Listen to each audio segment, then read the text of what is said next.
Alrighty, hello everyone. Hi Rusty, thank you for the burb redeem. I will do that as soon as we are on the game screen proper. I hope you're doing well today. So we're going back to Slay the Princess. I am going to do some gallery filling and achievement hunting. It's been a few weeks, so I'm excited. Well, yeah, it's been like a month. So we're going to return to an old favorite. So hyped, me too. Well, thank you for using the burb emote. I was pretty happy with that. It took I'm no paint wizard, but it took a fair bit of time to cut out all the different little pieces of the avatar and turn them into emotes, but I'm happy with it. Okay, let me see. Burb. For half an hour on the clock. Alright, as always, content warning, this is a horror game, it's pretty violent, y'all know the deal. The sword. Wait, is the sword emote gone? Oh no, we're right there. Oh, it's because it's a... Did I have a still one for followers? If I didn't, I can probably make one. I'll see about doing that. Anyway. Yeah, so horror game stuff. Whatever horrors you may find in these dark spaces, have heart and see them through. There are no premature endings, there are no wrong decisions. There are only fresh perspectives and new beginnings. This is a love story. Oh, thank you for the subscription, Rusty. I appreciate it. Oh, I'm on the wrong... Damn it. Okay, we're moving that out of the way, because I keep doing that. There we go. Okay. So, last run was the first run of this whole, like, gallery filling adventure, so I've got a whole bunch of space for new stuff. I did the... Oh, that's right, I did the eat each other route last time. So first thing I'm gonna do is get the good ending, because I'm somehow missing that achievement. And then we're gonna pick some routes that I haven't opened up at all, so that I can just play it easy breezy. So we don't have to be super particular yet about where we're going. But first things first, let's get that good ending. Chapter 1, The Hero and the Princess. You're on a path in the woods, and at the end of that path is a cabin. And in the basement of that cabin is a princess. You're here to slay her. If you don't, it will be the end of the world. Okay, so as usual, I'll do some organic question asking for the first go, and we'll cut down on that as we go through future chapter 1s.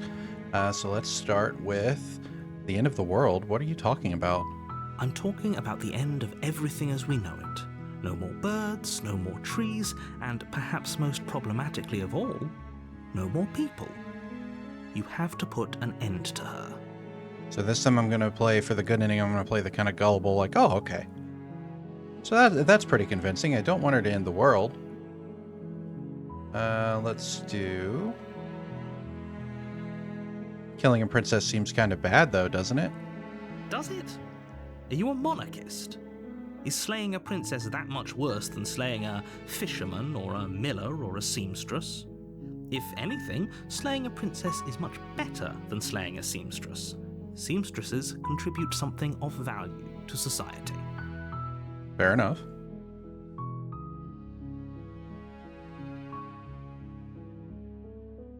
Do I get some sort of reward for doing this? Yes, but you'll have to slay her before you get it. Oh boy, I love a reward and a surprise. Okay, I'm sold. Let's get this over with. Good. As long as you remain focused on your goal, it should all be smooth sailing. I will. You make your way up the short path to the cabin. You'll find the princess within. If I've done anything on this channel, it's show my viewers that I am good at remaining focused. Wink. a warning before you go any further. She will lie, she will cheat, and she will do everything in her power to stop you from slaying her. Don't believe a word she says. We're not going to go through with this, right? She's a princess. We're supposed to save princesses, not slay them. Ignore him. He doesn't know what he's talking about. Proceed into the cabin.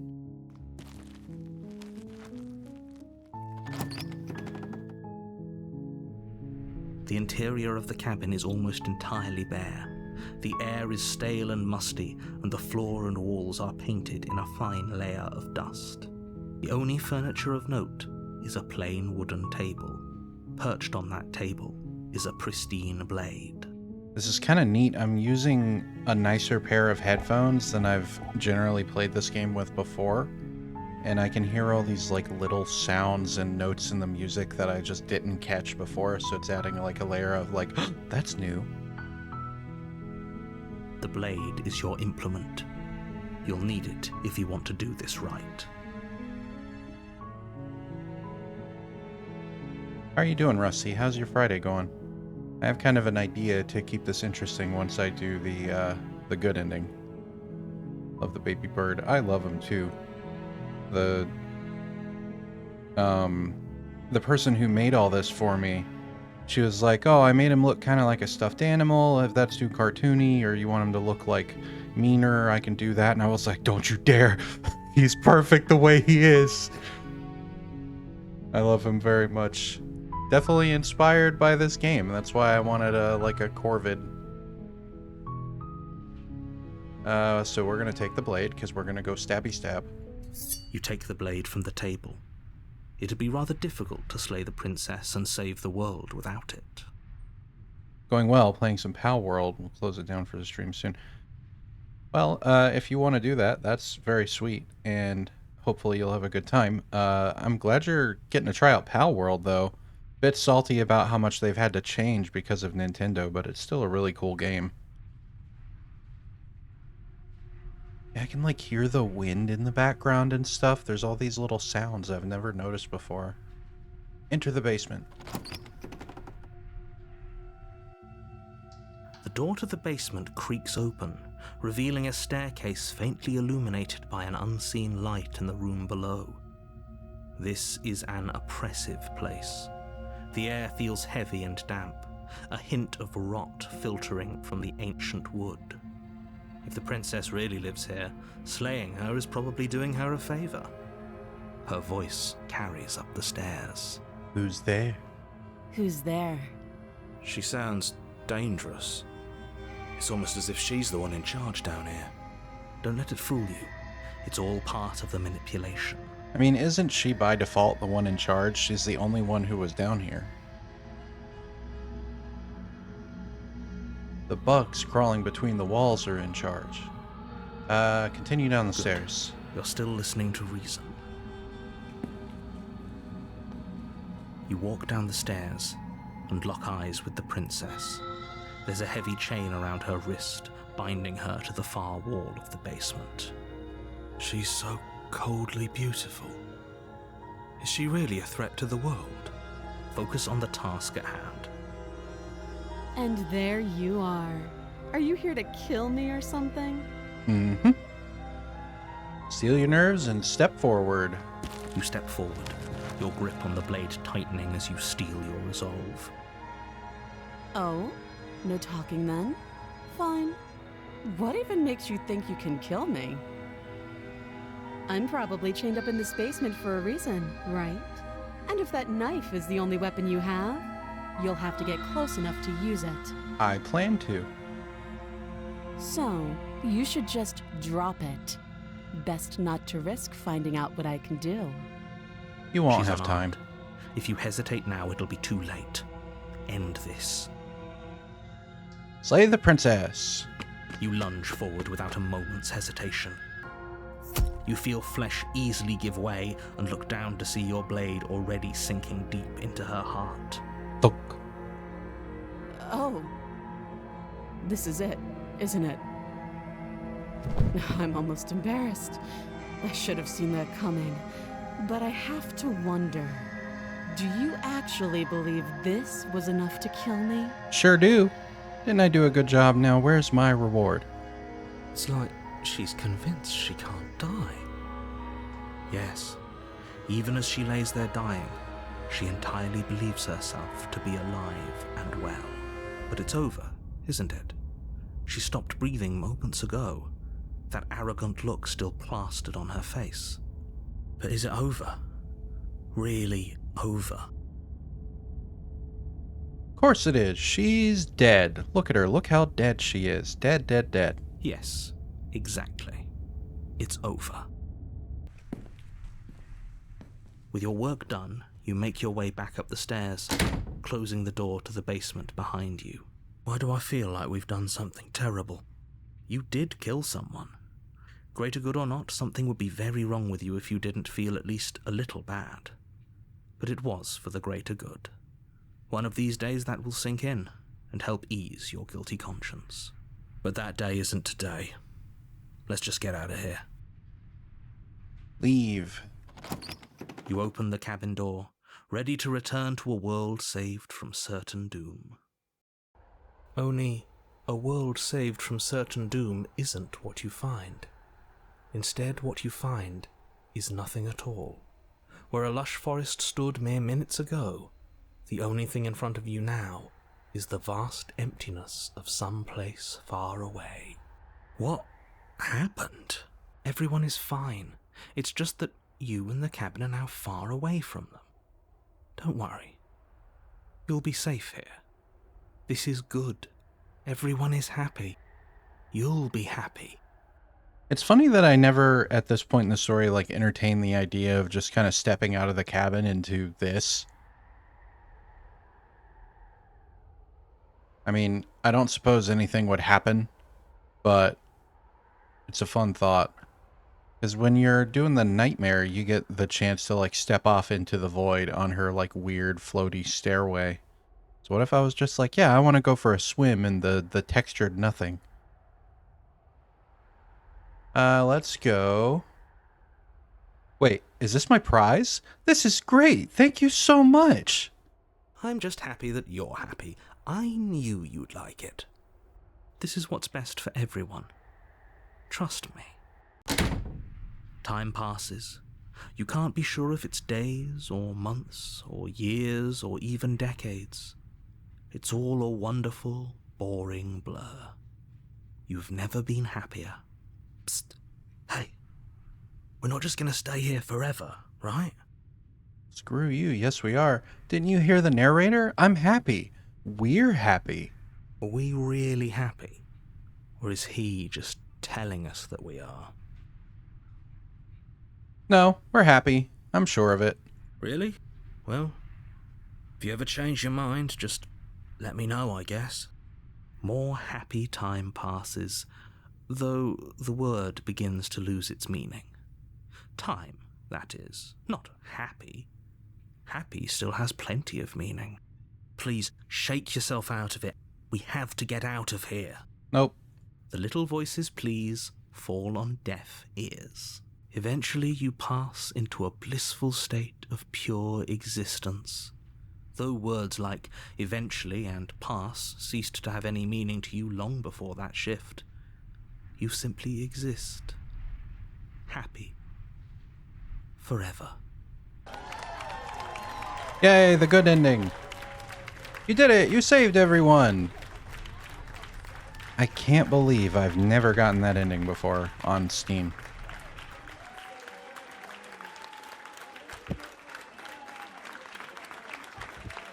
All right, great stream, everybody. Thank you so much for coming. We're going to call it a night. And no, okay. Now we're going to actually play the game. GG's. Thank you, thank you. So my thinking was, I still have enough of the game kind of available to just do whatever, that if you're going to be around, it doesn't seem like there's much delay. So I thought, Rusty, I'd let you make the choices about what we do, and I will only butt in if it's going to lead to something that is like a repeat chapter So if you're interested in doing that, that could make for some wackiness. Okay. So we don't want the Spectre, the Tower, the Beast, or the Witch, or the Prisoner. So the main things that we can't do are kill her outright or try to free her with the blade.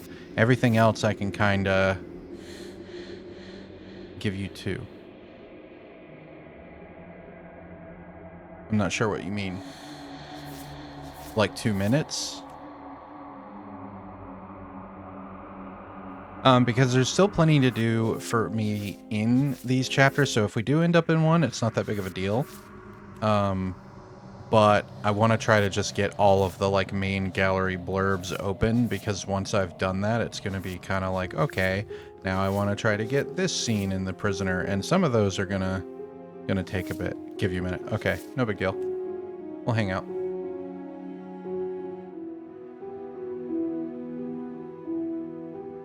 And anyone else in chat, if you feel like chiming in as well, we can discuss possibilities.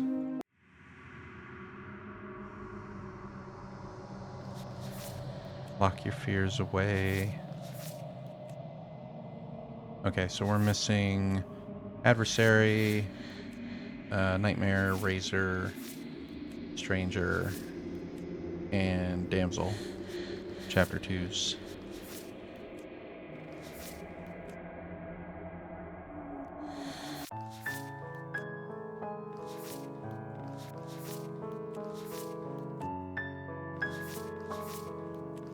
Thought you said she wasn't armed. Ready. Let's do it.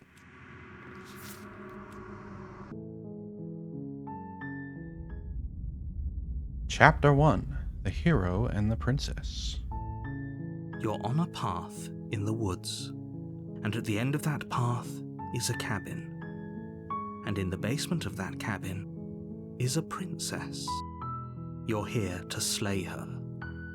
If you don't, it will be the end of the world. Yeah, no problem. I'm not in a hurry. So we can ask some questions if you want, or we can go ahead and take action. Whatever you feel like seeing. And I can scroll slower if I need to. Forget it? As in like, oh, forget, got it. Forget it. I'm not doing this. Are you serious? No, you have to do it. But I don't want to.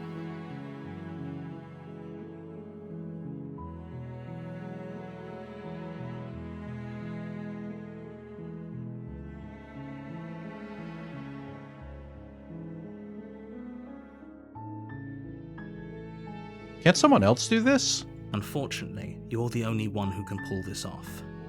I don't make the rules. I wish I did, but I don't.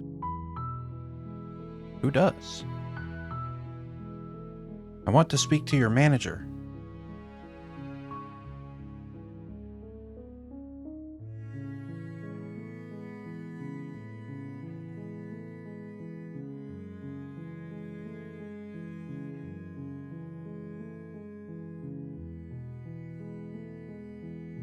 So we got a whole bunch of different ways to say, sure, I'll go to the cabin, and then we got turn around and leave, or we got a few more questions.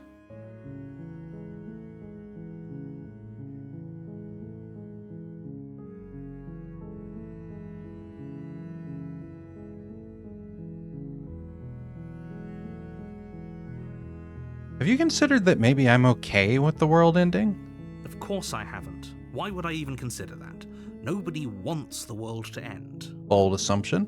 I mean, maybe some people do, like nihilists or very, very evil people, but surely you're not one of those, right? Also a bold assumption.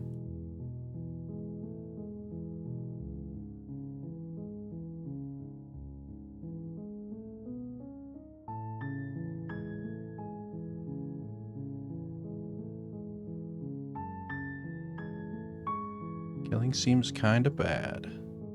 Killing a princess seems kind of bad, though, doesn't it? Does it? Are you a monarchist? Is slaying a princess that much worse than slaying a fisherman or a miller or a seamstress? If anything, slaying a princess is much better than slaying a seamstress. Seamstresses contribute something of value to society. Rusty, I just had a thought. If you're going to be around for a bit, would you want to like get on a Discord call and I could share the screen with you? That might have less delay, and we could like more organically choose. No pressure, but if you want to do that, I'm like all set up on my end already to do that.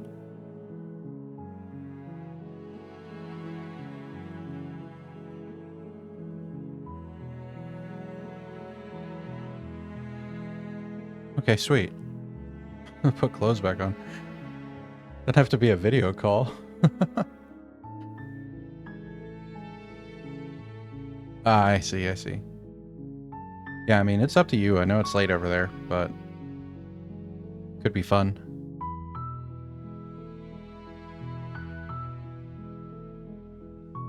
Really, I'm just trying to give an excuse for my stream to have Rusty's beautiful voice in it for a little while. Yeah, that's fine. There's no rush.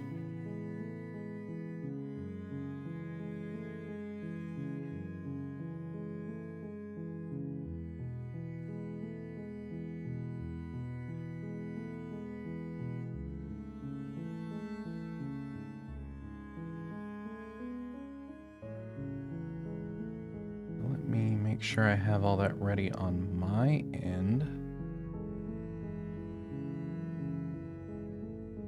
Like I said I do.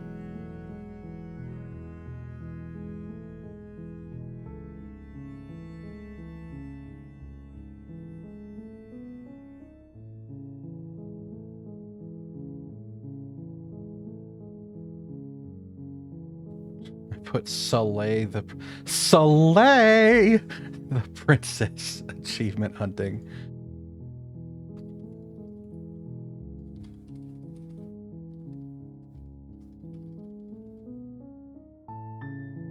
Updated.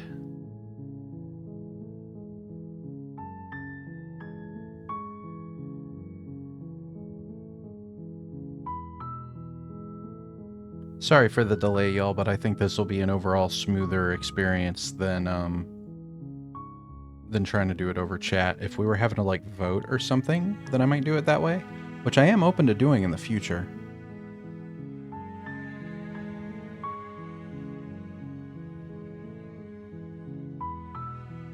Let me also studio made make this just a little bit smaller. Put it right. Stop snapping. That'll work.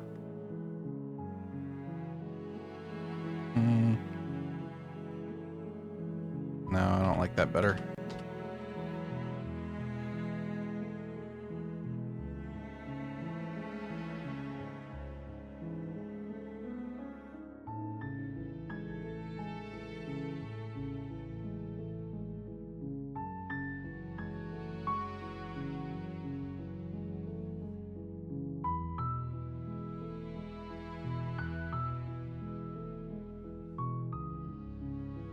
Perfect.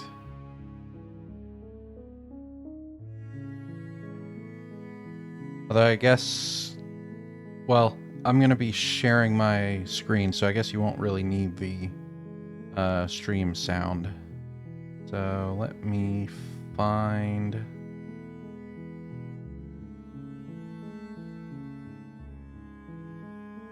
Hello.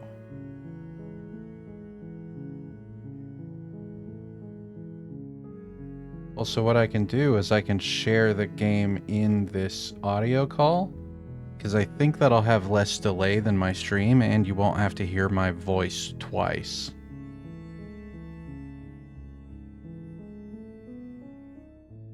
Yeah, sure. Wonderful.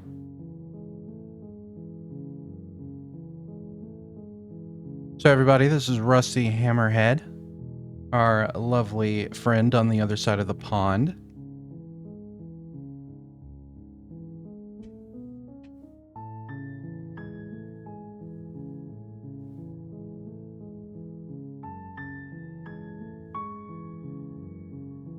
Yes, but you'll have to slay her before you get it.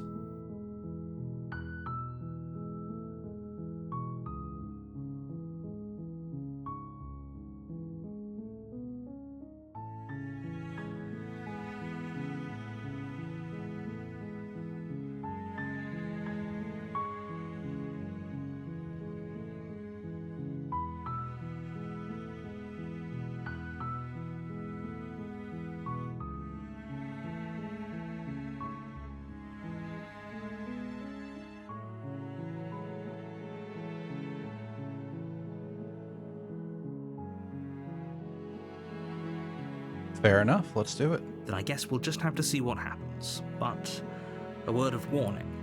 If you go in prepared to hear her out, she could easily trap you in her web of lies. And the more you listen to her honeyed words, the harder it'll be to pull yourself out. Then each and every one of us is doomed. Before we go too far in, let me go ahead and make a baseline save. So sure, go, talk to her.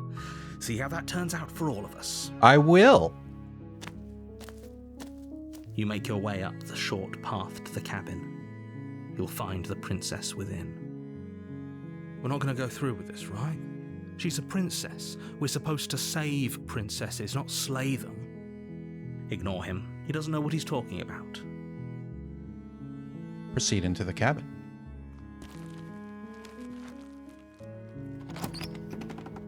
I'm gonna guess a knife. The interior of the cabin is almost entirely bare.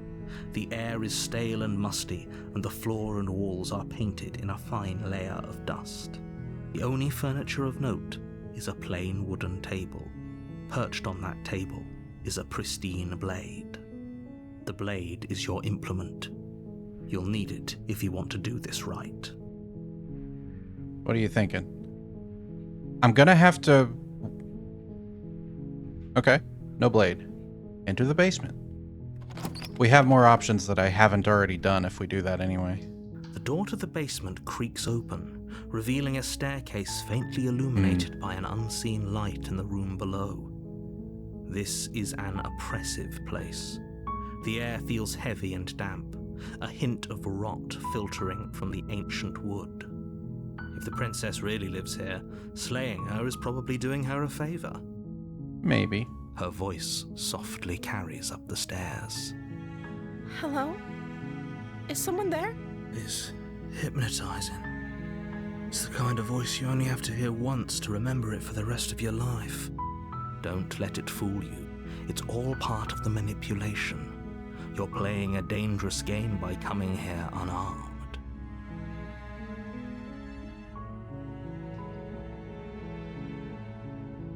You are? It's been so long since anyone's come down here. I was starting to think they'd forgotten about me. You walk down the stairs and lock eyes with the princess. There's a heavy chain around her wrist, binding her to the far wall of the basement. She's beautiful. How could someone like this be a threat to anyone? I am begging you to stay focused. There's a lot riding on you here. Hi. Do you think you can get me out of these chains?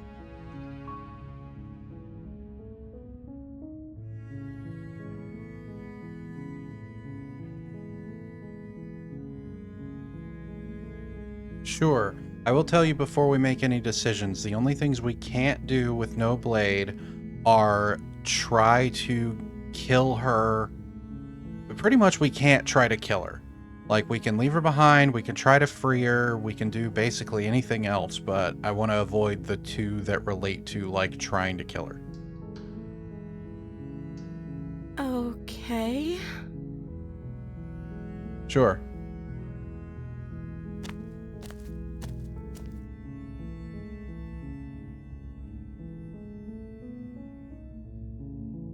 You want to see all your options first? Any of these interest you?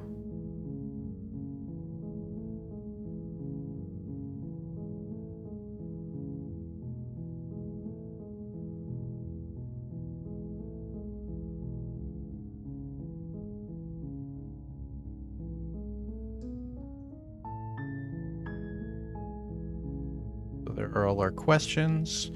Then we've got Keeper Locked Away.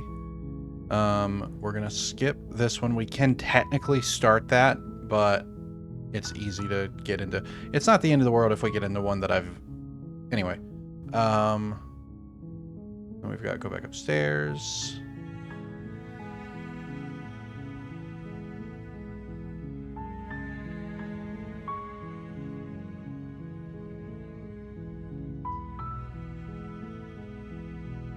Let's do it. You want to read it?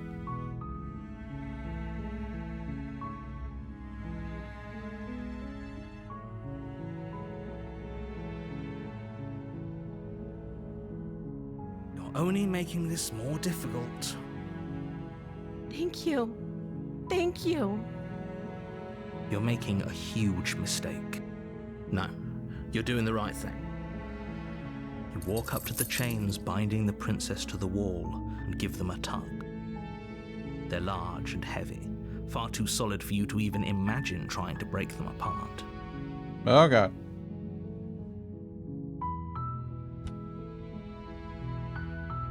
Herb has expired. Okay. I'm guessing you don't have the key? Maybe it's somewhere upstairs. Nope, no key. All that was in the room upstairs was the knife.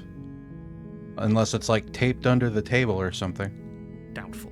Whoever locked the princess away down here intended for her to never see the light of day.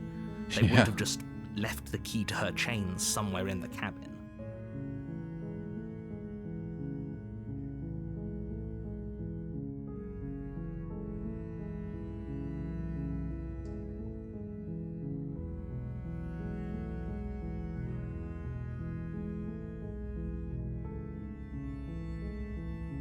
Perfect.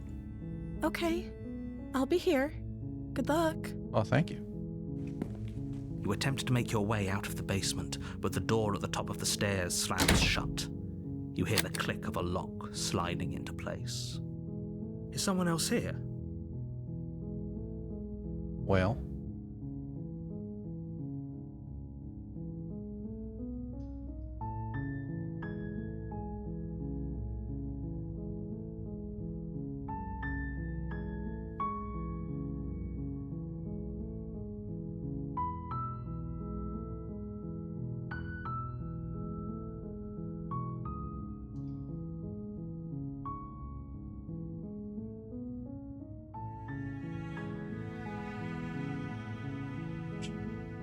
Sure, yeah.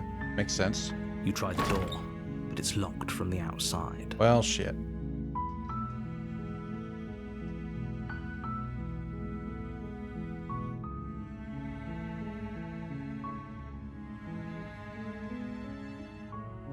Alright. Hey! Let me out of here! Your shouts and pleas are met with silence. You're here to slay the princess, and you won't leave until the task is done. So pushy. Well. Down we go. You make your way to the bottom of the stairs. This would have been so much easier if you'd just taken the blade like you were supposed to.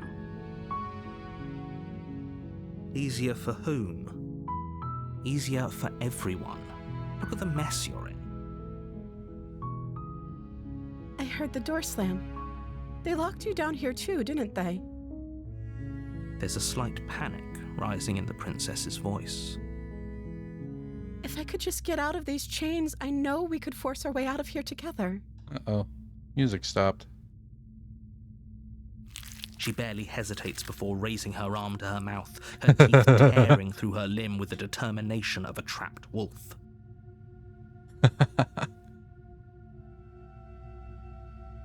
It is a horror game. As she rips her flesh from her bone, a sound comes from behind you, the clang of bouncing metal. Well. It's the blade from upstairs. You're not sure how it made its way down here, but if there's a time to strike, it's now. Alright, so I got a railroad here. Or we could use it to free her. You won't like what happens if you do that. We're gonna save her. Fine. Against your better judgment, You place the blade against the ragged, self-inflicted wound on the princess's arm, just above the unyielding chain binding her to this place. Grit your teeth or something. You cut into her flesh. The blade is sharp, and it takes little effort to crack through the bone of her arm. Her limb falls to the ground, and the heavy chains follow suit. Was still semi-attached. Just casually rip your arm off. She didn't so much as utter a sound through the whole ordeal. No, she didn't. She smiles softly as her gaze meets yours, blood from her wounded arm dripping rhythmically to the ground. I think so. She mentions in some parts that something that you did hurt. It's not clear whether it hurts here, but she does express pain a couple times in different parts of the game. Yeah. I think she's just so excited to get out that she's like, whatever. How is she still smiling after everything? It's like she isn't even bothered by what just happened. Thank you. Now let's get out of here. Okay. We're just sitting there in shock. Sure was. Maybe she can, like, throw her arm at it and it'll pop open. No, we won't have any of that. The stakes are too high. You can't just let her escape into the world. No, I can't just let her escape into the world. As the princess approaches the bottom stair, your body steps forward and raises the blade. Uh-oh. Wait, this isn't fair. You can't just do that. You told me we wouldn't kill her, Rusty. Watch me. What are you doing? Oh no! It wants to slay the princess. But I can scroll.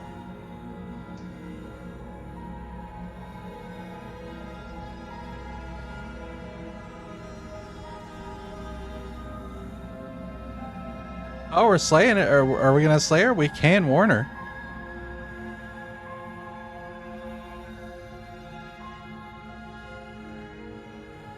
All right. 1, 2, 3, 4, 5, 6. Let's do it. Okay, there's no going back now. I'm with you to the end. You bring the blade down to strike at the princess's heart. But she's fast. She ducks to the floor, your blade narrowly grazing her backside. Slaying her won't be easy now that she's free. Yeah. We could have gotten out of here together. Were you just lying to me this whole time?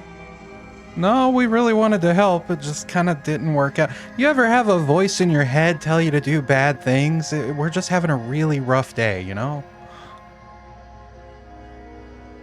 I don't know what's come over you, but if I have to kill you, then I'll kill you. Do you think I need both of my arms to do that? She pounces on you with the same animal ferocity she used to tear through her arm. But you have a weapon.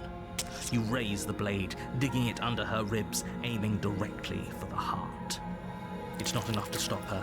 You feel her claws in your throat, then her teeth, somehow sharp enough to pull apart your flesh and sinew with ease. I don't know. I'm a little into it in a gross way. Maybe not the violence, but I still think she's cute.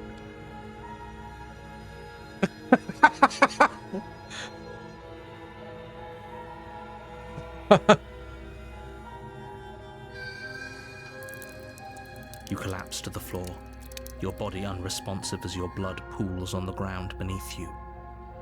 She stares down at your ravaged form, eyes shining in the darkness, dress stained in red as her blood and yours both seep into the fabric. If we're lucky, the wound you managed to inflict will be enough to at least delay her escape from this place. If we're very lucky, it will kill her before she can reach the outside world. It can't just end like this, right? As much as I'd prefer for things to have gone differently, I can't deny the reality of what's happened. I'm sorry, but it's over. Everything goes dark, and you die.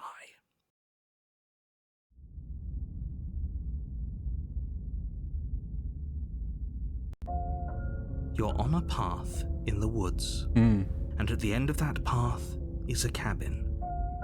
And in the basement of that cabin is a princess. Okay, so we did end up in a repeat chapter 2, but that's okay. We still have a lot of options.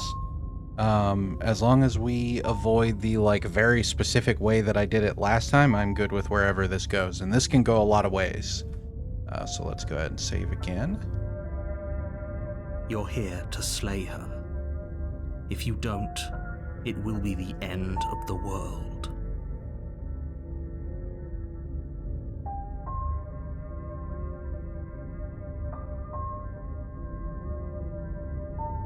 I can assure you that you're not dead. And to answer your second question, you're here to slay the princess. I literally told you that a second ago.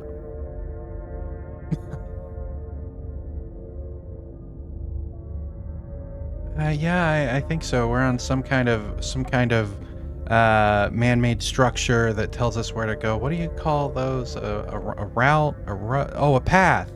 In the where are we again? It's a bunch of trees. Okay. If he doesn't remember what happened, then maybe it's best to keep it that way. In the snow.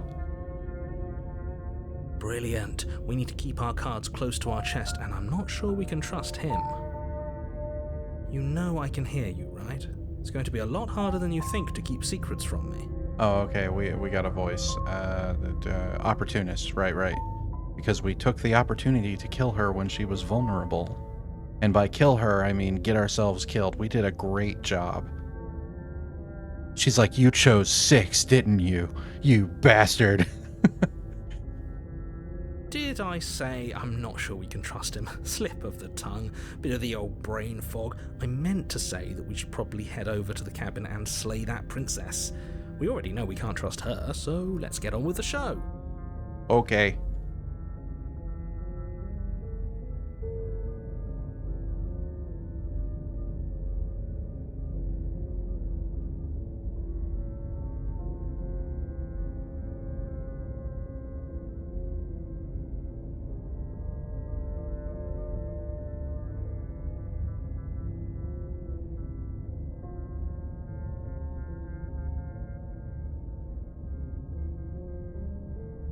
Good question.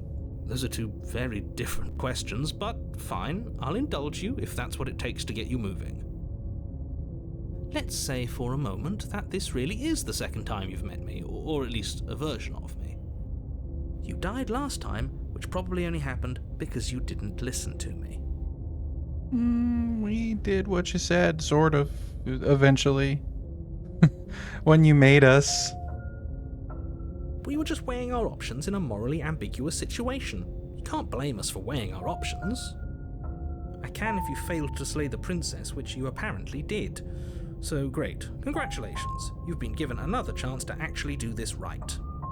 And I believe your other question was something along the lines of, oh, what's the point of doing anything? If you're asking that, it sounds to me like you're making the rather dangerous assumption that your actions last time around didn't have any consequences. I do love that delivery. Oh, what's the point of doing anything? Fucking don't patronize me. What do you mean? Of course there weren't any consequences. We were killed by the princess and now everyone's right back where they started. That sounds pretty consequence-free to me. Yes, but in this purely hypothetical scenario, that begs the question of how you got back here. Did time simply rewind itself, or were you instead transported to a different world entirely?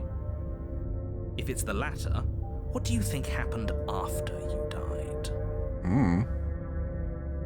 Do you think the people there lived happily ever after? Or do you think that the princess, left unhindered, brought about the end to everyone and everything, just like I told you she would?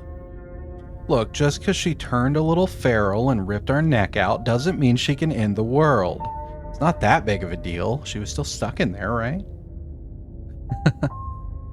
That That's a very good point. This princess character seems like a lot of trouble, and if you think about it, actually slaying her probably breaks us out of this cycle, right?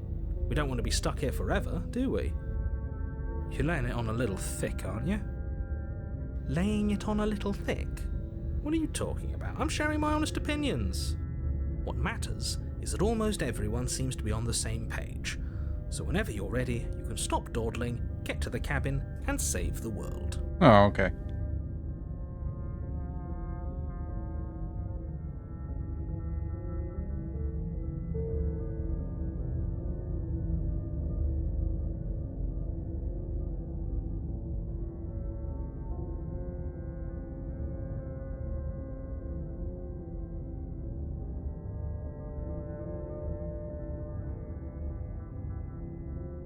See her popping up. What do you mean? Like right now?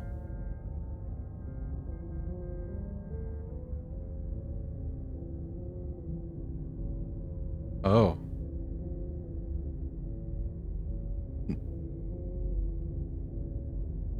No, that must be a...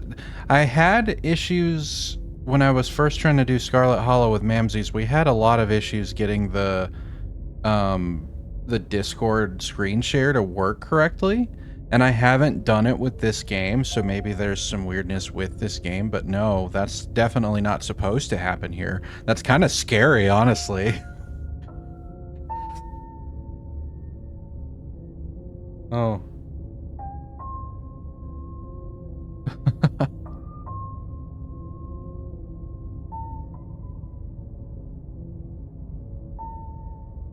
Interesting. Okay, so if you have issues to the degree that you like can't see what's going on anymore, we'll mess with it. But if you can handle it doing that as it is now, then we'll keep going.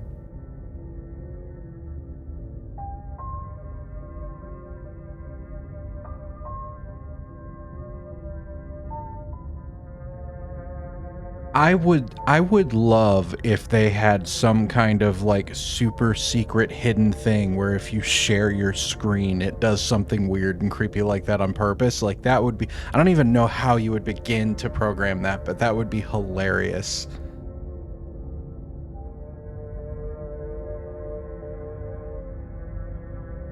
Yeah, like you keep trying to tell the person who's sharing their screen, and they're just sitting there like, what the hell are you talking about? It looks fine.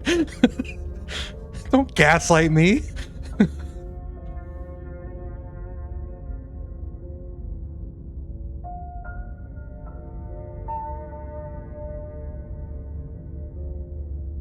Mm-hmm.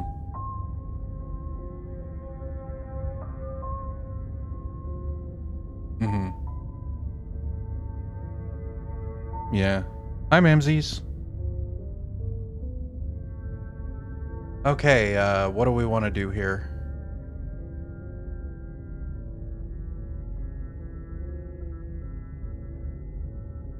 Let's do it. Just be quick about it.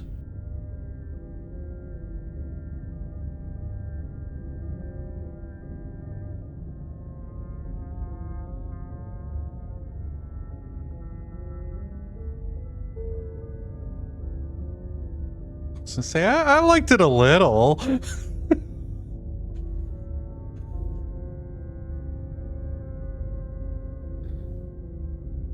She knows.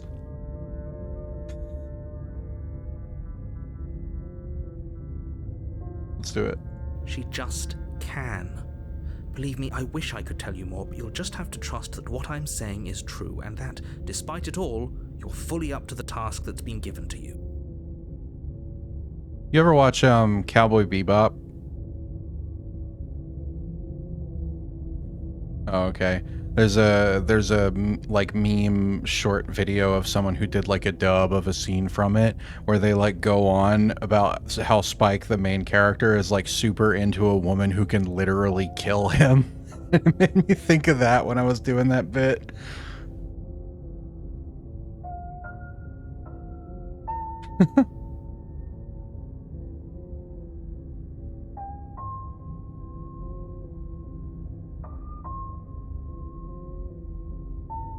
People locked her in that basement, and I told you what this place is. It's a path in the woods. Don't overcomplicate things. Oh, that's what we're on. Oh, good. I forgot.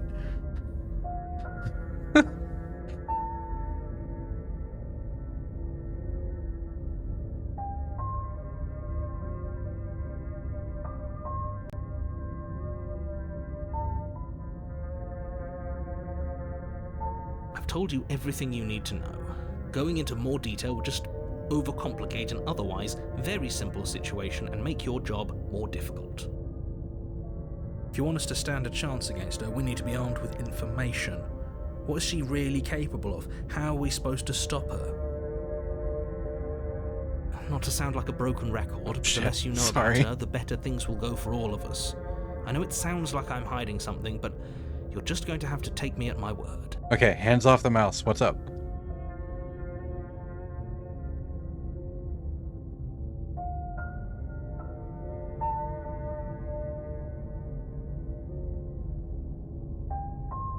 Oh yeah.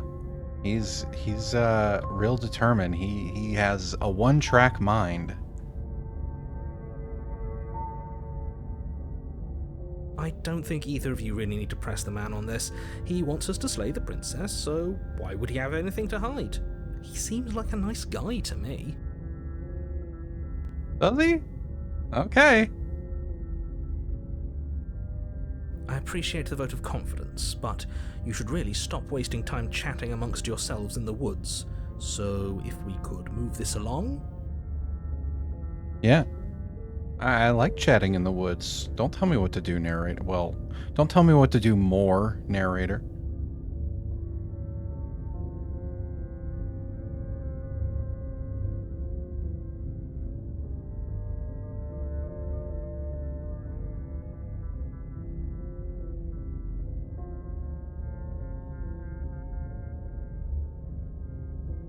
Yeah, that works. Look, I'm not supposed to say this, but it's because you're special. You're the only person capable of doing this. Call it a prophecy, if that helps, but it's just the way things are. Well, flattery is the best medicine. Oh, I didn't know we were special. Yeah, see, Hero gets it. Of course you're special. Why else would you be here? Good point. That really explains almost everything. I'm not so sure about that.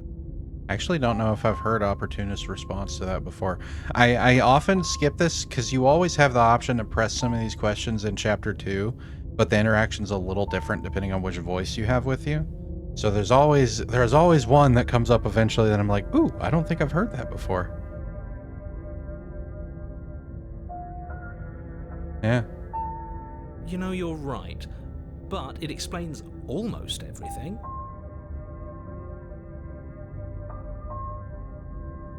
Yeah.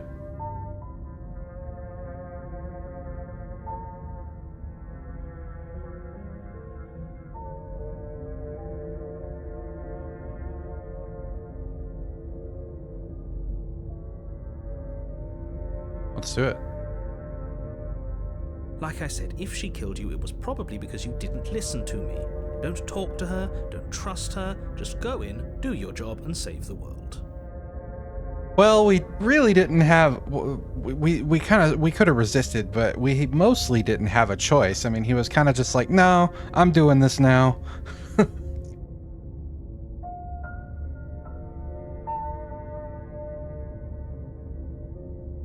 Great. Now, if you don't mind, the whole world is waiting with bated breath for you to save it from ruin. You know, there's a very strange looking path when you stop and look at it. Like, it's almost like a trench, as if it was really well worn, like a ton of people use it. And I'm like, who else would have been here? Did they take like a heavy ass motorcycle up to deliver her to the cabin?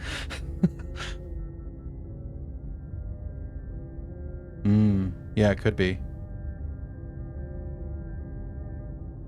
What shall we do? I'm gonna railroad on this, because turn around and leave kind of starts a whole, like, it doesn't lock you into it, but it starts you on this whole, like, sequence of stuff that's a little boring, so... yeah. a warning before you go any further. Yeah.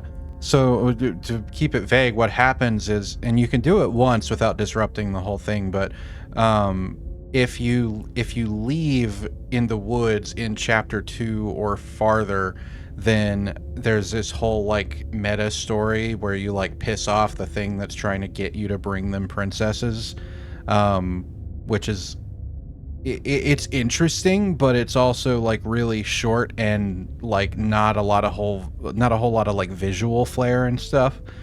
So I will do it eventually, but it's a very like, okay, I know what I'm gonna do. I'm gonna get a chapter 2, and then I'm gonna say leave, and so it's just sort of that 5 times. Yeah. She will lie, she will cheat, and she will do everything in her power to stop you from slaying her. Don't believe a word she says. Don't worry, I think we've taken that lesson to heart at this point. You can trust us to get the job done. Well, that's good, because unless there's invisible choices here. Yeah. The interior of the cabin is a mess of twisted roots. The walls a chaotic weave of knotted wood that, almost as if by accident, just happened to resemble a room. The floor is damp and earthy, and the only furniture of note is a slab of mud in the shape of a shelf, with a pristine blade perched on its edge. The blade is your implement. You'll need it if you want to do this right. Yeah, he didn't say anything about the mirror, did he? It looks kind of weird next to the rest of... Yeah.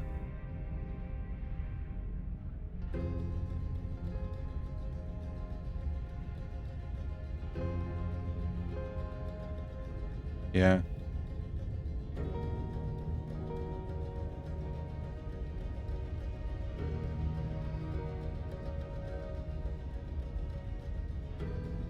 All right. You walk up to the wall next to the basement door. It's a wall. There isn't much to see here. What are you talking about? This isn't a wall. It's a mirror. Or at least it'll be a mirror once we wipe off that layer of grime. Well. Yeah. You reach forward and rub your hand against the cabin wall. I hope you know how ridiculous you look right now. I don't know. I think I look pretty cool. Although maybe I need like a manicure.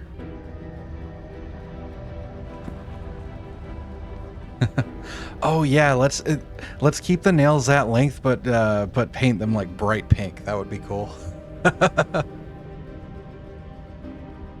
Yeah, exactly. Slay the princess.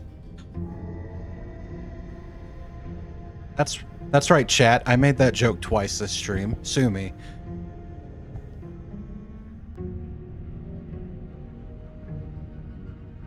Very different. Maybe that's because you haven't actually been here. I hope this means you'll finally drop that ridiculous past life nonsense. You haven't died, and you certainly haven't been killed by the princess. I don't think he believed us. So focus up. A lot's riding on this.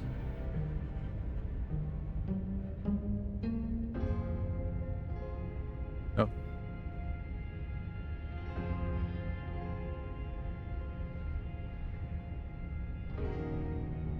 Okay. No blade. Leaving it behind didn't work out so well for us last time. It'll always be here if we need it. Sure, that was also true last time and we still died, but we definitely know what we're doing this time.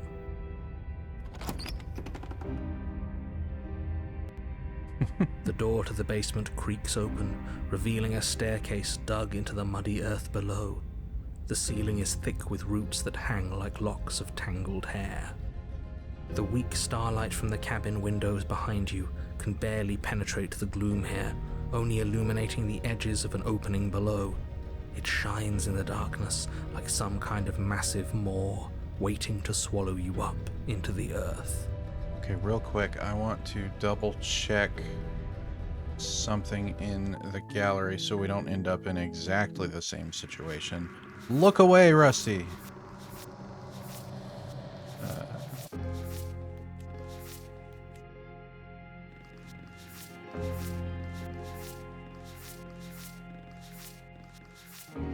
Okay. There's only one thing I'm going to railroad us out of if we end up in that situation, but anything else is fair game. The weak starlight from the cabin windows behind you. I think he just said this. The air smells of dirt and copper. It's thick and wet, as if your lungs are being coated in mud with each intake of breath. Thick and wet. If the princess lives here, slaying her would probably be doing her a favor. Oh, man. Her voice skitters up from below. Something nasty finds itself on my stairs. Ooh. Come on down. Don't be scared. I probably won't bite.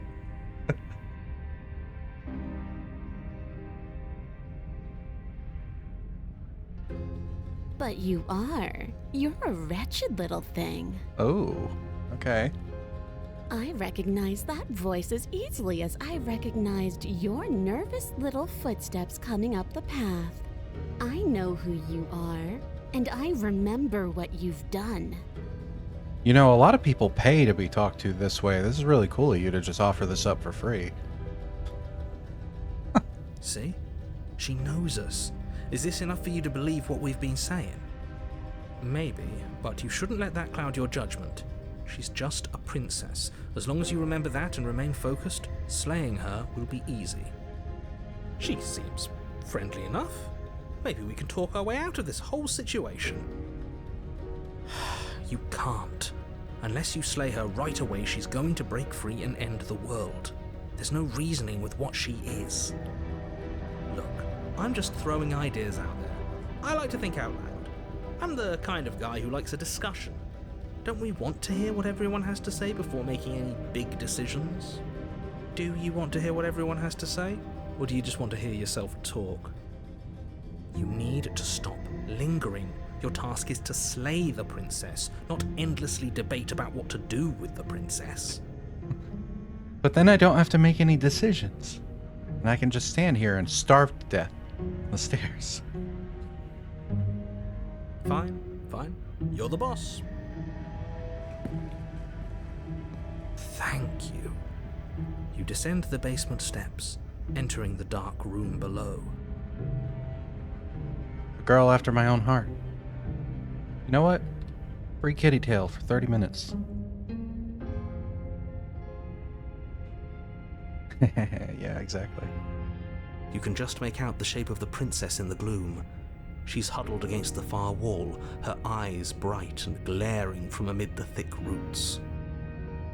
And there you are, once again seeming to offer a helping hand while likely hiding the other behind your back. Fine, I'll play along for now.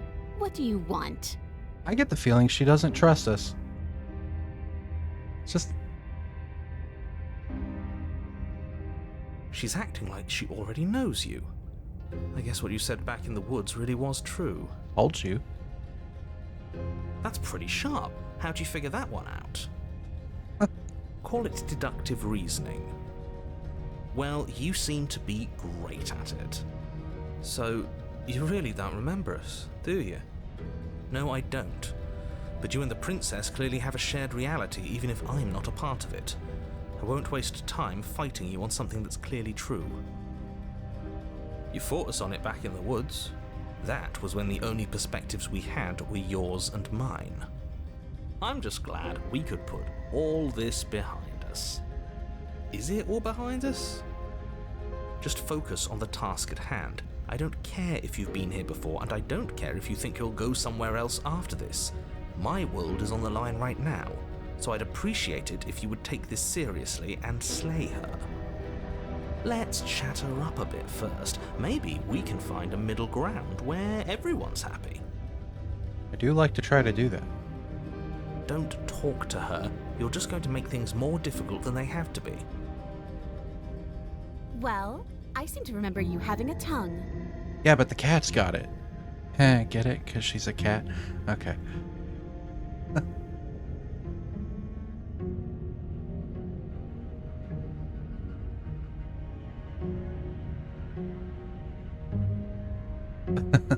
Ooh, smart. Let's apologize. Get us back on the right foot. I'm sorry I chose number 6. I should have chosen number 17.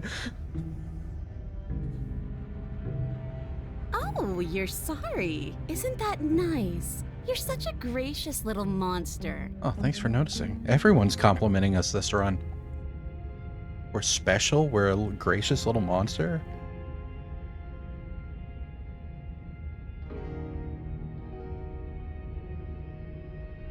Oh, yeah. What'd she call us? What'd she call us?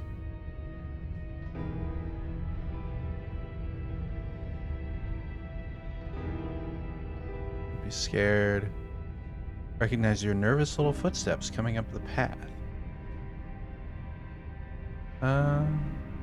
She didn't talk a whole lot. Yeah, she did talk down to us already. She established a context. If you're sorry, then let me out of here. Prove it.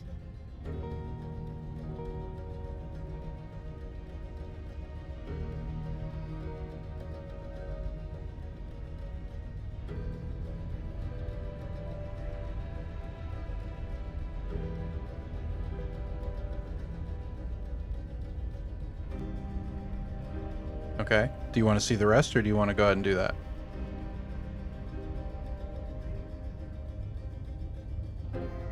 Yeah, let's do it. I suppose you didn't come into my hovel sorry. of your own accord, did you? All right. I suppose I could team up. I need a way out after all, and unfortunately, you're the only one I have. All right. Well, I guess we've committed to teaming up. Seems to me like she's offering a mutually beneficial arrangement. We should take it. Do you know what the word mutually means? Because it sounds to me like she's offering an arrangement that benefits her and her alone. No, it benefits us. We get to hang out with the cute cat princess. Keep up, narrator.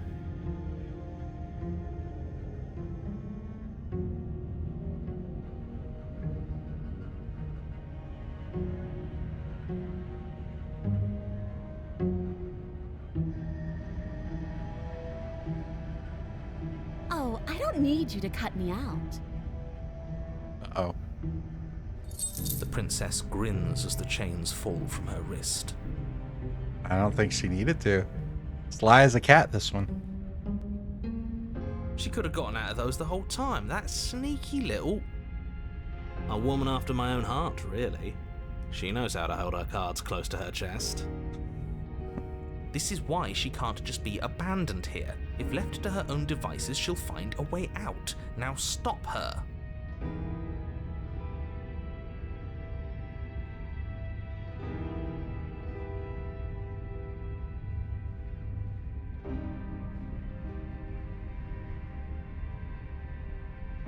And why would I do such a thing? Is someone's guilty conscience getting to them? Maybe. But I wouldn't worry. As much as I may hate you, letting you live is in my best interests. If you get me out of here, the only thing that will be dead and buried is the bad blood between us. Oh, that nagging feeling you mentioned is me, by the way. I'm actually a little anxious about a potential backstabbing event.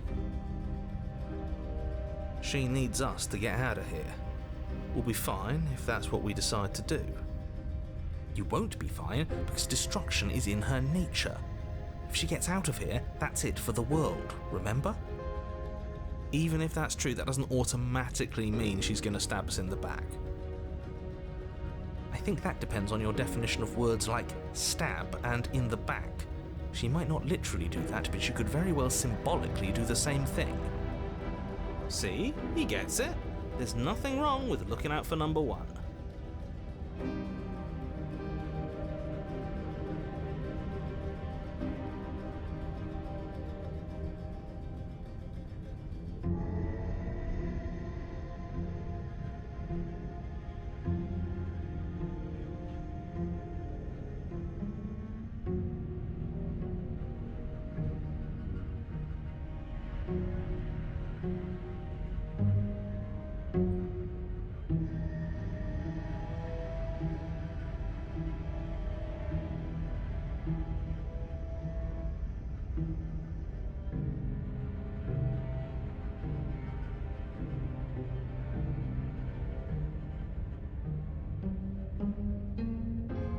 You were the one who tried to kill me when my back was turned.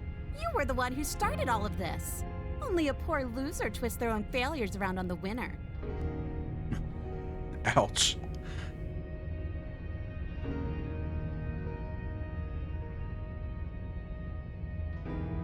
I don't know if she'd believe us. Like, hey, so my intrusive thoughts were really loud. Sorry.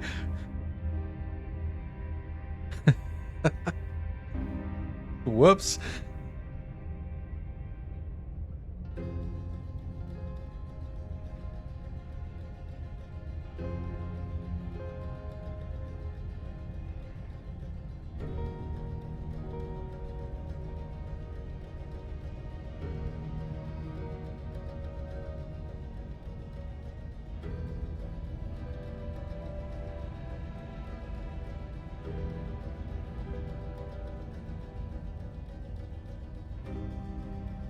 All right, let's do it. Very pragmatic. That is why you're in charge. Abandoning me, are you? Fine then. Run. Tuck your tail between your legs and scamper away. You might be able to escape me, but you can't escape from what you are and what you've done. If I don't take you, the wilds will. Like the path in the woods? They took me here. You turn to leave, but as you do, there's a deep, guttural groan seemingly uttered by the walls themselves, followed by the creak of wood being stretched beyond its limits. The cabin starts to get smaller. What the hell is going on? We're getting out of here and saving our skins. That's what's going on. As the roots that make up the walls of the cramped basement attempt to close in around you, instinct kicks in, and you bolt upstairs. I got an achievement. Play it safe. Leave the witch in the stairs or something. Hold on. Achievements is that one. Playing it safe. Leave a suspicious character in the basement. Wonderful. Yeah, I've seen this in other people's playthroughs, but I guess I hadn't done it before. So that's cool. The steps are uneven and lively, creaking as they expand out of the dirt floor, the stairway growing smaller and smaller as you dart up towards the light. You manage to squeeze through the door just as the entrance seals itself shut behind you. Oh, that's good. We're probably fine then, yeah? The cabin is smaller than it was before, and it's getting even smaller and smaller. That's fine. We'll just leave. I'm sure you'd like to do that. But unfortunately, there is no longer a front door. The roots have already closed over the only possible exit. What little light peeks through the holes that were once windows is growing weaker as the cabin continues to close in on itself. Well. Shit. What do we do? Yeah, that. As your mind races for an answer, you hear the princess's voice crackle up the stairs. Do you hear that, you loathsome thing? Those are the roots of the wild, and they're coming to choke the breath from your lungs and squeeze the life out of you. I was gonna say, oh my.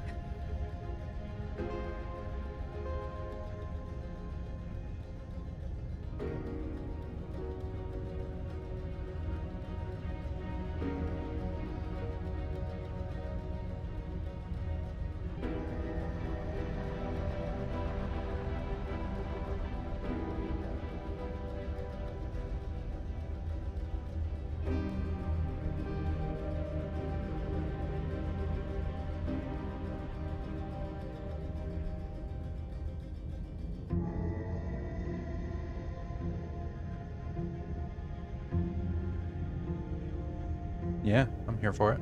Too late. We're both going to die. We're both going to die a splintery and miserable death. And you're going to hate it just as much as you hate me and I hate you. I don't hate you, I'm just really bad at making decisions. The roots grow ever closer. No, we can see them.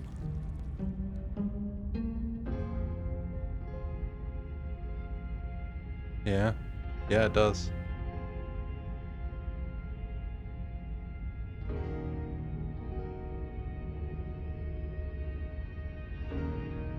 Okay, so the others are the same, but this one's new. This one here.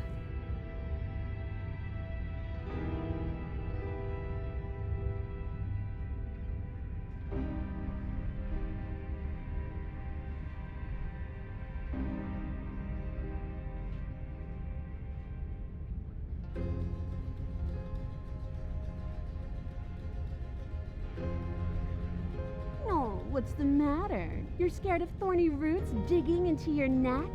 Are you scared of suffocating in this dark, dark place alone? Good. See, it's really the alone part. When there was a cute cat girl tearing me apart, it was one thing, but the empty tree branch room, I'm not so into. Gotta be honest.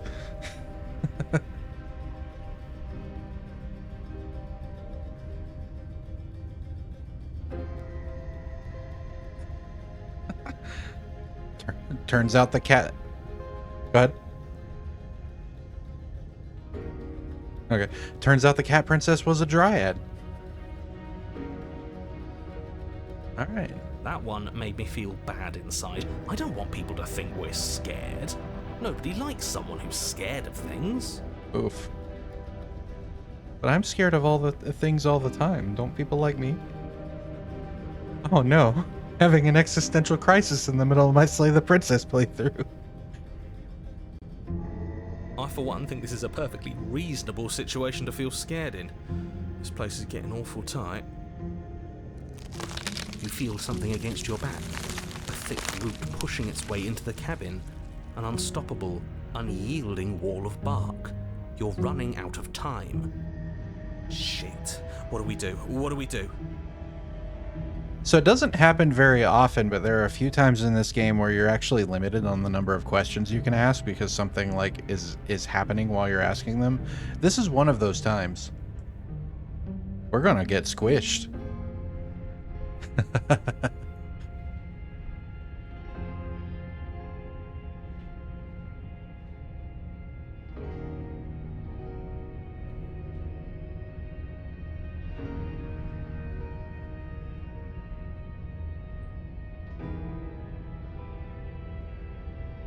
But we are animals. We are. You're nothing but fear and instinct, and that's all I am, too. We don't have to make things better. We can't make things better. Oh, okay. Well, that makes this a lot easier then. We're just meant to chase each other in the dark until one of us catches the other. But you're a cat. You can see in the dark. That doesn't seem fair. You slump to the floor as the roots continue to expand into the cabin. Oh, no. Ugh, we're never gonna make something of ourselves with that attitude. At least she isn't gonna make something of herself either. At first it's almost gentle, your body being lifted delicately off the ground as the floor shifts beneath you. But the cradle of the growing roots starts to feel suffocating, then unbearably tight. Then that tightness gives way to bulging pressure as they begin to constrict.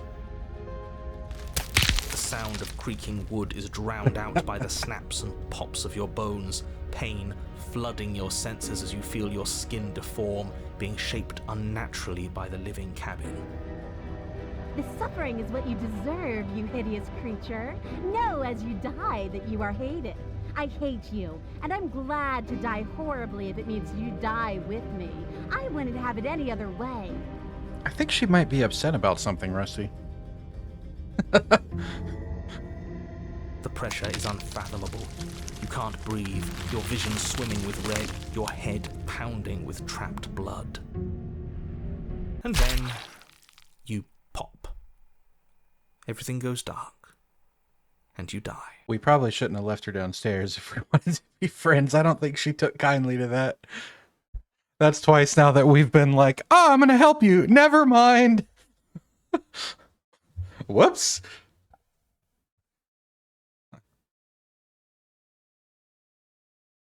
Yeah, there you go.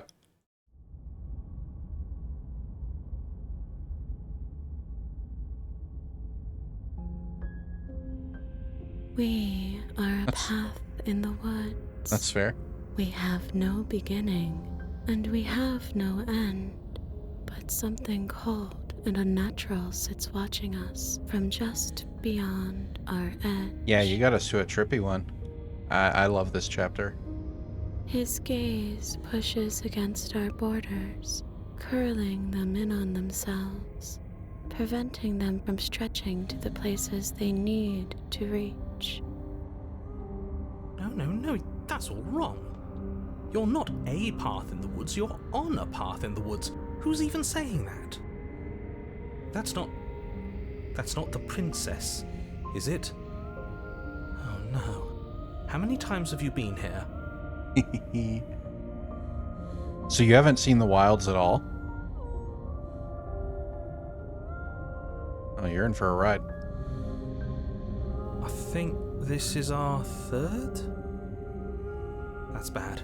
That's very, very bad. It wasn't even supposed to reach 2. If you're at 3, well, no wonder things aren't the way they're supposed to be. Let's get our facts straight. What happened last time? What could you have possibly done for things to be like this? The thing that sits beyond our edge speaks his logic into us. He tries to grasp at things that cannot be grasped. He tries to stare with wide pupils at that which can only be held from the corner of the eye or with a passing glance. Shut up. The rest of you, talk. What happened? What did you do? We only made good decisions. I don't know why this is happening. We're great people. We're really nice, I swear. You've never met us, so you can't prove me wrong. Why does he want to know? I don't mind where we are right now. It's rather nice. I can hear what everyone is thinking. Voice of the Paranoid, hello. There's no reason to keep secrets. We tried leaving her in the basement, but she made the cabin come to life, and it crushed both of us into a fine paste. And now we're here, existing. It's very cut and dry of the opportunist. And for what it's worth, I'm with him. This is nice.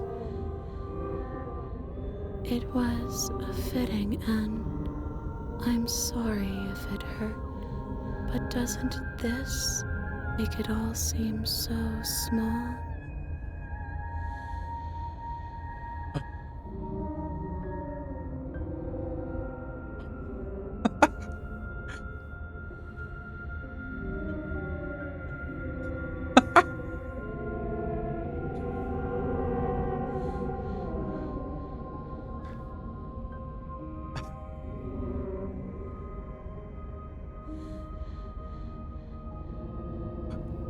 I wish I could see what you're seeing. That's so funny. Just jump scaring my guest. Thanks, game. Oh man. I see. So the cabin ground you into paste, and now you're convinced you're stuck together. What a mess. So it happens when I switch to like a new line.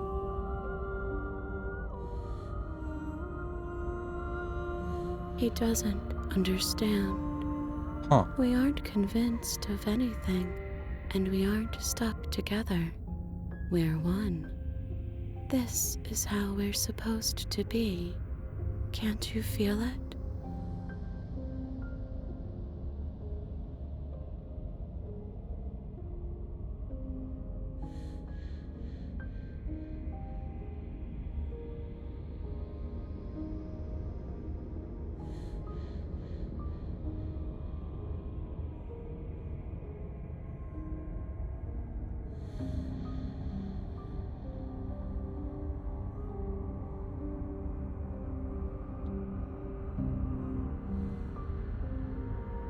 Yeah, sure. We can't go back to that. Uh-oh. We can't go back to the doubting and the hatred and the schemes. Not after being something as beautiful as this. Whoops. Hey, weren't you mad at me? Yes! Oh. I should have let it forget. Doesn't all that conflict feel so far away right now? So petty? We've been posed against each other by something that understands the strength of our unity. Spoken like honestly, a real puppet master. Have we considered that maybe she's the one trying to trick us? I'm not. But there's a feeling, isn't there? That petty feeling she mentioned, it is fuzzy, but it's there. Almost like she still hates us. Uh-oh. It feels mutual. Please, stop. If you pay attention to that feeling, we'll fall apart. Don't look at it! She's trying to turn you away from the truth. There's something she doesn't want you to see. I think you already know you have to look at it. Everyone's pulling in different directions, but that feeling doesn't have a motive, it just exists. Maybe we should look at it. Something that's interesting about this chapter is our cursor. Are you able to see my cursor? I don't think Mamsie's was when I was sharing my screen with her. Oh, on the stream. Gotcha. Yeah, it's in this chapter, I think only in this, or at least it's not very common. Our cursor turned from a claw into like a little beak. Yeah. Oh, what do we do?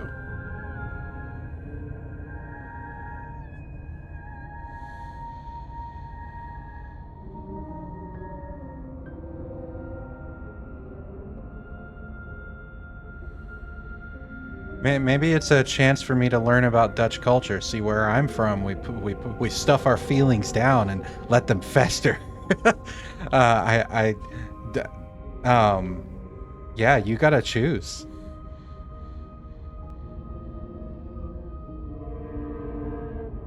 All right, we're doing it. Please, don't make us remember how we were. And just like that, you start to fall apart. Right, she really does hate us, and we hate her.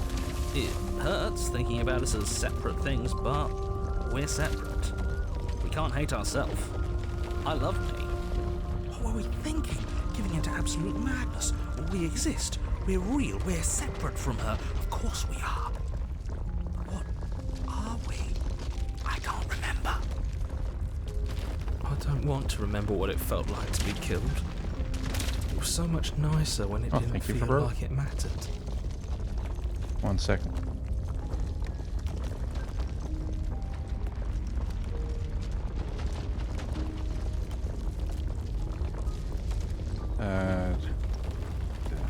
Oh, hi, Crow. Thank you for the alert. Let me give you Burb Rusty and set that timer. Burb. All right, let's go. And yet you keep remembering. You remember the loathing and animosity you've shared with the princess, the pain and the anger and the betrayal. And you start to remember something else, too. You remember that you are a distinct being with a finite form and a mortal body. You can feel it. There is a shifting of the space around you, the infinitesimal movement of your molecules rearranging back into the shape of what you're meant to be. Maybe bygones can't be bygones. I don't know why I ever wanted to share a body with you, of all things. It's like my very soul reeks of yours. That was horrible. This is better. Finally, I'll be able to hurt you like you deserve. Oh. I wish I didn't have to. Some division, when sowed, can never truly be mended. Mm-hmm. A cavernous gash rips across whatever it was you thought you were. A cabin comes into being among the trees. It approaches, and it swallows your body whole. Yeah, this is a good one. And then you find yourself, blade in hand, exactly where you need to be. Look at them tree thighs. At the center of it all is the princess, a wooden and fleshy heart beating with an unbroken rhythm. You're filled with a sense of purpose. Strike at her. End this once and for all. Yeah, it's maybe just me being a contrarian by nature, but this outcome of the wild is my favorite place to go from the witch. There's another way it can go that is much more popular, I think, but I really like this one. Kill me then, if you hate me so much. Just get it over with. Oh no. I don't like this. What he wants us to do. It's just cruel. It feels like we'd be killing a part of ourselves. Well, this should be easy. If you're sure about it. I mean, what's the point of being king of the hill if there's no one around to be better than? We'd just be sitting on a hill. Hi, Monsoon. Thank you for the self-care. I will. Do we have to do this? You have to. You know you have to.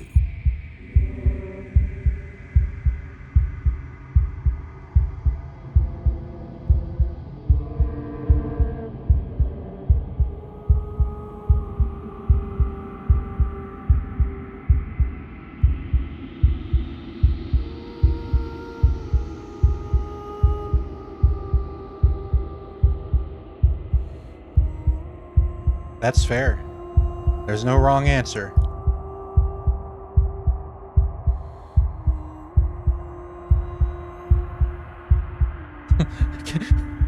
Can we phone a friend?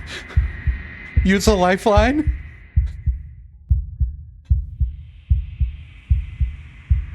Yeah, exactly.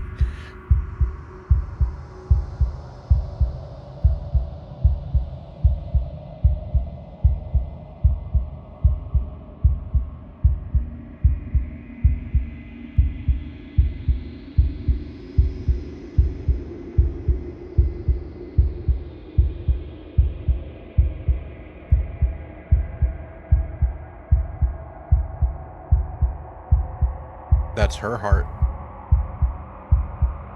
That's her heart beating.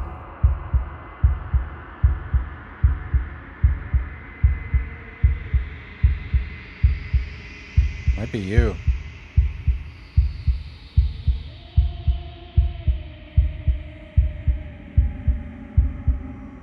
Let's do it. Oh god.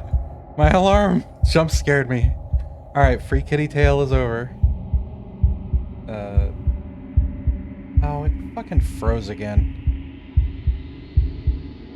Alright, well, my PNG tuber thing froze again. It's got something to do with when I play a game that uses my keyboard, I think. But I haven't figured out why. 1 second. So let's bring back Kitty Cat. Let's drop those. And there we go. Okay, we're back. Oh, we are so back. Alright, we're cutting her free. Devious little bastard. If you think I'm going to let you free her, you have another thing coming. He's not in our head anymore, at least not like before. I don't think he can stop us now. I'm not bluffing. You won't be so smug when it happens. He's weak, thinks he can boss us around when he doesn't have any authority. We're clearly the ones with authority around here, so we can do whatever we like. You're tired, aren't you? No, I'm not. I'm... fine. Whatever. You cut the princess down from the roots that bind her. I hope you're happy. Good luck getting her out of here.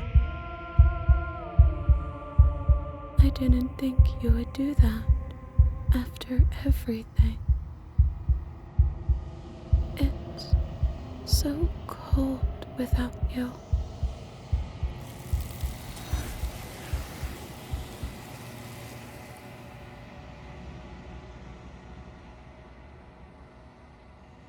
Mm-hmm.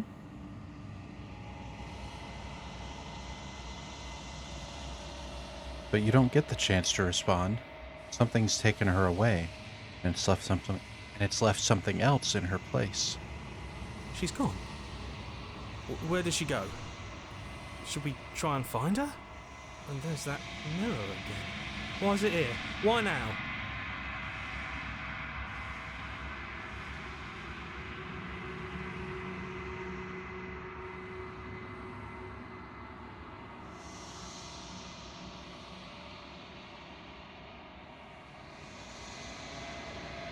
You want to do this one? Sure. He is. Does that mean the world ended? Yeah, no voice needling us anymore. Feels good, but I also feel itchy. Cold. We're top of the pecking order now. Right, boys?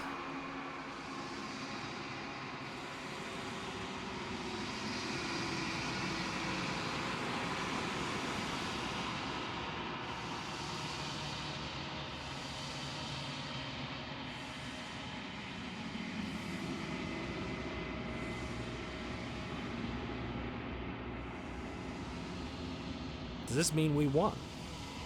Right. She's gone. It's just us and that awful thing. I should feel better with her gone. But I don't.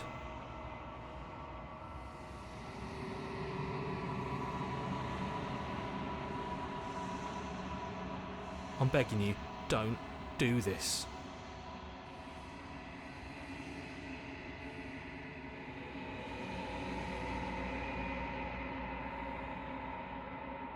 It's different now. It feels, I don't know, final.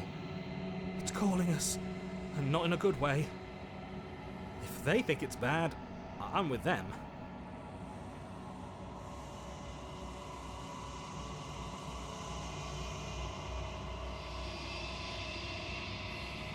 Oh no. Oh my god.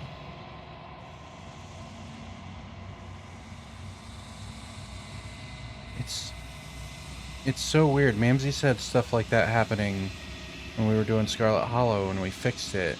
And I thought it was my VPN, but I don't know, maybe it's got something to do with the entire ocean that this is going across to get to you.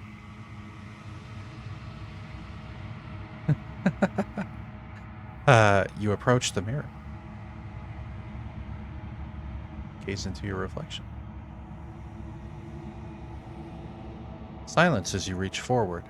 They're gone, but the mirror remains. It's time for you to see what's in it. It's you. Oh man, if the princess flickered in here, that would probably be really weird for you.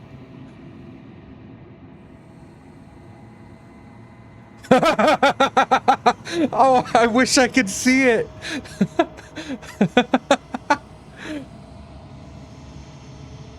Huh. You're alone in a place that is empty. It is quiet here. Proceed to the cabin. You're at the cabin. Approach it. Something finds me in the long quiet and brings me the gift of a fragile vessel. All right, we got a whole lot of possible questions now.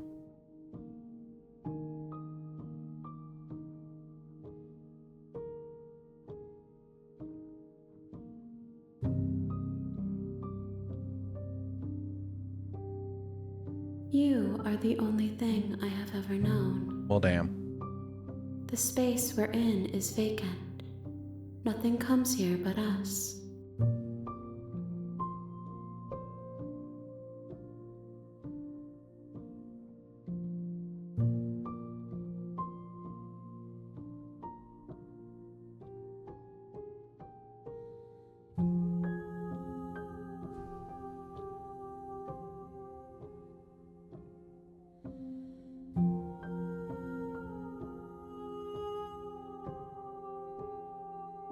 Nothing, as we are, but I know that there are worlds beyond us, and that we are meant to reach them. There is no exit, but this vessel is a creature of perception. She can make you forget, if only you believe her to be able to. Bring me more perspectives, so that I may be whole, and perhaps then we will know our freedom.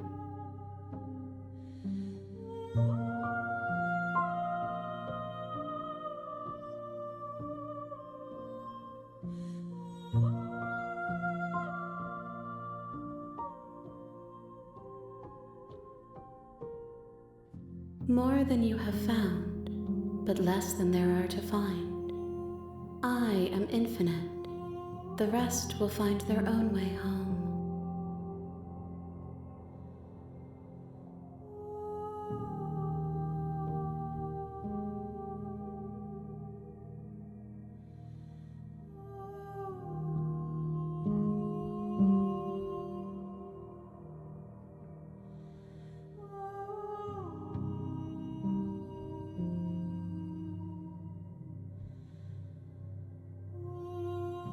You ask of things that cannot be done.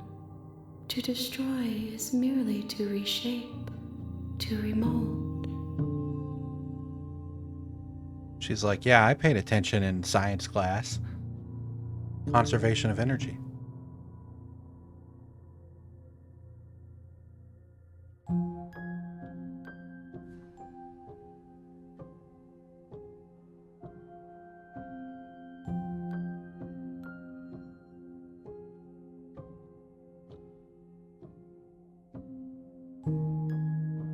Let it be us.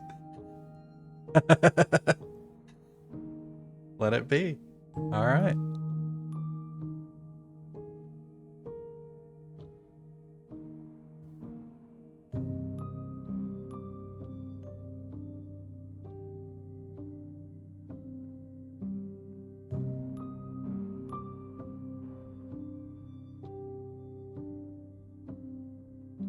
What do you want to do?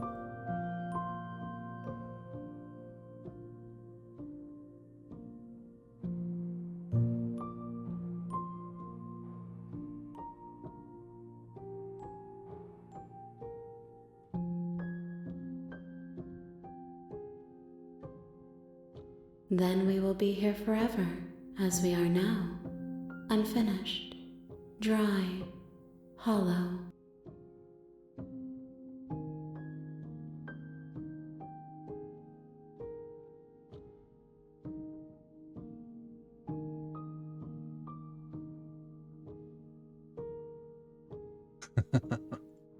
If you need time, then I'll wait with you.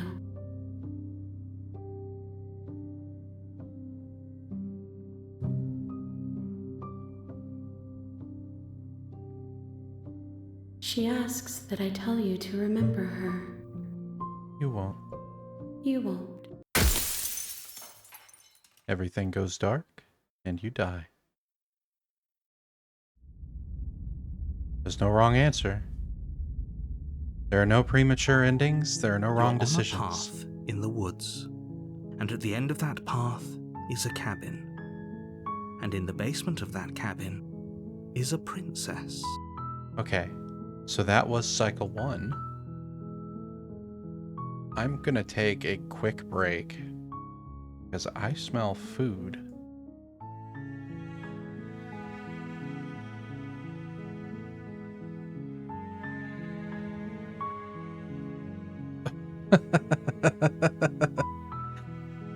Yeah.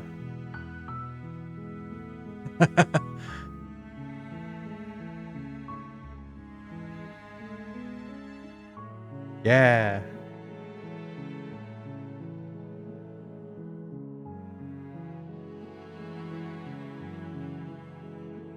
Okay. I am taking a quick break to grab a bite to eat, but I should be back before you have to go. We should do a full one of these. I can start earlier someday. That was really fun.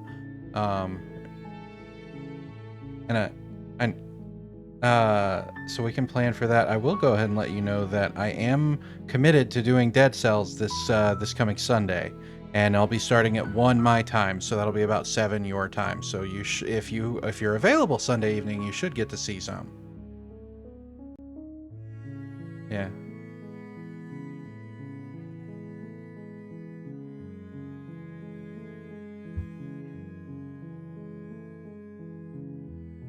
Oh, is it?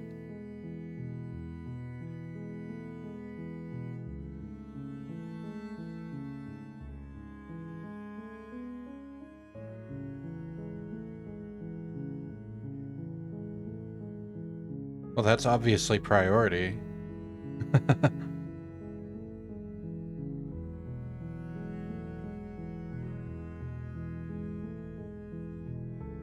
Okay. Well, I am also trying to blitz through Hollow Knight right now before Silksong comes out. So if there's a different day that would be better for you, since you voted for it, I would prefer to do it at a time that you'd be able to see it. So is there a day that'd be better for you?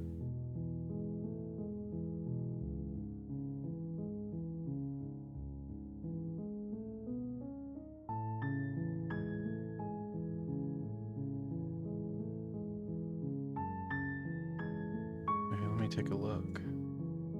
Yeah, so Monday the 1st of September, I can totally do that.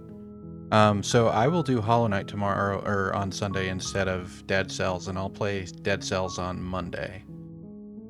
That should work out. Hi, Panda. I'm about to take a quick break, but we just finished Cycle 1. We did the version where you meet her in the tree. And it was really fun. So I had Rusty here as a guest for that one, but we're gonna go back to a solo act for the rest of the stream. Thank you so much for Rusty for doing this with me. That was really fun. All right. Well, I will be back in a few minutes. Rusty, you go get cozy, and everyone else, hang tight. I'll catch you soon. You too.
Did I really get back as the ad break starts? Son of a...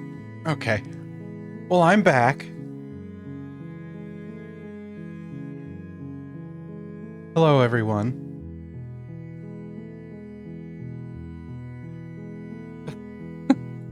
I'm the worst. All right, I have eaten and we're going to continue. Oh, thank you. Thank y'all.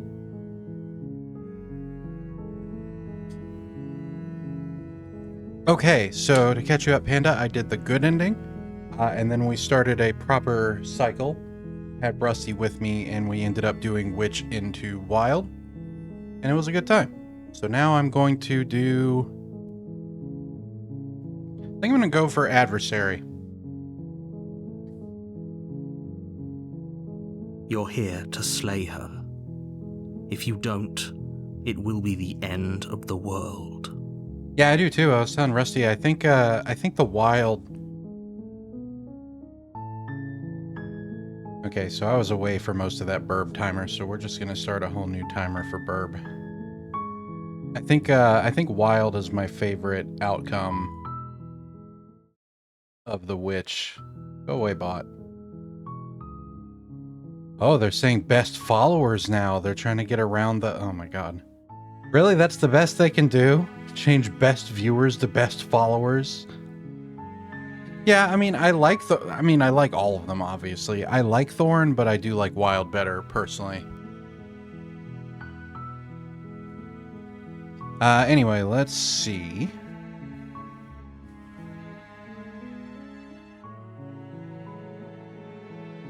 So we'll skip most of the chapter 1 this time. And so if I'm going into Adversary...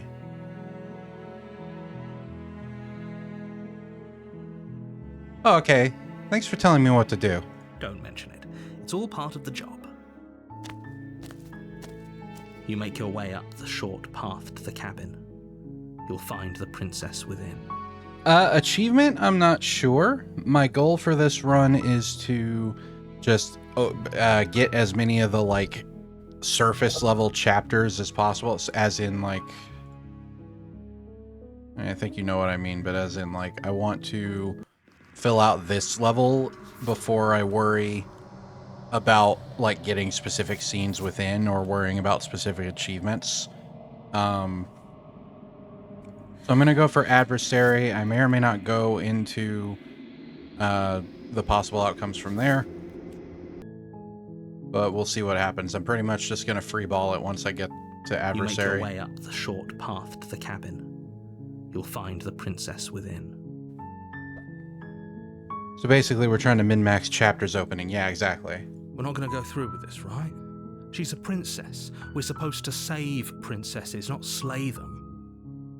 It'll probably... Yeah, probably I will go for chapter 3s. I'm not, like I know what every single line does next with Adversary, but I know how to get to Needle and Fury to an extent.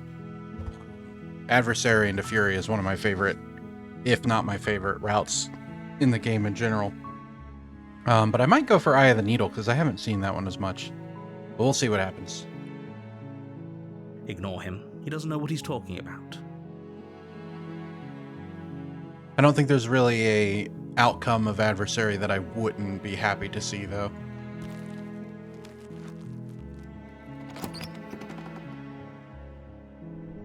The interior of the cabin is almost entirely bare. The air is stale and musty, and the floor and walls are painted in a fine layer of dust. The only furniture of note is a plain wooden table. Perched on that table is a pristine blade. The blade is your implement. You'll need it if you want to do this right. Take the blade. You take the blade from the table. It'd be rather difficult to slay the princess and save the world without it. Enter the basement.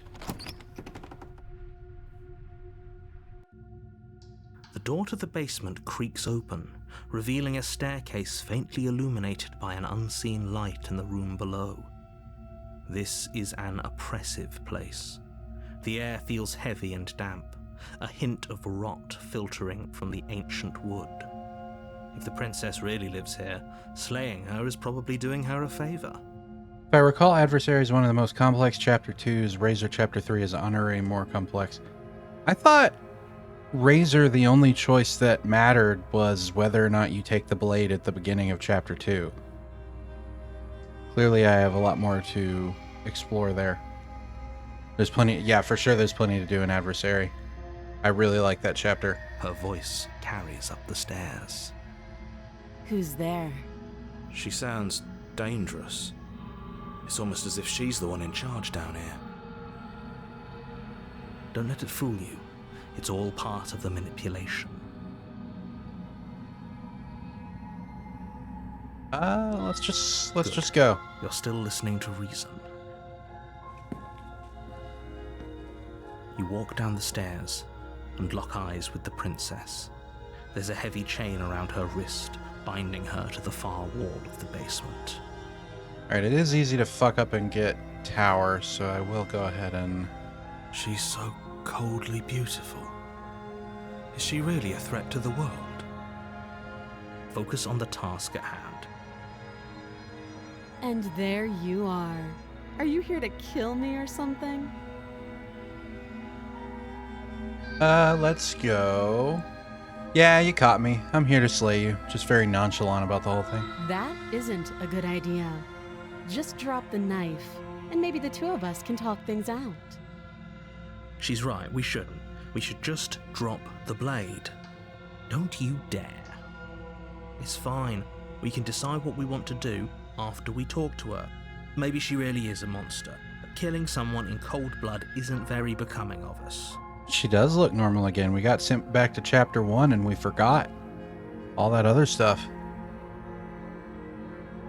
Tighten your grip. You ignore the trembling in your hands and tighten your grip on the blade. You poor thing. Your hands are shaking. Are you scared of me? Because you should be. Ultimately correct. The only real thing that matters is whether you took the blade or not, but each specific choice you do after that influences what your third voice becomes at the start of Razor Chapter 3. Then again, when you choose some way to deal with Razor, bringing another voice. So it's straightforward and short, but deceptively complex in scope. I did not know that. That's really cool. I like that. It's like it shifts the, what's the word? It just shifts the point at which the complexity lies, but still allows it to be like very choice effect. That's really cool. I like that. You step forward, your grip on the blade tightening as you steel your resolve. Oh? No talking then? Fine. What even makes you think you can kill me? I'm so happy y'all like that emote. That I really enjoyed the process of making it, but I was like, it's maybe a little lazy just to cut out pieces of my own avatar as emotes, but I really liked them. That bird is just so cute. I'm probably chained up in this basement for a reason, right? And if that knife is the only weapon you have, you'll have to get close enough to use it. So, you should just drop it. Best not to risk finding out what I can do. She's unarmed. If you hesitate now, it'll be too late. End this. So this leads to tower, this leads to razor. I'm not dropping the blade. Then I'm not talking to you. Fair enough. I do love doing this anyway. Squint at the princess while holding onto the blade. You stare at the princess, squinting. She squints back. The two of you are going to do this forever, aren't you? Probably. Squint at the princess even harder. You squint even harder. So does she. Squinting. At least nobody's dying right now. You're going to have to make a choice. You can't keep squinting forever. Eventually, someone is going to have to blink. I'm not surprised you've seen it. I think I choose the squint option every time I end up in that situation. Even though I do also like, well, it would seem we've reached an impasse. He's so upset. Slay the princess. Doubt, unfortunately, clouds your thoughts as you attempt to run her through. Oh. A moment of distraction and hesitation is all she needed to sidestep your thrust and deliver a catastrophic blow to your jaw. It feels like you've been hit with a sledgehammer. You can feel bone grinding on bone where your jaw has been fractured. Holy shit, that hurts! Though she's unarmed, the shock of that first strike is enough to stagger you, putting you and the princess on somewhat equal footing. Your blade slashes through the air again and again, and her fists connect with your body as many times or more, each impact as heavy as that first bone-crushing hit. We can still turn this around. Screw that. Finish the job. You and the princess stare at each other, both gasping for breath, equally exhausted.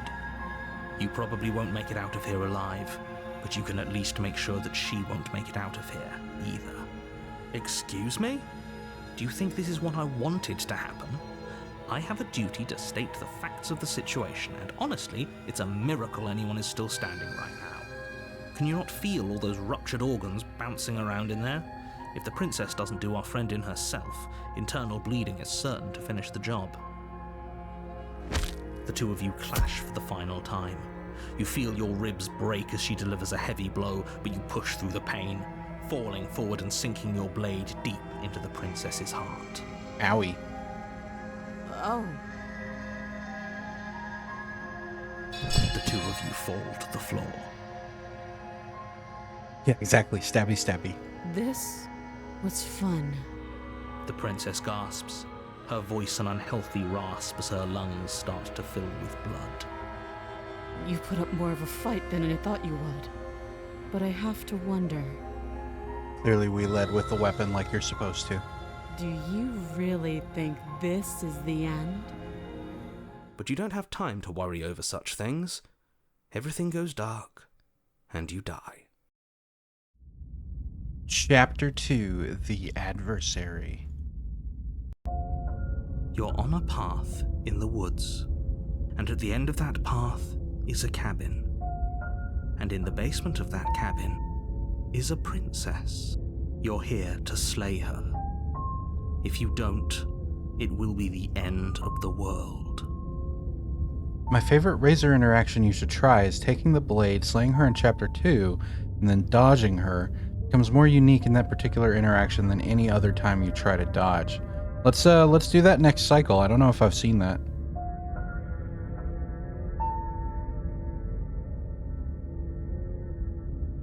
Okay, let's do... I kind of like surprising the narrator with the fact that we've been here before. Let's just go to the cabin. A warning before you go any further. She will lie, she will cheat, and she will do everything in her power to stop you from slaying her. Don't believe a word she says. Slay the Princess reference in the other game that Kami was playing.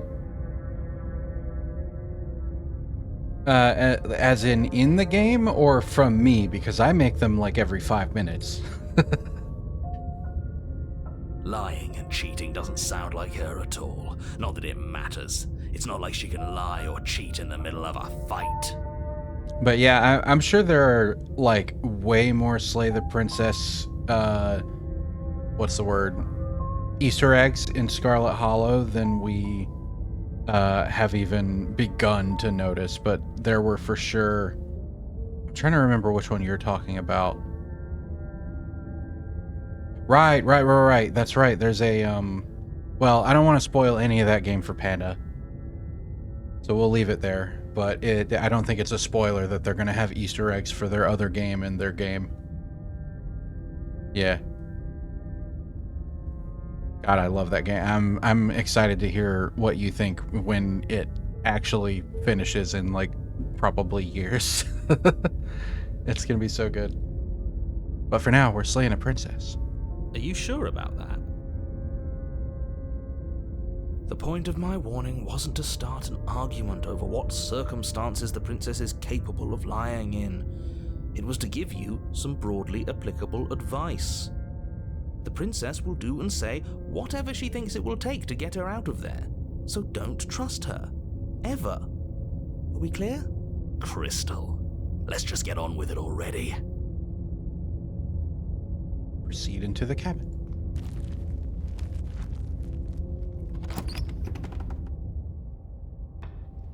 The cabin is tighter than its exterior would suggest. Its cold stone walls press in on you, as if trying to forcefully direct you towards your destination. The only furniture of note is a black iron altar with a pristine blade perched on its edge. The blade is your implement. You'll need it if you want to do this right. So I think I know how I want to play this. I'm probably going to try to avoid the Fury for now because it actually gets to an emotional place for me that I'm not sure I want to be. So we're gonna do some stuff that I don't think will lead me there by taking the blade. You take the blade from the altar. It would be difficult to slay the princess and save the world without a weapon. I think it's neat that Nicole got the job voicing Princess because she was reading out the lines of Scarlet Hollow, and the voices she gave to the characters were practically spot on for what the devs thought they should sound like in History Was Made. Yeah, that is a really cool factoid about the game. I need to see if she has VODs up for that, because I'm curious what she had them sound like. We're no voice actors, but Mamsies and I had a great time coming up with voices for all the different characters, and there are so many characters. Let's just go to the basement.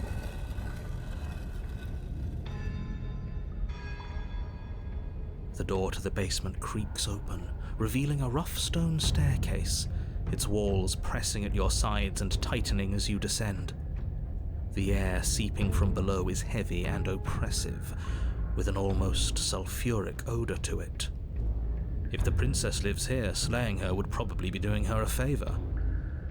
Hell yeah, kitty paws. 30 minutes on the clock. Thank you, Panda. Her fierce voice carries up the stairs. Also worth noting, entirely off topic of stream, but me just kind of tooting my own horn for a little bit. I've been making shorts steadily out of the peak playthrough at the moment, and I made one that was very much self-indulgent when Panda had done like a full ensemble, like all the different redeems for the model at once. And oh, thank you, Rusty.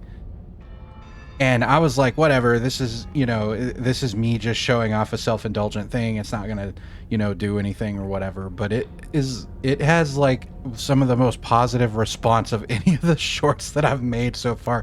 And it's literally just the pause screen while I put on all the different parts of the outfit, and then Mamsie's saluting at the end. Like, I was very confused. Yeah, exactly. Thank you. Is that another challenger? Finally. It's been ages since I've had a good fight. I have a lot to learn about the world of, content creation in general, but YouTube and TikTok in particular are what I've been focusing on. It's been fun figuring it out, though. This isn't what she sounded like last time. Her voice is a little deeper, almost threatening. Good. Sounds like my kind of princess. That's right, stubborn. As much as I appreciate the enthusiasm, just make sure you don't let your bloodlust get to your head. You need to stay focused and keep your wits about you. Remember, you're here to slay the princess, not to have a good fight. As you descend the final step, the form of the princess comes into view. A large shackle leading from her wrist to the basement wall. Looks like she could rip those chains out of the wall without a second thought. Oh, it's you again. I've been hoping you'd find your way back here. Good to see that death doesn't stick for either of us. And you brought your little knife, too. Yes! I'm going to have fun breaking you into little pieces. I assume you're referring to, We can just talk. I assume you're referring to, like, me talking to her to try to get to Eye of the Needle. Doesn't that happen if I, like, run away? I think there were a few ways to get to it. Well, we'll talk to her a little bit, though. How about... You look different. You look exactly the same. Here to free her, probably. Okay. All right, fine. If you're not going to address it, I will. What? You've already met the princess has already met you. The two of you killed each other. Did you think you'd be able to just openly talk about all that without me noticing? Maybe a little. Maybe. You did seem to just gloss over the whole thing for a while. Of course I glossed over it. When a colleague says something insane, glossing over it is one of the best ways to stay focused and keep moving forward. Enough is enough. I believe you. And that's all the more reason to take this seriously. You don't know that whatever brought the two of you back to life isn't a fluke. And beyond that, do you know who doesn't remember anything that happened last time? Me. I don't remember. Anything to piss you off, narrator. Are you okay? It's my pleasure. Of course I'm not okay. As far as we're all concerned, the fate of my world is still very much on the line. Not all of us have the luxury of jumping over to a parallel universe the second we die. Just because it bothered... Yeah, probably that one. Let me see. Ooh, I've never gaslit him about this before. Yeah, I'm doing that. No, I don't know what you're talking about. I've never died. Do you see how alive I am right now? Would someone as alive as me already have died? I didn't think so. Don't try to lie to me. Just please take this seriously. Oh. Agreed. We can't win unless you treat this fight with the gravity it deserves. Well, it was worth a try. Yeah, let's do that. I'm actually here to free you. Free her? You aren't... I don't know why I'm even bothering, to be honest. You know the stakes of the situation. Who says I want to be free? Yeah, exactly. Me? Anyone? Why wouldn't you want to be free? Are you sure we want to look a gift horse in the mouth right now? If she doesn't want to leave, doesn't this whole situation just work out for everyone? There's nothing out there for me. The only thing I care about is right here. All I want is to keep knowing what it feels like to kill you and be killed by you. I want to feel that knife split me open. I want to feel your bones snap beneath my fists. I think I'll just let the princess speak for herself here. Leaving her in the basement isn't an answer. You have to make a choice. If I recall, either when you step closer or now, you get a new action to do so. And there's only one choice worth making. Fight her. Win. Let's see.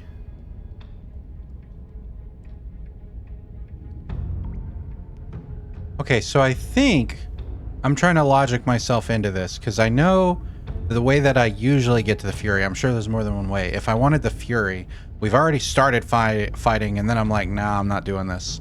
So I'm guessing it's just any way that we're already fighting, and then I change my mind and we don't do it anymore. I'm guessing that leads to the Fury. I'm guessing I get Eye of the Needle if I do anything that we never started fighting, and then I leave and she kills me in some fashion. I can assure you Needle can be gotten to by attempting it. Yeah, I'm pretty... That would be included in, like, we never actually started fighting. So that is probably the way I'll do it. But I am going to do some more questions first.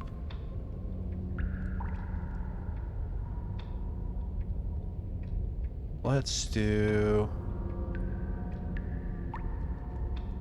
I'm not saying I'm not here to fight, but I think the two of us have a few things to unpack first, like how we're both still alive. What is there to unpack? I was dead and now I'm not, and the same goes for you. There. Unpacking done. Don't you get it? We've been given free rein to wail on each other. Forever. Couldn't have said it better myself.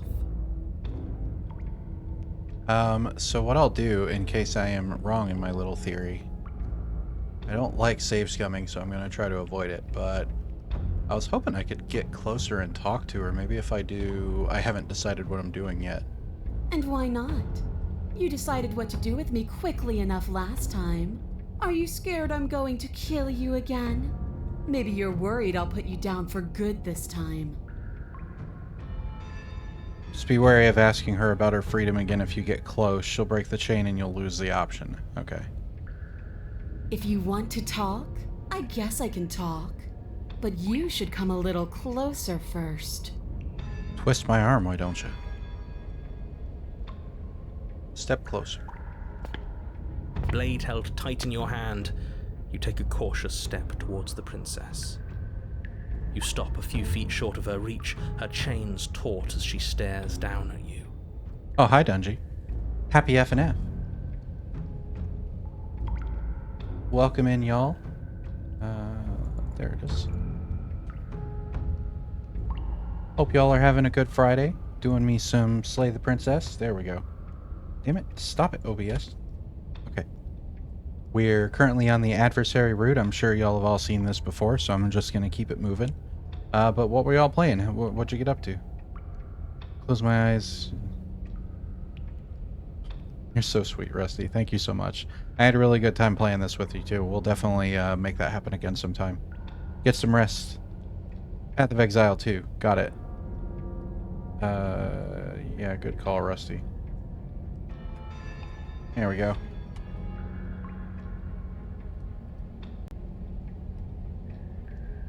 How was that going? She's a lot bigger than I thought she was. Why do you sound so scared? We can take her. Well, what do you want? Because every second we waste talking is a second we could spend killing each other instead.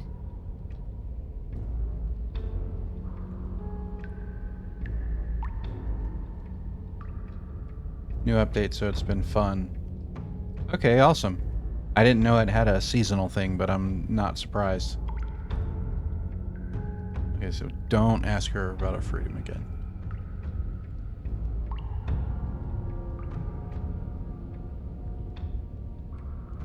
I see, I see.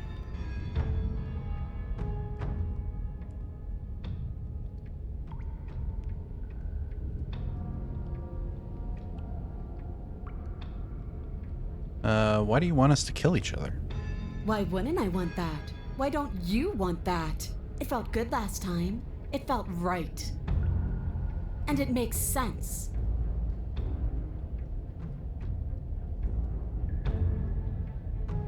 If all you want to do is fight me, does that mean you won't end the world? The world?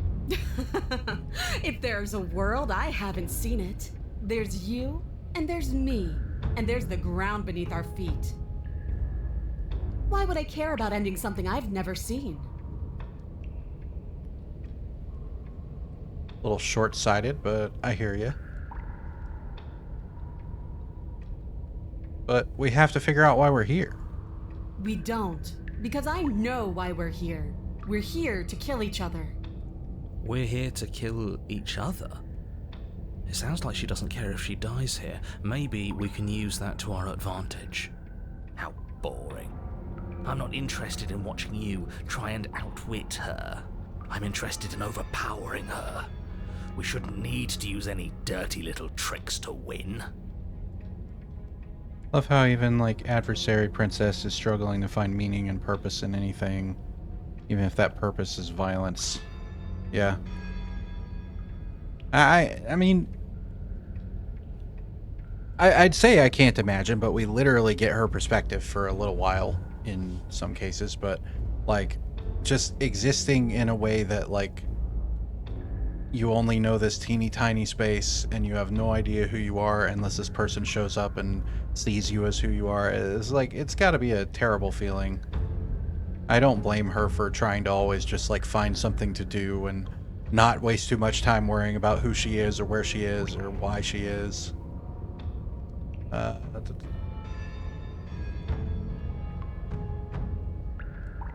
I don't mean why are we here existentially. I mean quite literally, why are you in this basement? Who sent me to kill you? Why me?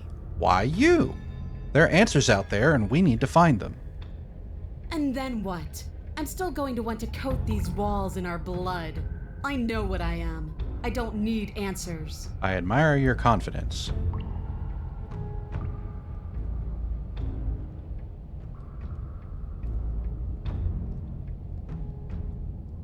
Okay, fine. I'm sure you'll see the light of day if I attempt to free you. Let's get you out of here. I'm sorry, did I hear that right? Did you just say you're going to try and free her? Yeah, I mean, it'll be a better fight if we're outside under the starlight. It'll be fun. She doesn't even want to be free. Exactly. So beyond the apocalyptic moral implications of letting her out, how do we even think that's going to work? I mean, we have a weapon, right? We could always just cut her out, yeah? While she's trying to kill you. I would say strong, independent, so on, but then again, it takes two to tango. Yeah, why not? And then what? Do you think she'll just follow you out of here? And now she wants to tango. Goodbye, Burb. It's been fun. Maybe. I don't know. It's worth a shot, isn't it? No, it's not. Sorry, I zoned out the Burb alarm. While she's trying to kill you. Yeah. We're doing it. Free the princess. Actually, no, you're not. I have a responsibility to the world here, and I'm not just going to let you throw yourself into a scenario where the literal best outcome is the end of everything. That's a good call, Panda. I've gotten / seen adversary before, but never in this fashion.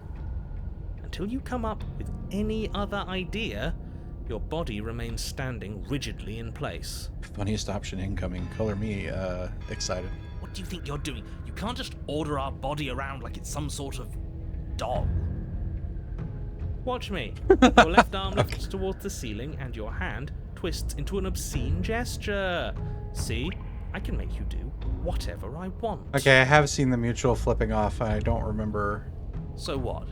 You barely managed to lift our arm. That's so funny. What are you doing? What is that? Why are you moving so weird? The princess, taken aback, flashes her own rude gesture in return. I love that it's blurred, as if that's the most obscene thing that happens in this game. Hey, you, decision maker. I want us to fight her as much as he wants us to kill her, but this is boorish. Just ignore him. If you want to try and free her, I don't think there's much he can do to actually stop you. There's a scene in this chapter where you shove her knife into her face up through under her chin and basically pull the skin on the front of her face off. And it's shown in full detail as part of a violence montage. But the flipping off is the part that we blur. I love it. It's so funny. The devs have confirmed that they are actually doing that, just censoring it. Oh, that's interesting. It's like a callback to the, okay, free the princess. You know what? Fine. Blade in hand, you charge forward to try and free the princess from her bindings. Finally! I have no idea what you were just doing, but I'm glad it's over. Let me help you! Slash across her wrist, her elbow comes crashing down on your skull. An unsettling crack echoes in your ears. It's a devastating blow. Your body crumples to the floor, limbs suddenly refusing to respond. This might be it. That's it, huh? You've gotten really soft. Everything goes dark, and you die. I mean, I am covered in feathers. Really? In just one blow? Yes. Oh, come on, that's hardly fair. We're not dead. You're just flipping the table over. It is what it is. You're dead. Finished. Over. All right, fine. This whole thing's a frustrating mess anyways. We're better off with a fresh start. I'll see you two next time. That sounded like... Did they expand Adversary in Pristine Cut? That kind of sounded like his newer recording setup, because you can tell in some scenes like when they recorded new lines for Pristine Cut. Chapter 3, The Eye of the Needle. You're on a path in the wood. If you weren't so damn focused on freeing her, we wouldn't have died back there. You're strong, but you're bullheaded. This isn't a fight, it's a puzzle. She's stronger than us, but we can use that to our advantage. That wasn't a Pristine Cut line. I didn't think they expanded Adversary. I hate puzzles. I've never done a puzzle myself, but anything that doesn't get us beaten to death is good in my book. What do you have in mind? Same thing as last time, only we'll be smarter about it. We're getting her out of there. After that, we're seeing what happens. Needle did get a small update on this particular route you're on. Okay. Are you insane? Do you have any idea how dangerous that would be? If she gets out of here, that's it. Game over for everyone, yourself included. Yeah, I've never done or seen Needle reached this way. This is really cool. I'm never going to run out of new things to see in this game. Are you not challenging us on all the looping? Have you known about it the whole time? Are you the same one we've been talking to since the beginning? Sorry to disappoint what I'm sure must feel like a grand revelation, but that's not what's going on here. We've never met. Enlighten me then. I have no memory of meeting you, but you've clearly seen things you weren't supposed to have seen. You'd only be saying the things you've been saying if you'd already been here. So where does that leave us? I do love Skeptic. It leaves us exactly where we started, and where I'm sure you've already been before. The princess, left unhindered, will bring about the end of the world. You have to put a stop to her. The only way to do that is to slay her. Screw it. I'm sick of this smug asshole telling us what to do. If you need help busting her out of there, I'm your man. Okay, I gotcha. Welcome aboard. And if things go bad once we get her out of the cabin, well, at least you'll be able to get the fight you wanted. The rest of you had better keep those two in check. They're far along the edge of a dangerous path. Don't let them go any further. Let's see. We haven't talked enough about how different this place is. I wouldn't even call these woods. It's like her influence is poured out into the world. It's evidence of one of many ticking clocks. You can't let her spread any further. But do we know it's her? For all we know, he's in control, pulling the strings to make us too afraid to do anything but slay her. For all we know, it could be us making the changes. Exactly. And at least as things are now, there's no way for us to know. But the world is clearly not as it seems. We can't trust anything until we learn more. If you question reality itself, there's not much I can offer in the way of persuasion, but do consider that it probably isn't helpful for anyone to doubt the ground they stand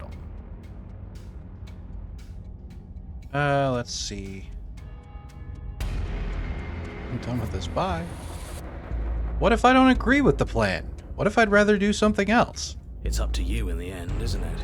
It'd be best if you bought in, but there's not a whole lot we can do to stop you if you decide to do something else. These are just powerless thoughts and opinions. You don't need to let them drag you and the world to ruin. Oh, like you. Fine, we'll go to the cabin. It isn't long before you find yourself at the end of the path, staring up the hill at the cabin. I hope you've given serious thought to your predicament. No, not really. No last advice for us? No words of warning? Kinda just playing it by ear. From what I gather, you've heard it all before. There's no use screaming into the wind. I don't know, screaming sounds pretty good right about now. I could use a little catharsis. There'll be time for that later. For now, you know what you have to do. Proceed into the cabin. The interior of the cabin is suffocatingly tight, more of a glorified tunnel than a building. Its stone walls squeeze against your sides, leaving you no choice but to press forward. The only furniture of note is an iron altar jutting out from the wall, a pristine blade perched on its edge. The blade is your implement. You'll need it if you're going to do this right. But there's nowhere to go in here. This is just a hallway with a mirror at the end of it. A mirror? But there isn't a mirror here. There's the iron altar, the blade sitting on the altar, and the door to the basement. Does he really not see it? Or maybe what we see as a mirror, he sees as a door. It is a door. And before you ask, no, it's not a mirror-shaped door. The object at the end of this room is both door-shaped and a door. There shouldn't be any room for misinterpretation. Who cares what it is? It's in our way, we should smash it. Take it. Take the blade. You take the blade from the altar. It would be difficult to slay the princess and save the world without a weapon. Good. Wouldn't want to be pushed around without a way to push back. And she likes when we can push back, doesn't she? Approach the mirror. You step forward and approach the door to the basement, hesitating before you open it, as if you don't see it. You're rather committed to the bit, aren't you? The door's right there, it's right in front of you. It's a bit grimy. Why don't we wipe it clean? Still intrigues me that he can't perceive the mirror at all. Yeah. Have they never said, like, are they just gonna forever leave it for us to wonder what the deal is with that?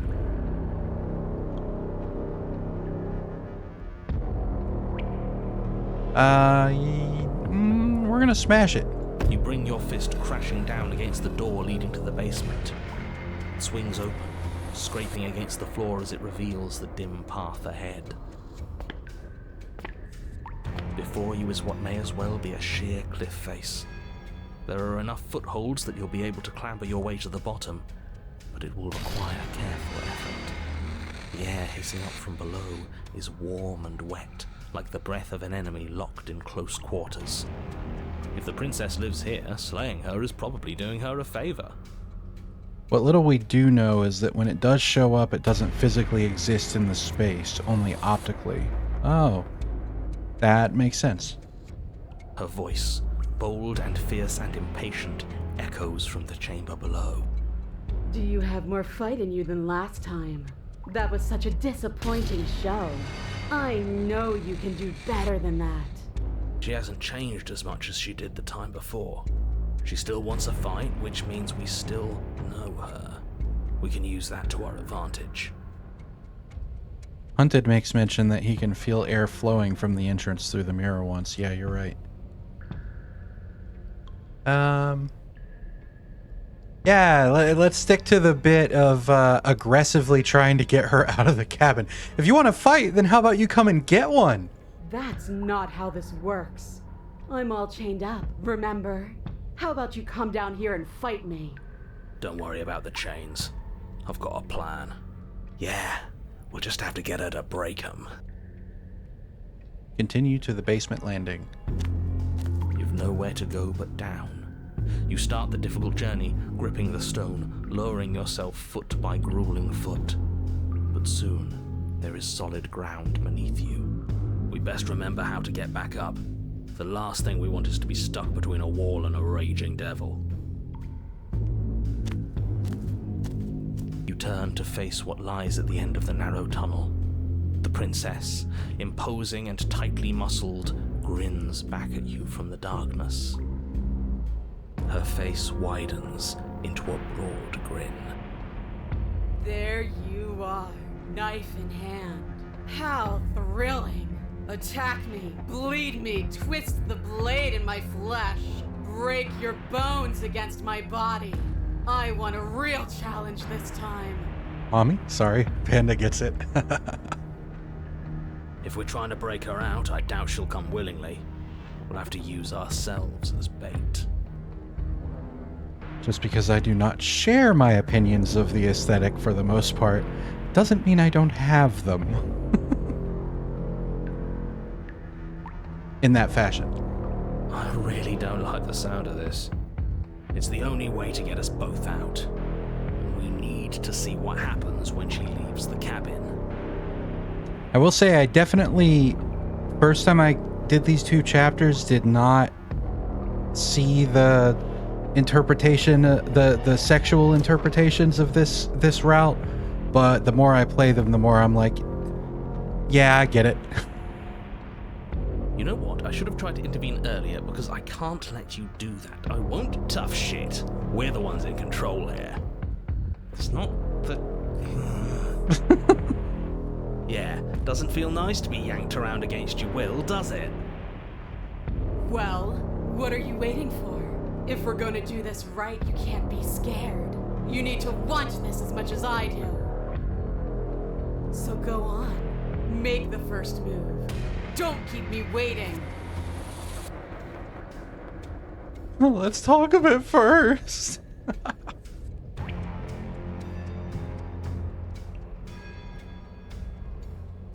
Yeah, I'm glad it's letting me commit to the bit. Let's do... let's tease her. Not down here. If you want me, you'll have to come and get me. The princess scoffs. Oh, you're up to something tricky, aren't you? You're teasing me with what I want, but I'm sick of waiting. I'm not going to let you give me another bad fight. I'm going to get what I want. Bloody desire in her eyes, the princess rushes forward, ignoring her chains as they bend and snap. Okay, she's taken the bait. Now let's get out of here. Without hesitation, you turn back the way you came and scramble up the ledge towards the tunnel entrance. Adversary honestly feels like the right amount because she was at least willing to talk to you about it, doesn't force the issue as much. Needle, on the other hand, will do whatever she pleases. Yeah. It all has a tinge of reality to it, though. I love that about their games. Turn to the scramble. Yep. As you near the top, Oh, hands desperately God! clawing at jagged stone, you glance back. The princess is right on your heels. She doesn't bother to scale the wall as you do, instead digging deep into the rock of the cliff face with her fingertips in her rabid pursuit. The fucking kitty paws timer went off at the same time as that loud thud and legitimately jump scared me. Although I would also be probably leaking uncomfortable fluids from just about every orifice if this thing was chasing me. As fun as it is to look at her here, be like, ah! Anywhere you go, I will follow. Given that was the dev's goal, yeah, brilliant analysis in relationships. We're planning on it.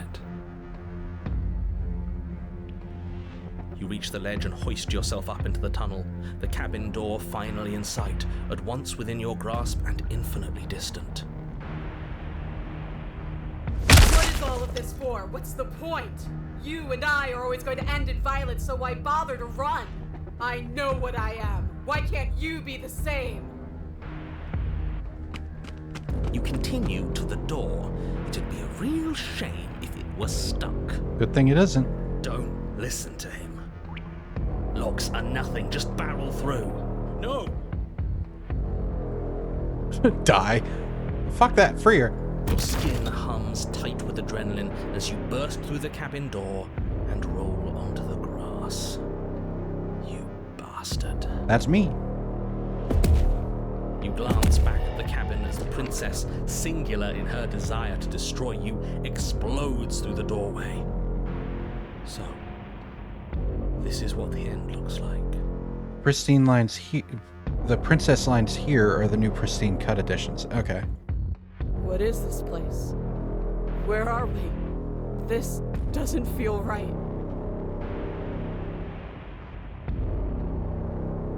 Let's do... I don't know. But I was hoping we could find out together. This is just another place. I don't care about places. I only care about you. Is this what you wanted? For me to see this? Fine then. I've seen it! Are you happy? Are you finally going to come back to me? Are we finally going to fight? She readies her powerful legs to charge you, but then she slumps. But I don't feel like fighting anymore. I am cold. It feels like this is where I'm supposed to be, like stepping out of that door was some driving purpose I've long forgotten. But I don't want to be here. I don't want to be here. I'm so confused. I'm sorry. It's cold.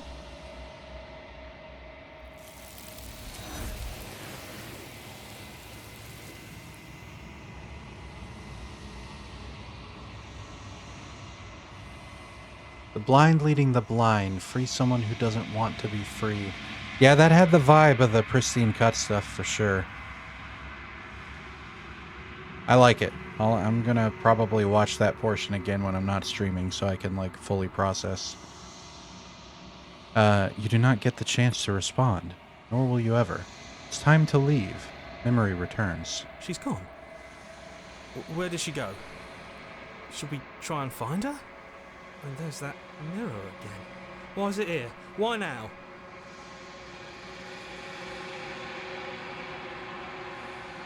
Okay, so I did... Yeah, I don't think I want to be a dick to the voices this playthrough. It's gonna be okay, just trust me. We've been here before, and you always get scared. But it feels so bad. Like looking into it right now is going to be the end of everything. You're right. Part of me wants the truth, but something stronger is holding me back. Fear. Screw the mirror. We just need to find the princess. That's why most other times Princess wants freedom or to be out there, but Adversary/Needle were so committed to the purpose of violence and fighting that when her true calling reared itself up, all she could do is what she knew. Fight.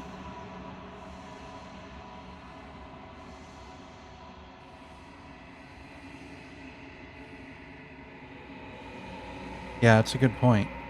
I mean, I guess to that version of the princess, fighting was her freedom because it was her escape from the confusing feelings that everything else created for her. Whereas, like, she kept insisting, she's like, I know what this is, I just want that.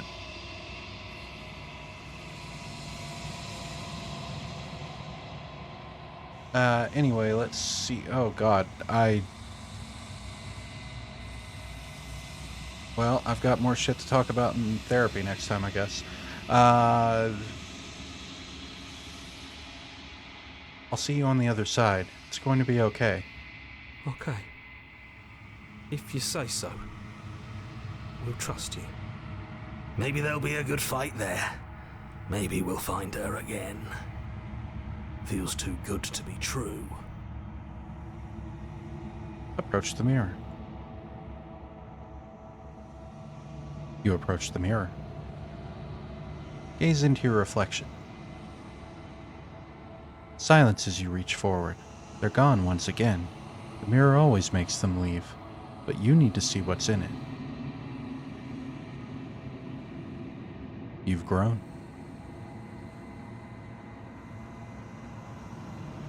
You find yourself in the long quiet once again. Proceed to the cabin. You're at the cabin. Approach her. Flickering lights and empty cityscapes become pockets of vitality and movement. I am more than I was before. Whenever you are ready, I will wipe your slate clean once again.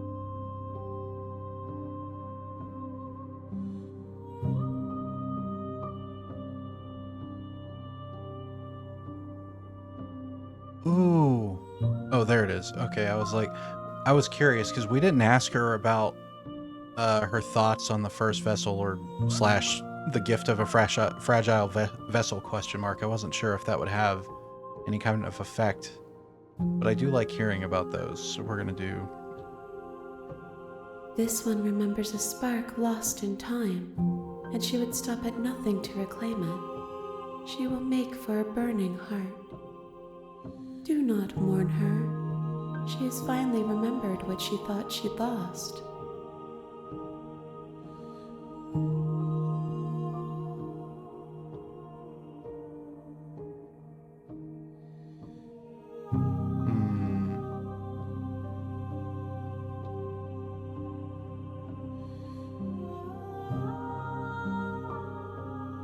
Normally, I like to ask all this stuff, despite the fact that I've seen it a million times, so I like to do it for stream. But because we've already been going for quite a while and we're at the end of cycle 2, I'm gonna just keep it moving. So I am ready to go back. I await your return, but it will give me time to reflect on what I am. We will meet again. Everything goes dark and you die. Chapter 1: The Hero and the Princess. You're on a path in the woods, and at the end of that path is a cabin. And in the basement of that cabin is a princess. Actually, let me take a look, see. Yeah, so we did.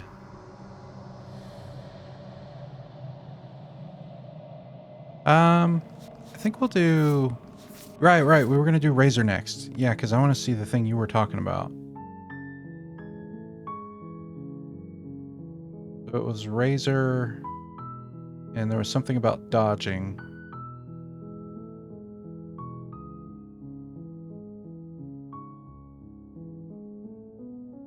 Try taking the blade, slaying her in chapter 2, and then dodging her. Okay.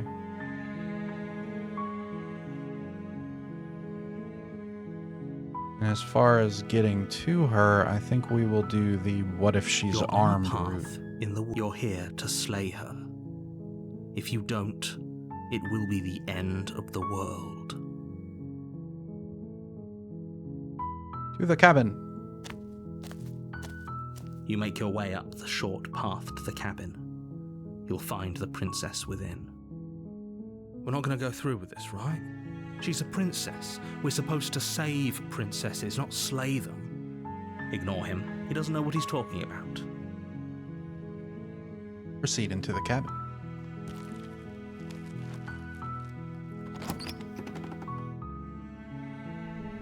The interior of the cabin is almost entirely bare.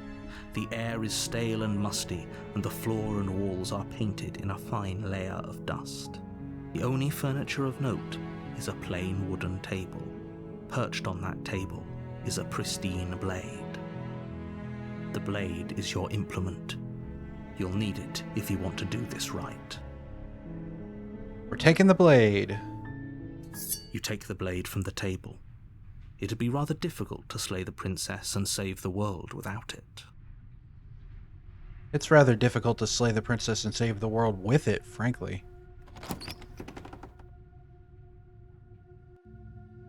The door to the basement creaks open, revealing a staircase faintly illuminated by an unseen light in the room below.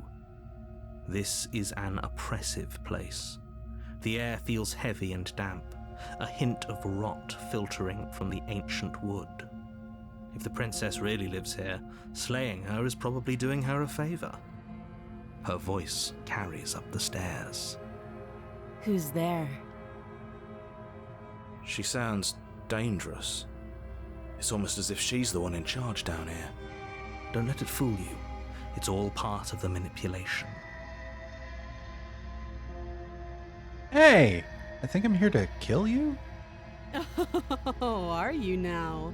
Why don't you come down and let me take a look at you? Great job. You gave away the element of surprise. Good luck, hero. You walk down the stairs and lock eyes with the princess. There's a heavy chain around her wrist, binding her to the far wall of the basement. Razor is also an interesting analysis of a relationship. Like, sure, it's darkly comedic and ridiculous. There's this overall theme of a toxic relationship where one partner doesn't understand that what they're doing for fun is hurting the other, and they downplay or ignore feedback. You know, I hadn't given a lot, or like I've thought to myself, like I don't really know the connection to relationships from the Razor before, but that makes a lot of sense.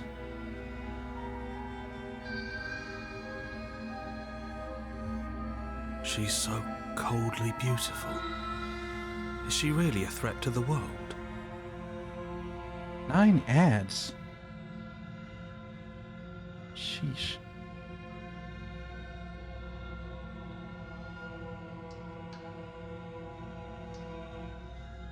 One second, y'all.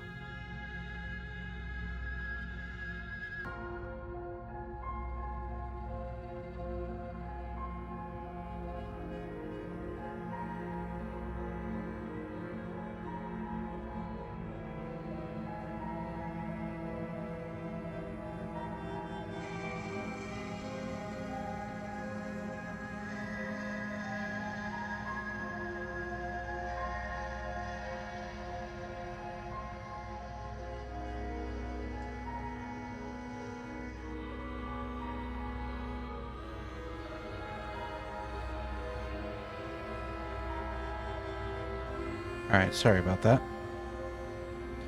Let's keep working toward the Razor. Focus on the task at hand.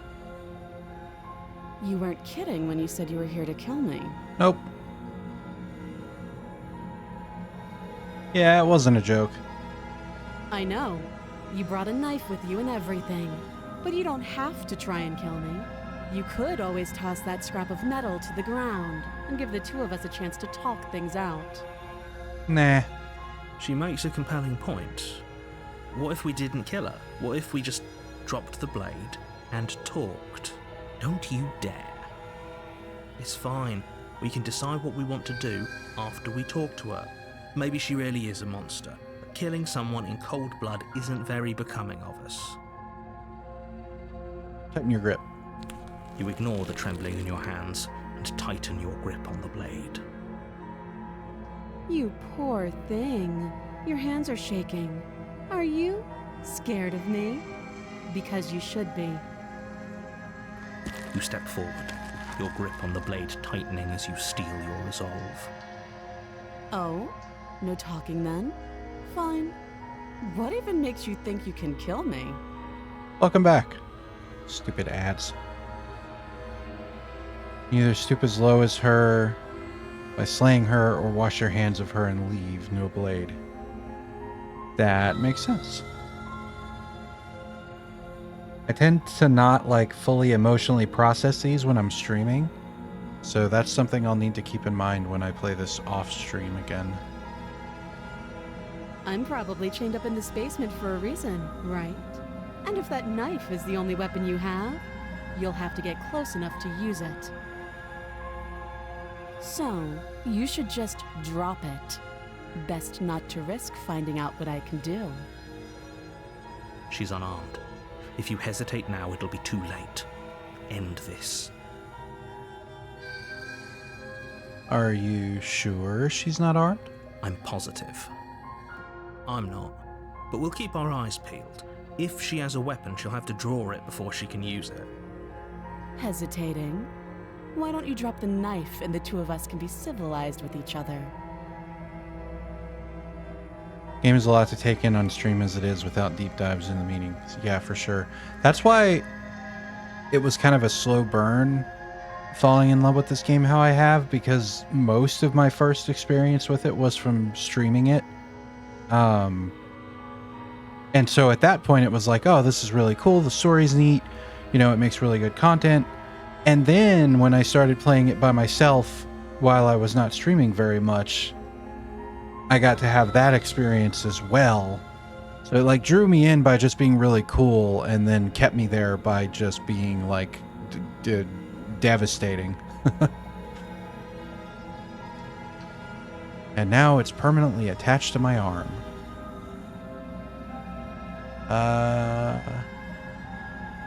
No, I trust the narrator. She's not armed. It's fine. Slay the You princess. charge the princess, blade in hand, but unfortunately your earlier suspicions proved correct.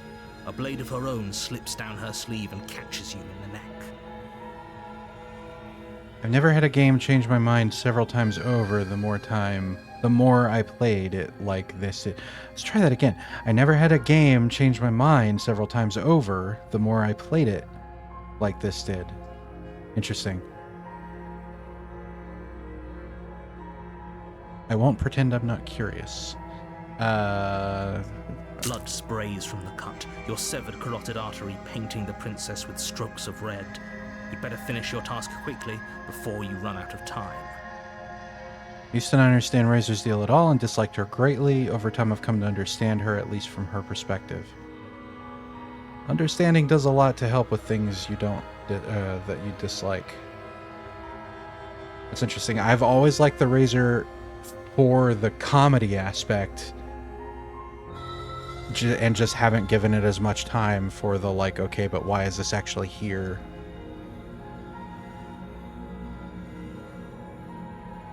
I really like this shot. Die. Yeah, we'll die. Are you serious?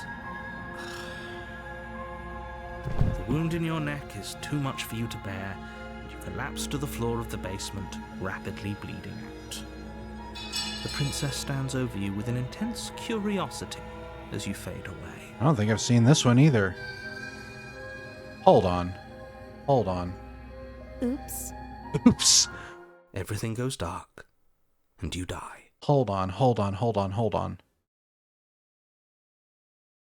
Does this update mid... Okay, maybe that's like a variant of, maybe it doesn't get its own page. Because I've done enough on the PlayStation that this is the only one I have left for Chapter 1, always leave a means of easy egress. And I was like, that doesn't really seem like it would make sense for that hint. But I was like, I've never seen that particular... Her perspective is either killing you for no real reason or being slain instantly and then slaying you. This is all she knows, and it's incredibly fun and entertaining to her. No wonder she gets giddy about stabbing. That makes sense. I mean, in that way, it's really like Adversary and Needle. It's just kind of like the thing that she knows, and she throws herself into it wholeheartedly. Chapter 2, The Razor. You're on a path in the woods, and at the end of that path is a cabin. And in the basement of that cabin is a princess. This stream sponsored by Gillette. You're here to slay her. If you don't, it will be the end of the world. Doesn't mean I like it, of course, but at least it's understandable. Let's do... I do love this. She's going to kill me again! Again? People don't die twice. You haven't even met the princess, and I hardly think she'd be capable of killing someone as skilled and courageous as yourself. Oh, okay. If he doesn't remember what happened, then maybe it's best to keep it that way. This whole thing's a crock of shit. She's just going to pull a knife out of nowhere and stab us again. Stabbed to death? Well, you won't have to worry about that. The princess is unarmed. Yeah, that's exactly what you told us last time. When we asked you if you were sure she didn't have a weapon on her, you said you were positive she didn't. But it turns out she did, because when we charged her, she started stabbing us to death. Calm down. I assure you she has no weapons, so there's no reason to fear her. You were made for this job. You'll do just fine. We'll proceed to the cabin. Well, have I heard the cheated's version of this? Screw it, it doesn't take long. Let's assume I'm telling the truth and all of this really did already happen. Why should I listen to you? Why should I bother doing anything? Those are two very different questions, but fine, I'll indulge you if that's what it takes to get you moving. Let's say for a moment that this really is the second time you've met me, or at least a version of me. You died last time, which probably only happened because you didn't listen to me. We did exactly what you said. Sounds to me like you probably had some kind of elaborate nightmare in which case I shouldn't be held accountable for what supposedly happened. But congratulations, you've been given a chance to actually do this right. IRC Razor was the last chapter Tony wrote pre-pristine cut, so a lot of what Cheated says here is a bit of venting from Tony writing this last after everything else. Huh. Okay. And I believe your other question was something along the lines of, oh, what's the point of doing anything? If you're asking that, it sounds to me like you're making the rather dangerous assumption that your actions last time around didn't have any consequences. What do you mean? Of course there weren't any consequences. We were killed by the princess and now everyone's right back to where they started. That sounds pretty consequence-free to me. Yes, but in this purely hypothetical scenario, that begs the question of how you got back here. Did time simply rewind itself, or were you instead transported to a different world entirely? If it's the latter, what do you think happened after you died? Do you think the people there lived happily ever after? Or do you think that the princess, left unhindered, brought about the end to everyone and everything, just like I told you she would? Screw this. Who cares what happened to everyone else? She's not going to play fair, so we should do what we can to save ourselves and just get out of here. At least you know not to trust her, but you do realize that everything and everyone includes you, right? If you turn around and leave, you're dooming yourself as well as everyone else.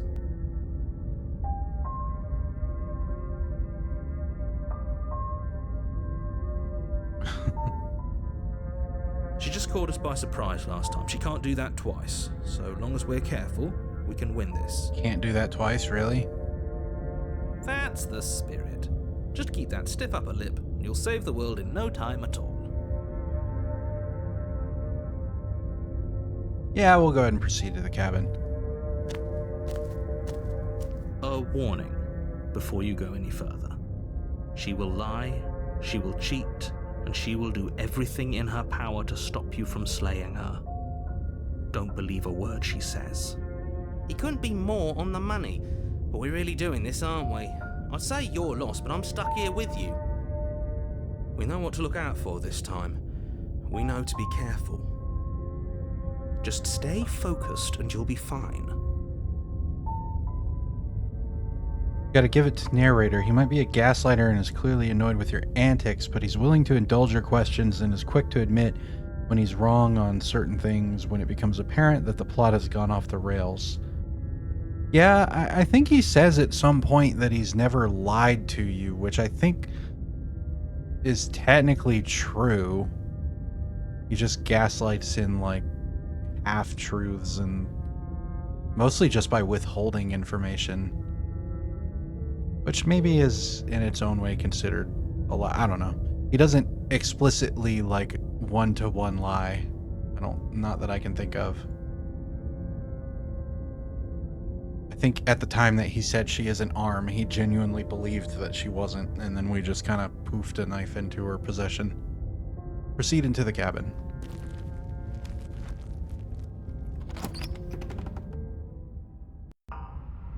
The interior of the cabin is a jagged mess of warped wood and broken boards, their splintered edges as uninviting as shattered glass. The only furniture of note is a pointed table with a pristine blade perched on its edge. The blade is your implement. You'll need it if you want to do this right. I do really like the music for the razor as well.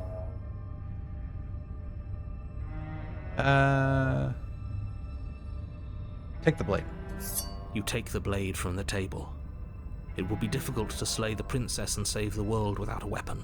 It's a take the blade kind of day. It feels a bit better to have a weapon in our hands. Let's make her hurt for what she's done to us.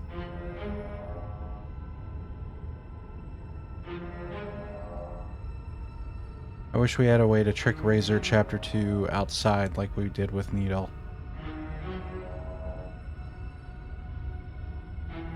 I guess Cheated isn't a good runner.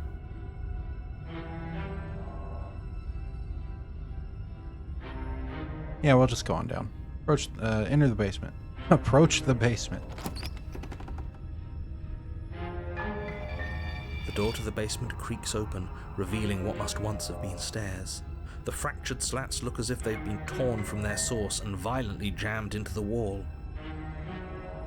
The air seeping up from below has an almost metallic quality to it, like the smell of fresh blood.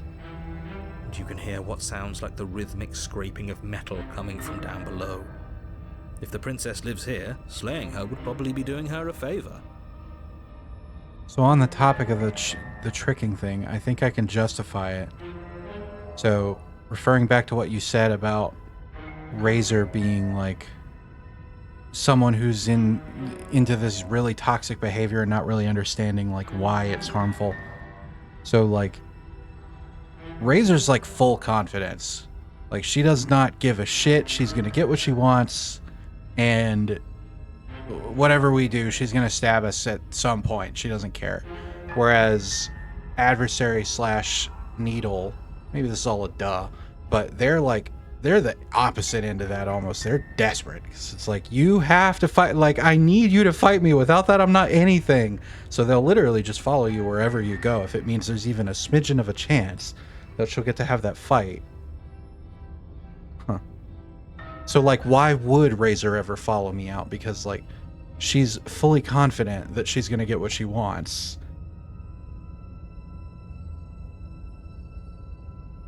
That's right, scraping. I told you she has something, I told you. Opposite ends of very unhealthy, or both very unhealthy ends of a spectrum. That sound could be anything. It's probably just her chains dragging across the floor. I am begging you to get out of your head. You are her target. If the target is leaving, take chase. I suppose. I don't know. I still read. Maybe this is me projecting, but I read adversary as a lot more like desperate, and I feel like Razor has more confidence. Like, nah, they'll come to me. Her grating voice carries up the stairs. I hope you've come to rescue me. I've been stuck down here forever. There is something so wrong with that voice. Do I have the option to leave? Yeah, she thinks she's better than us, like she doesn't even have to put on an act this time. As you descend the final step, the form of the princess comes into view, her sharp eyes following you from across the room. I wonder if she remembers us. Finally, somebody! Quick, get me out of these chains. We're not safe here. Come on now, we're not falling for that, are we? She's trying to trick us, but she can't hide that threatening edge to her voice. She just wants us to get close, to let our guard down. The part that throws you through a loop for Razor's psyche is that she doesn't even hate you. In fact, she'll reciprocate your love for her if you choose to. Come what may, her pleasure is stabbing you. It's a weird juxtaposition. Yeah.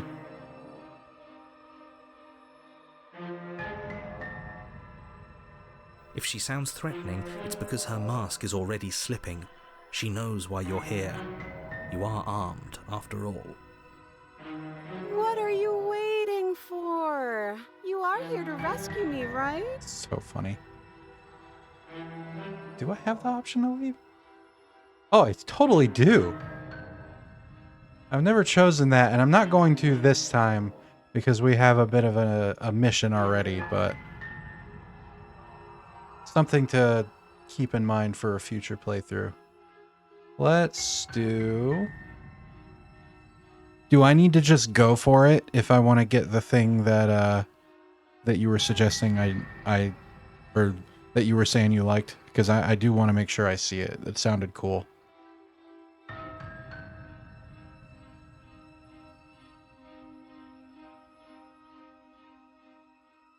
You can talk to her, but not for so she doesn't get bored. Got it. Got it.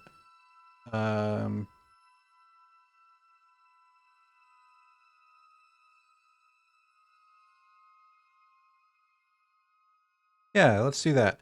I was foolishly honest with her last time. What if we're both honest with each other? I was sent here to stop you from ending the world, and you slashed my throat last time. That doesn't sound like me. There you go again, talking up delusions about a past life experience that clearly didn't happen. Ugh, it's like the two of you are working together on this. Aren't you listening to her? She's obviously lying through her teeth. I'm terrible at spotting lies, and even I can tell something's up here. We can't be the only ones that looped back to the start. Someone else has to remember, right? Yes, something is obviously up, and we can all tell that she's lying. The thing she's lying about is how dangerous she is, not dimension hopping or time travel or whatever it is you think you're doing. You have a knife, I'll let you out of here if you drop it. Let's do... Let's just continue to be foolishly honest. I'd like to trust you, but you're being so suspicious right now. That's so rude of you, passing judgments on strangers you've never met just because they're different from you. How would you like it if I did that, huh? Not very much, to be honest. But, you know, people. Silly little bird-face thinks he's so serious coming down here but doesn't know anything. Thinks he can tell me to get rid of all the knives I don't even have while he gets to wave one around right in front of me. I bet you didn't like that, did you? I bet you didn't like being judged for no reason. I have absolutely zero doubts that she is going to stab us if we get close to her. She certainly feels threatening. Just because she's acting like she's going to stab you doesn't mean she has the means to actually do it. But you know who is armed? You. So stop second-guessing yourself and do your job. But I'm nervous. All the more reason to jump into the deep end and deal with her right now before you waste any more time getting stuck in your head. Okay, I think we'll go for it. I don't know exactly how many questions it is before...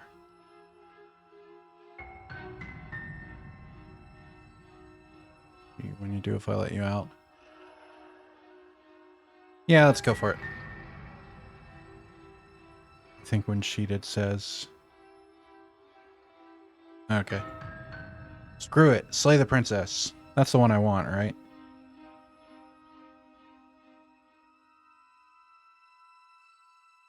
When Sheeted says I've said my piece at this point, that's the cutoff. That's fine. Let's just do it. I want to see. Screw it. Slay the princess. The princess falls silent, her smile unwavering as you charge across the room. So eerie. Okay, she hasn't pulled out a knife yet, and her hands are still behind her back. I think we can do this. I think we can win. We just have to strike now, but make sure you keep your eyes on those hands. I don't trust her for a second. Lead with the weapon. Lean forward. Look at my emote. But your focus is broken by the horrible sound of metal slicing through meat. Whose meat? Not ours, right? Do I just run at her chest out like... Hers at first, then yours. Hee. That is one of my favorite lines in this whole game. There's all these fucking, like, long diatribes and insightful emotional moments, but this one is one of my favorite moments in the whole game. It's so funny. How? What did she even hit us with? You stare down at your chest and at the long, thin blade she impaled you with. And then the red, angry slit along the flesh of her thigh, where the blade had been nestled just a moment ago. It's still lodged in her leg, emerging from her knee, hinging up and out of her body like some extra metallic limb. Bullshit. Absolute bullshit. You're going to die now. Oh. With a twist of her knee and a painful squelch, she does just that. Everything goes dark, and you die.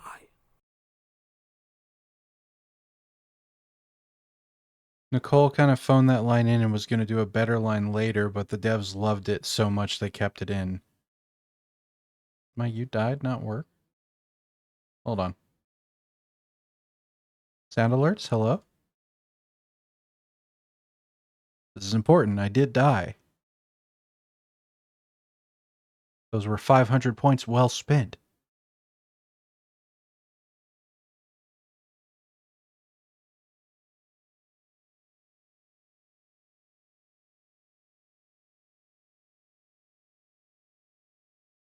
Fine, then I'll do it myself.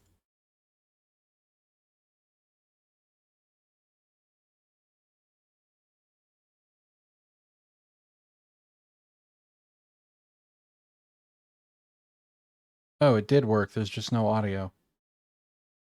Oh, because I muted it for some reason? Why the hell did I do that? All right, one more. This is important. There we go. It took me a fair bit of time to sync that up right. I want it to work, damn it.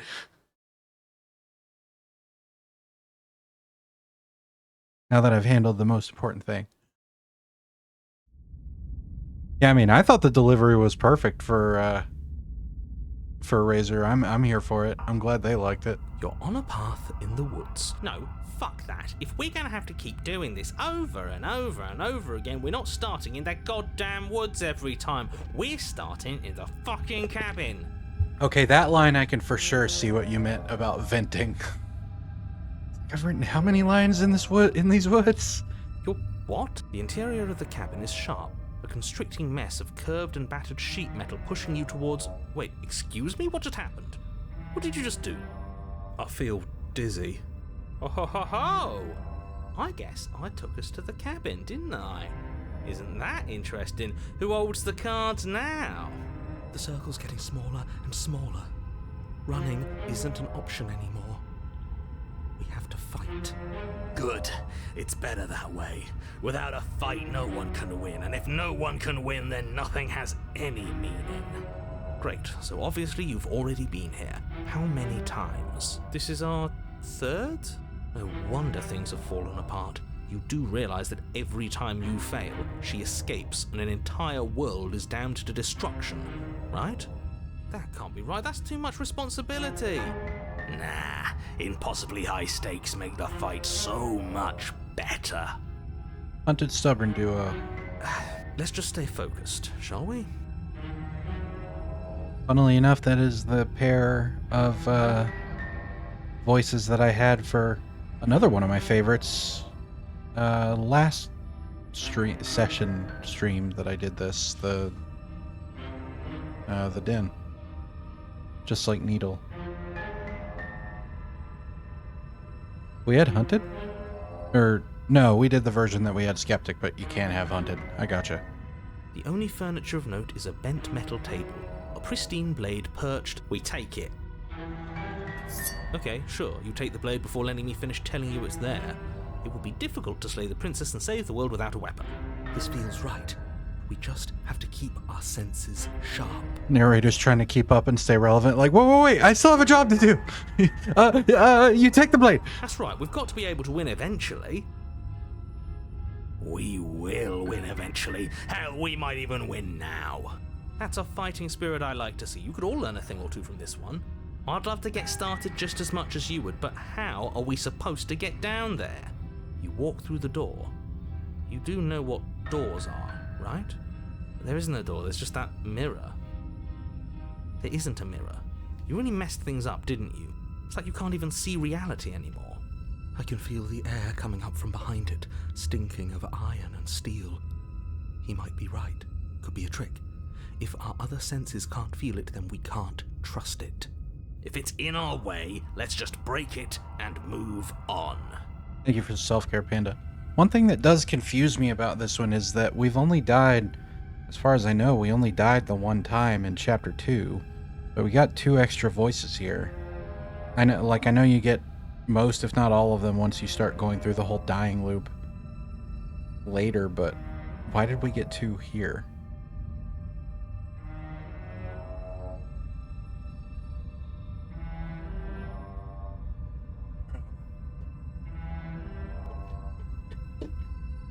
Self-care good. Approach the mirror. You make your way to the door at the end of the room, stopping just in front of it. You really must think you're looking at a mirror. Well, it doesn't exist. Just reach forward and open it. It's the only chapter that does this, and I'm not clear why, but I do have some ideas. Basically, it was cheated to do it. Oh. Tell me more.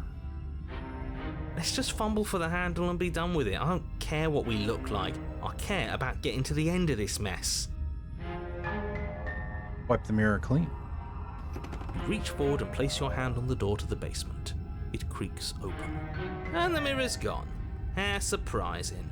It was never there. Just an illusion. Let's just get to the princess already. I didn't care about the mirror before, and I care about it even less now. Guess it's time for us to see her again. Just stay focused and you'll be fine. You step forward, but you don't get a chance to linger on the basement stairs. They are smooth and flat and metallic, an unintentional and unfortunately slippery ramp that quickly sends you skittering to the bottom. The idea I have is that cheated in his debut chapter 2 is at his worst. He cheats also, but can never win. So Two Voices is one of his cheats. Oh, I like that. Your body tumbles onto the basement floor and the form of the princess comes into view, standing at a distance. She gives you a wry smile. I mean, that kind of makes sense too, that he would think that way, because one of the other, it was either contrarian or opportunist during, I think it's one of the versions of the Razor does that whole like, oh, let's see if we can get more voices, maybe that'll help or something. Maybe it was Stranger. I don't know. There's a few times I think that the voices are like, ooh, yeah, what if there's more of us? So I could see why Cheated would think to do something like that. Skipping the cabin and revive, skipping the woods and revive spamming are also his cheats. Right. Hi, it looks like you don't have a way out, so I'm not going to play dumb anymore. But don't worry about how bad you did last time. That's part of the fun. She's got another thing coming if she thinks we're going down easy again. Pride makes us dead. The only thing that matters is survival. Actually, does survival matter? We've died twice and nothing bad has come of it. We just need to find a way to win once. Nothing bad has come of it yet. Plenty bad has come of it. You've left at least one entire world to ruin. The people there mattered. The past isn't real. There's only here and now. Your internal bickering is cut short by the wet sound of slicing meat. From the princess's arms erupt twin blades glistening with her blood, the empty flesh of her arms flopping at her elbows like torn sleeves. The chain clatters to the floor. She's loose, and she is coming for you. You're going to make me walk over to you, aren't you? Yep. Shit. She's coming for us and I'm out of ideas. Okay, so you said something about dodging. She has sword forearms and we don't. We're panicking. Take the blade, you get stubborn. Don't, you get contrarian. I missed a line. Mechanically, your voices for this chapter are dictated by the blade option and what you do downstairs. Take the blade, you get stubborn. Don't, you get contrarian. Got it.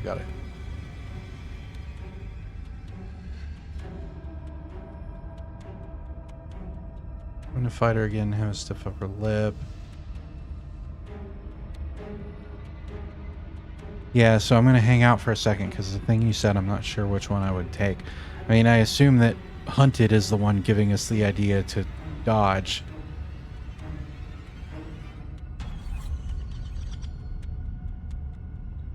Make sure I read you right. Wow, I happened to scroll exactly up to that. Slaying her in chapter 2 and then dodging her, it becomes more unique in that particular interaction than any other time you try to dodge.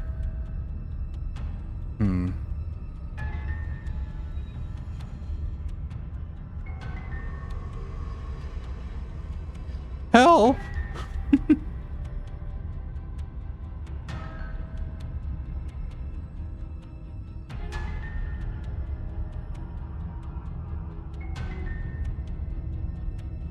Did I mess it up? Or is it under... Well, no, because if I do this, if I do... It doesn't matter which one I pick, she's going to start shredding me, right?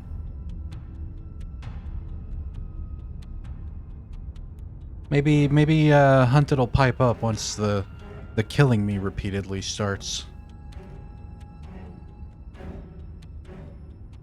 We're going to unconditionally surrender.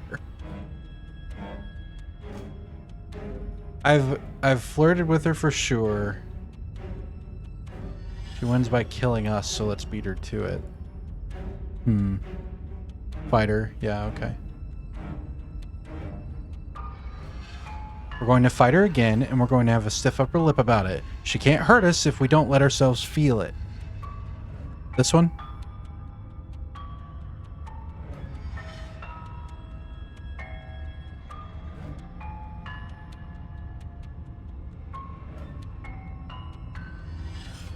Cool, let's do it. Yes, yes. This is the best idea anyone has ever had. Yeah, sure. Why the hell not? Let's see if we can turn off the part of us that feels things. Pain is good. It's how we stay alive. Nah, I'm sick of pain. Yeah, this whole thing would be a lot more tolerable if it didn't hurt so much.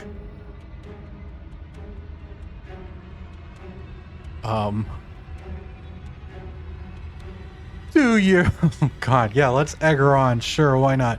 Do your worst. I bet you can't even hurt me. Doesn't matter. I hope this doesn't matter. Does it matter? We're gonna just keep... Hopefully not save scumming. Shouldn't matter. Yeah, I want to taunt her. Sure thing. I love a challenge. I bet I can hurt you so much. I bet you can. The princess closes the distance and we dodge. Oh, let's go, Hunted. And you dodge. And we fight back. Oh, I love seeing them work together. They were, like, constantly trying to do the opposite thing in the den. And you fight back. Oh, you're fast. But let's see how fast you really are. You and the princess enter a quick and vicious exchange, each of you wounding the other, but neither landing a fatal blow. Yes, yes, this is exactly it. But the dance couldn't last forever. All it takes is a single clumsy moment. She skewers you. Fair enough. Gotcha. Fuck. And? Does it hurt? Quiet really needs to learn how to fight. No. Oh, hi, Cold. Oh, a new one of us. I thought that only happens when we die. Did we die? You're on a... No, you're in a... Where the hell are you?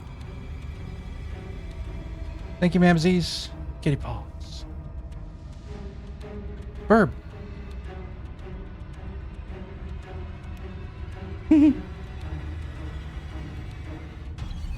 Timers. Bam. Kitty tail.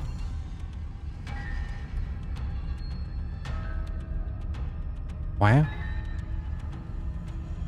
I don't like that we died without us knowing it. This really, really blurs some lines that I prefer not to be blurred. Are we still dead? Are we alive again? How are we even supposed to know the difference? If we didn't realize we were dead, then we made progress. Good job. Stop saying dead, all of you. We might have died a second ago, but right now we're extremely not dead.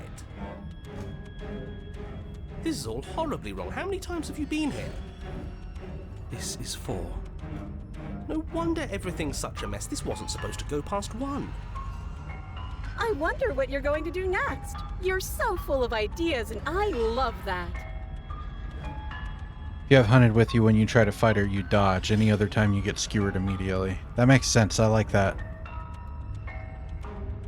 But I guess we don't have time to talk about things before the princess advances. Okay, whatever we do gets us another us. Let's see how many we can stack. There's got to be a point where it makes us better than her. We don't need any other voices chattering about in here. It'll just confuse us. All we need is to keep fighting. Yeah, I'll pass on that. Okay, so it was Cheetah that had that idea here explicitly at this point, so it makes sense that he would have already been thinking that way. That's a good theory, Panda. As long as we keep moving. Why not? It's not like dying again and again is doing us any harm. Let's see how far this little mind hole goes, shall we? Come on, show me something new.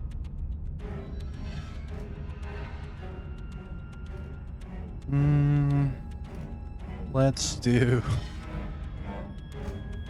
I want to unconditionally surrender. That just sounds funny.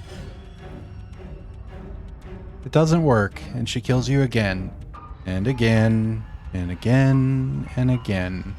Memory blurs as your consciousness leaps from life to life to life, holding only snippets of the conflict that transpires. What's the point? It's all the same. Hi, Broken. Skewers you. That makes sense. Oh, don't give up on me just yet. You gotta keep going. Well, there's more of us. Let's see if that helps. Then you skewer yourself. I thought we both understood that dying doesn't get you anywhere. Huh. That didn't do much of anything. We're tougher than I thought. Compliment her on those gleaming blades. There's nothing better than a capable woman. Having Stubborn gives you the little fight sequence. This decision doesn't matter nearly as much because it goes through a montage sequence, but there are differences in which voices show up in order depending on things. That makes sense. She skewers you. You're cute. Oh, thank you. It doesn't matter how many times this takes, we can't give up. Is it because of the paws and tail and burb that you think I'm cute? Because you can thank my viewers for that. Okay, let's go again. Just panic. Flee. That was the other one I was considering choosing. She skewers you. That contrarian slay yourself is unique to this montage. Huh. No, you don't get to escape. That's not how this works. See? We're getting better. Okay, yeah. That was a good one. Let's appeal to her better nature. We haven't tried that. I'm sure she'll listen to reason. She skewers you. We're getting close to something. Can't you feel it? You're right. Oops. One last time. That's all we need. One last time, he said. None of this is working. Think. She skewers you. And then everything goes dark, and you die. Chapter 4, Mutually Assured Destruction. Your Honor, don't lose your head. We're in a cabin, and we'll take it from here. Everything feels like it finally fits, doesn't it? We're up here, which is different, and different is good. And our steel claw is already in our hand. Because you already have Contrarian when you're in No Way Out. So the option to slay yourself isn't there. Okay. Oh, what if we throw it out the window? Over my dead body. That won't be very hard. We've died a lot. But I can't say I mind anymore. Besides, what better way to die so very many times than at the sharp hands of a beautiful woman? Like I was telling Rusty about at the beginning of the stream. I love a woman who can literally kill me. Sure, I can think of a better way to die. Yeah, they're all the same, really. How about we stop thinking about horrible ways to die? I don't want us to accidentally manifest anything. The only thing we're gonna manifest is finally ending up on top. There are entirely too many of you. How many times have you been here? This isn't good.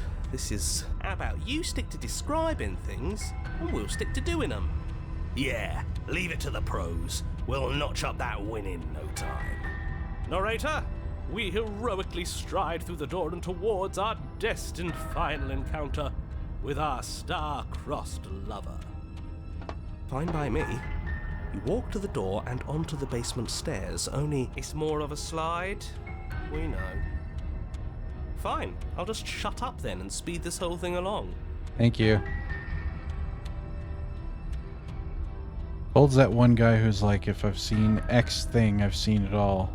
Are you sure you don't want me to describe the stairs? Or this room, or anything? It feels like I'm hardly a part of this. Don't care, just want to win. Fine. You make your way to the basement, where the princess awaits you. You know, this last time I killed you, and you didn't pop right back up again? I thought I'd actually done it. I thought I'd cut you into so many pieces you just weren't able to stitch yourself back together. But I guess we're not done. That's okay with me. It's good even. I like that. I got something ready for you while you were gone. Do you want to see it? How do you even practice this? Like, I learned how to turn into the Game of Thrones chair. I'm not going to wait for an answer. I'm just going to show you. It's worth it, though. Just you wait. And not for very long, because I'm going to do it right now. Are you going to say what she does? Do you want me to talk now? Well, yeah, she says she has something new. I want to hear about the new thing. Yeah, me too. I think I speak for all of us when I say that I would like to hear you describe her new thing. I wonder how we looked from Razor's End, us just being skewered and sliced, then we're just back. I like to think that we're still just like full of holes. Like we look basically the same, but we're just shambling to her. Really? Okay then. Zombie quiet. Here we go. Now. The princess's skin twists, splitting into red blooms of raw meat as it stretches and tears. And then it erupts. Hop.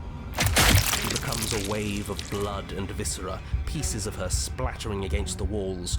All that remains in the center of the room is a skeleton of blades. A heart beats furiously in its cage of a chest. Are you ready for what comes next? Holy shit! She's gorgeous. Absolutely divine. Yes, behold the perfect woman. Do you think we can throw her out the window? That looked painful. How is she still alive? Whoa, wait. That was the cold that said that. That's interesting. I'm sure I've seen him say that before, but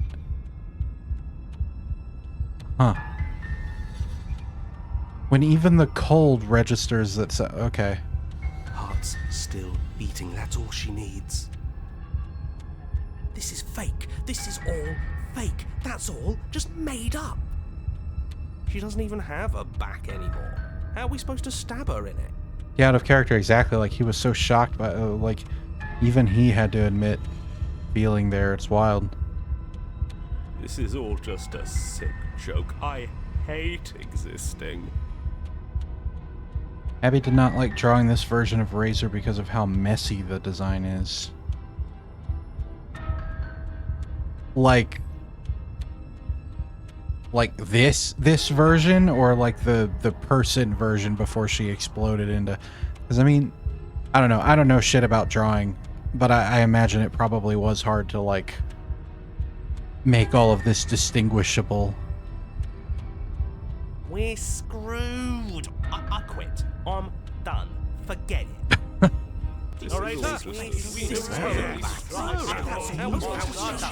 Empty your mind. What just happened? It's so quiet. You too. Him too. Something feels different about you. It almost makes me feel different. Like I should actually take this seriously for once.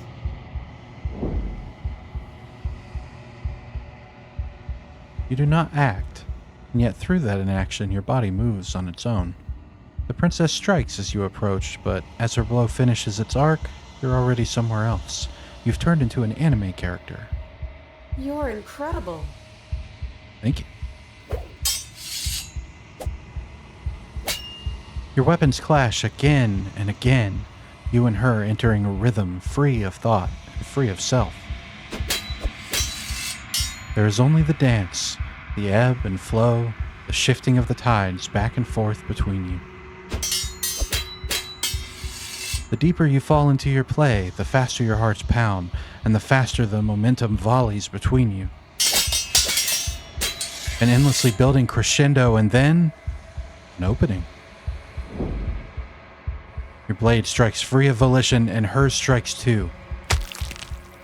Both strikes are lethal. Neither of you will survive. Neither of you fear what's to come. This is a good ending.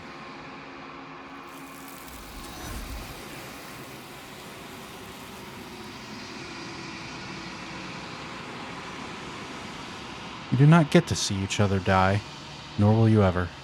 It's time for you to leave. Memory returns. Approach the mirror.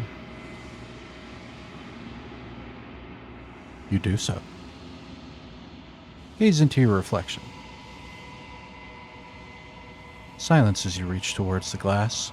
It's time for you to see what's in it. You've withered. And then there's this, both of you doing just what you were always going to do, the ebb and flow, the crashing against each other, the dance.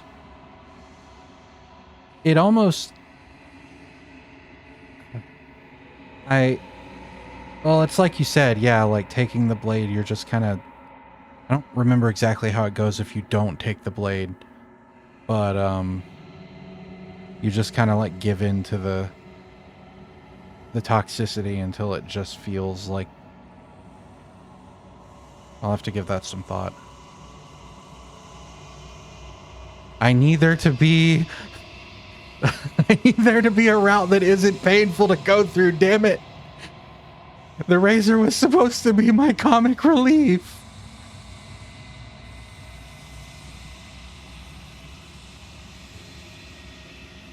You find yourself in the long quiet once again. Proceed to the cabin. You're at the cabin. Approach her. I am a growing chorus of contradiction. A mass of tides ebbing and flowing all at once in more directions than my attention can bear to hold. To look at any one is to shift them all into something new, and to look away is to reshape them yet again. All of me is changing, and yet the rest of me is still the same.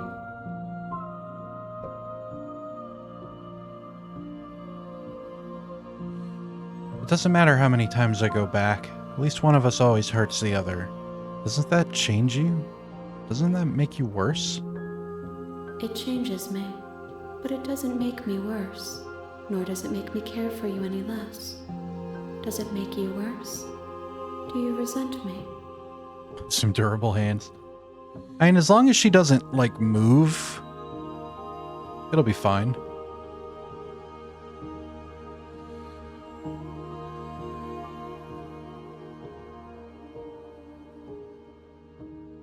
Yes, you're torturing me and I hate it. I think I hate you. I have no opinion one way or the other on the matter, or another on the matter. How strange of you to ask me then. That's funny.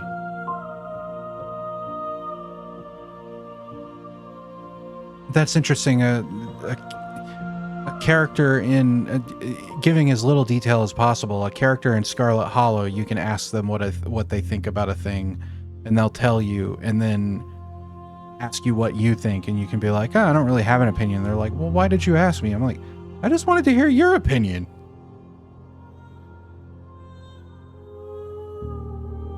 I can want to know what you think without having to have a thing that I think about it.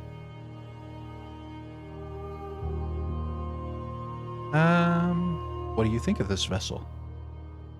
This one is a single-minded edge. She is cruelty, but she is also joy.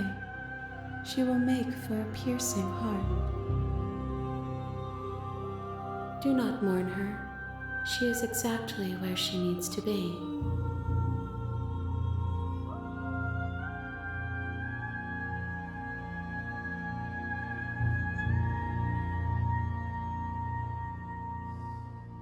Yeah, let's get moving. We got 2 more to go through. I'm ready to go back. I will be here when it is time for us to meet again. Everything goes dark and you die. Chapter 1, The Hero and the Princess. Again. You're on a path in the woods. And at the end of that path is a cabin. And in the basement of that cabin is a princess. I think the implication is that by asking, you're expressing a thought about it. By them asking you, they want to know what you think about it. But, like, what if I just want to know... Like, what if it's just like, I want to know a little more about you. Tell me what you think about this thing. I don't know. Like, I hear what you're saying. But I think I can be curious about something without necessarily having to have my own opinion about it. You're here to slay her. If you don't, it will be the end of the world.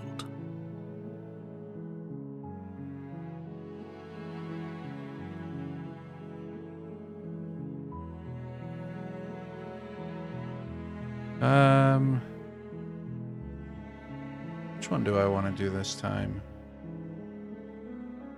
I think I'm going to do Nightmare. Silently continue to the cabin.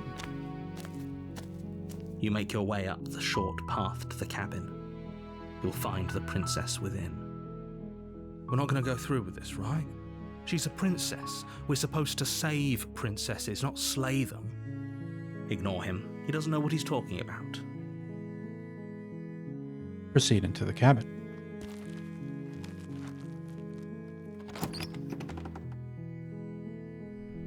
The interior of the cabin is almost entirely bare. The air is stale and musty, and the floor and walls are painted in a fine layer of dust. The only furniture of note is a plain wooden table. Perched on that table is a pristine blade. Interesting vessel. Get to her from both gentle and harsh. Yeah, I'm a big fan of Nightmare. I've had her as my desktop wallpaper for a while, and sometimes I forget and just jump scare myself because it's the picture of when she's taking her mask off. The blade is your implement. You'll need it if you want to do this right.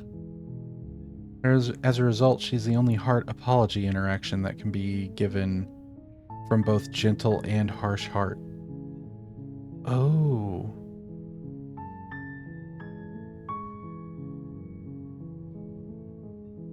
I hadn't thought about that. I'm sure I've seen both, but that would be a neat thing to like put side to side. Which one do I want? I think I want to go no blade because I want to see if I can get the version where her chapter 1 form is missing the arm, because I go up and lock her in after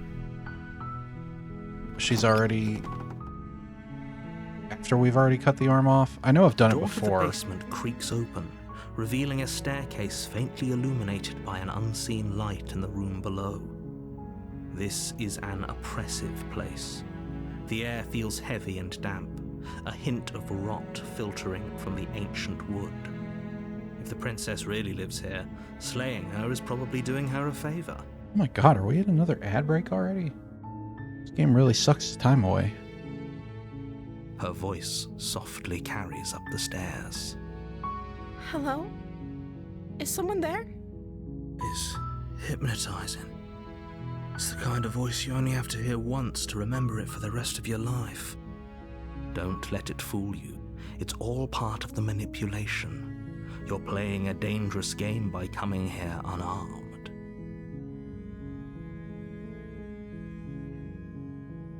Hi! Don't be a stranger.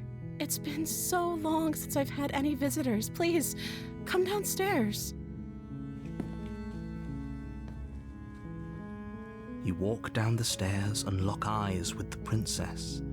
There's a heavy chain around her wrist, binding her to the far wall of the basement. She gives unique dialogue to the knife being taken or not in Nightmare, depending on whether you took the knife or not in Chapter 1, 2, so 4 interactions.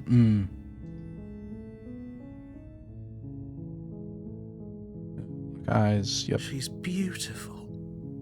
How could someone like this be a threat to anyone? I am begging you to stay focused. There's a lot riding on you here. Hi. Do you think you can get me out of these chains? Okay. So I'm hoping I don't fuck this up. I mean, worst case, if I fuck this up, I can still do other stuff, but... so I'm gonna do... I'll see what I can do. You're only making this more difficult. Did I... Oh, we'll see. Thank you. Thank you. You're making a huge mistake. No, you're doing the right thing.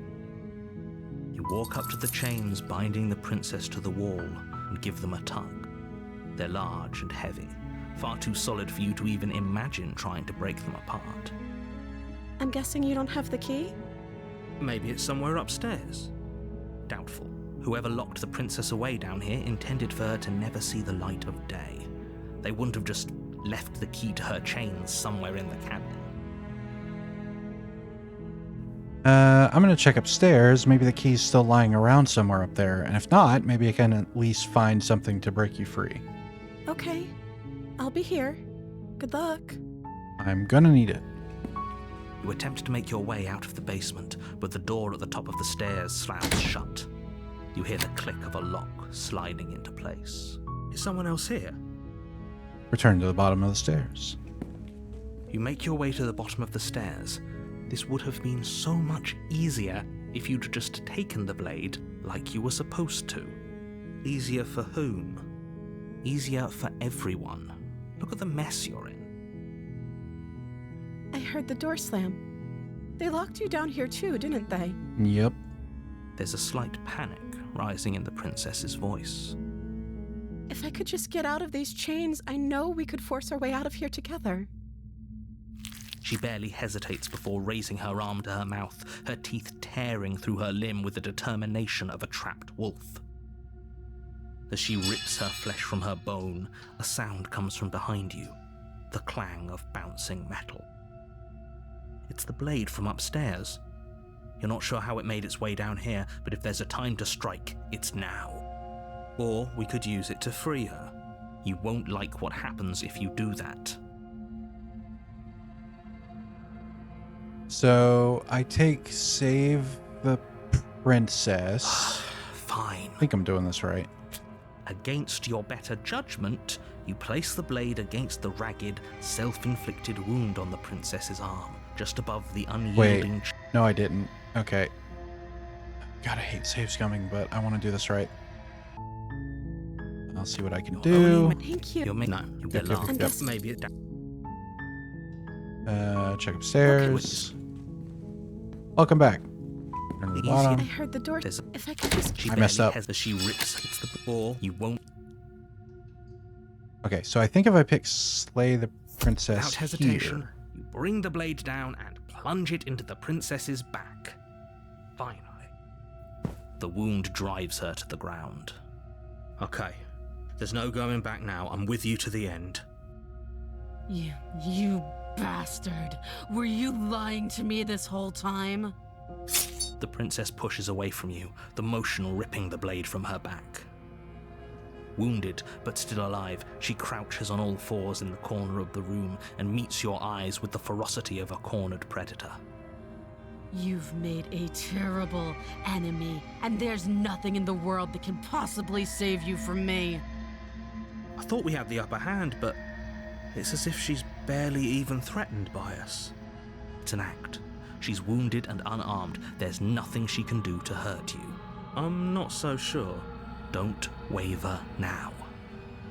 As you ready your blade to deliver a lethal blow, she lunges at your legs with the same I think I animal fucked up. ferocity she used to tear at her arm. Your blade cuts into her again and again as you're tackled to the ground, your body racked with pain as she rips into you with tooth and claw. Forget about trying to rescue her. This is about survival now. Give her everything you've got. Yeah, but I'm trying to do... Yeah, I did fuck it up. I'm trying to do it in the way that when she comes up as the... Like, Chapter 1 Nightmare, she's missing an arm. Though your nerves are seizing with pain, you know you've done your fair share of damage as well, your blade having left deep gashes in the princess's back. It doesn't even matter. You You seize a moment of Maybe- hesitation to throw her off of you and shakily push yourself back to your knees. We can still turn this around. Okay, I can still do it. Okay, this is the way I was thinking it would be, but I thought I had locked myself into beast. Yeah, it doesn't even matter because it's not even a gallery thingy to have specifically the one without her arm, but I just think it's cool. The princess is still chained to the wall. There's nothing she can do to stop you from getting out of here. What if she doesn't succumb to her wounds? Whatever she is so much more dangerous than I thought she'd be. You rush up the stairs and dive past the threshold. You're safe. For now. You close the basement door, locking Okay, cool. it behind you and quickly barricading it with the heavy wooden table that once held the blade. Okay, we can make this work. She has an awful wound and we have all the time in the world. Playing jailkeeper for a while might make things a little easier. You settle in against the far wall to watch the basement door. It isn't long before you start to drift off, your eyelids heavy with fatigue. But sleep doesn't come. Instead, your rest is broken by a piercing, wailing voice calling out to you from the other side of the door. I know you're still there. Why don't you make things easier on yourself and let me out? It's not like this little door I'll hold for very long anyways. It's probably a good idea to try to get back on my good side. Yeah, I'm sure you'll let me do that. You've always been so forgiving before. She sounds terrifying. Like she's less of the princess you saw and more like something out of a nightmare. As she violently rattles the door, you do your best to shut her out of your mind. When I get out of here, I'm going to pick you apart piece by piece. I won't forget what you did, and I'll never forgive it. You don't know the kind of enemy you've made tonight. It doesn't sound like she's getting any weaker. No, it doesn't.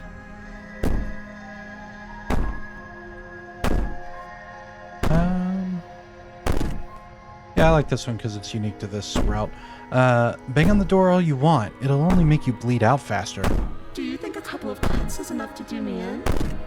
I'm not as frail as you think. You put the princess's threats out of your mind as best you can and huddle up against the wall.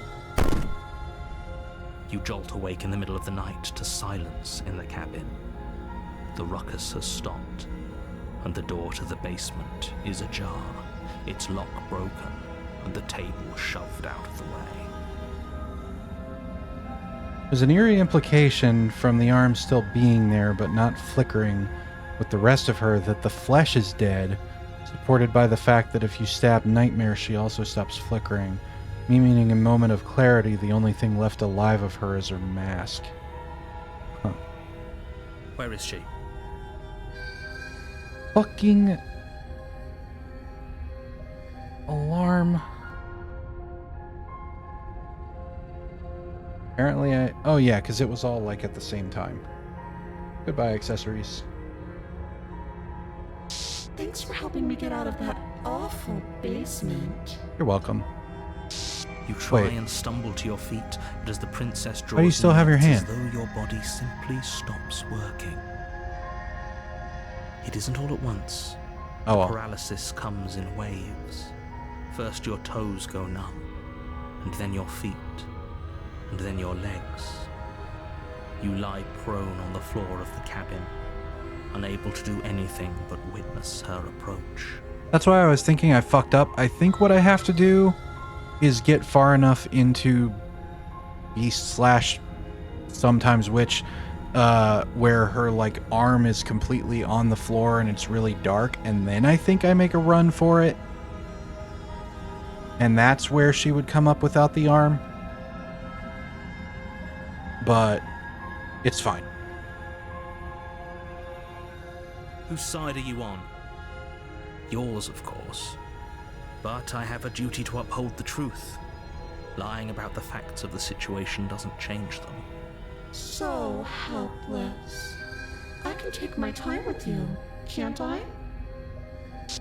She steps closer, one silent footfall at a time, cocking her head in curiosity as you feel your organs shutting down one by one.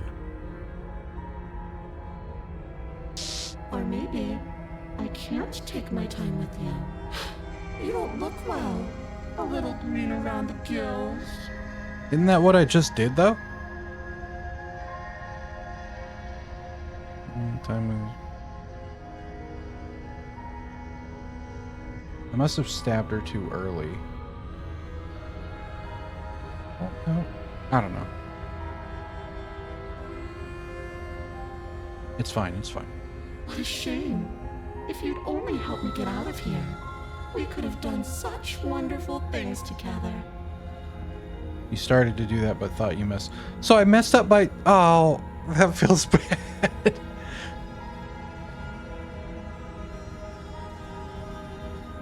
Well... Your lungs stop drawing in breath, and your heart freezes in your chest. You have seconds left. I'd say better luck next time. But we both know this is the end, don't we?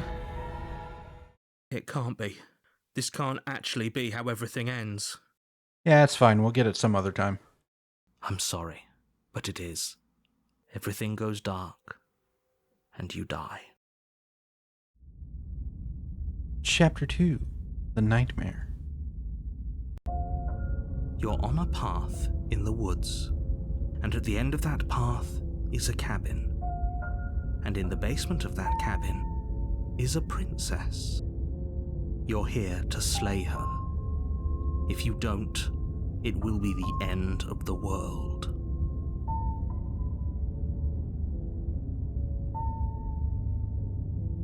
We'll let him find out. It'll be a nice surprise. Proceed to the cabin. A warning before you go any further. Ask about being special by prodding. Oh, is it different if I do that here? Okay. Or is it just with paranoid in particular? In the woods, you're here.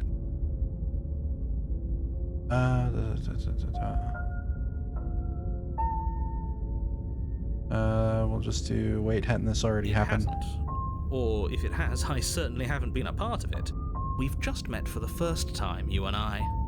If he doesn't remember what happened, then maybe it's best to keep it that way. Shh. What if he hears us? That's a very good question, little voice. What if he does hear you? Shit. I think you'll find yourselves very hard-pressed to keep any secrets from me.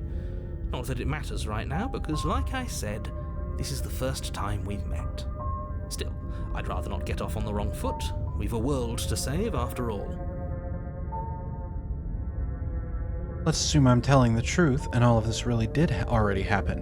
Why should I listen to you? Why should I bother doing anything? Those are two very different questions, but fine, I'll indulge you if that's what it takes to get you moving. Let's say for a moment that this really is the second time you've met me, or at least a version of me. If you're back here, I'm assuming you died, which probably only happened because you didn't listen to me.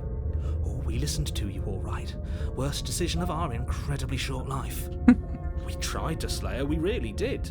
But she was going to kill us. It was either lock her in the basement or let her finish tearing us to ribbons. That's okay. Well then, congratulations. You've been given another chance to actually do this right. Yeah, mobile always has way more of a delay for me than like PC. Even on Wi-Fi, mobile's usually really behind for me. And your solution is to send us back in there? Do you want us to slay the princess, or do you want the princess to slay us? Obviously, I want you to slay her. One of you poses a threat to the world, and the other doesn't. Anyways, I believe your other question was something along the lines of, what's the point of doing anything? If you're asking that, it sounds to me like you're making the rather dangerous assumption that your actions last time around didn't have any consequences. What do you mean? Of course there weren't any consequences. We were killed by the princess, and now everyone's right back where they started. Sounds pretty consequence-free to me. Speak for yourself. From my perspective, there were plenty of consequences. I'm never going to forget the way she just made us stop working. And that's only scratching the surface. If what you said is true, it begs the question of how you got back here. Did time simply rewind itself, or have you found yourself in another world altogether? If it's the latter, what do you think happened after you died? Do you think the people there lived happily ever after? Or do you think that the princess, left unhindered, brought about the end to everyone and everything, just like I told you she would? If she brought an end to everything and everyone, how are we supposed to stop her? What do you want from us? I want you to succeed. You'll find a way. You're the only one who can. Let's talk about this, princess. Just be quick about it. You seem so eager to continue talking instead of me going and doing my only job. Let's do... To quote you from last time around, she's just a princess. Yeah, see, I can mock you too.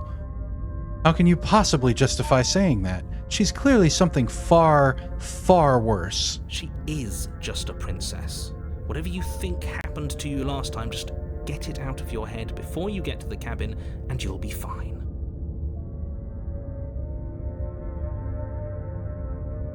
Just being around her in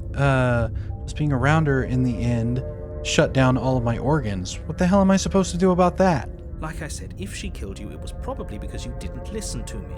Don't talk to her, don't trust her, just go in, do your job, and save the world. Being cagey, what aren't you telling me? I've told you everything you need to know. Going into more detail will just overcomplicate an otherwise very simple situation and make your job more difficult. If you want us to stand a chance against her, we need to be armed with information. What is she really capable of? How are we supposed to stop her? Not to sound like a broken record, but the less you know about her, the better things will go for all of us. I know it sounds like I'm hiding something, but you're just going to have to take me at my word. Feel you're quiet, I do freeze up in the presence of a girl. He isn't telling us everything he knows because he doesn't trust us, which means that we can't trust him. Must be 10 times worse when it's royalty. Stop talking yourself in neurotic circles and just get to the cabin already. No, you should do anything but that. We know what's waiting for us in that basement. Who locked her in that basement? What is this place? People locked her in that basement, and I told you what this place is. It's a path in the woods. Don't overcomplicate things. If people locked her away, why couldn't they slay her? Why is this falling on me? Look, I'm not supposed to say this, but it's because you're special. You're the only person capable of doing this. Call it a prophecy, if that helps, but it's just the way things are. You can't just goad us into doing something by calling us special. It's manipulative. Why are you trying to manipulate us?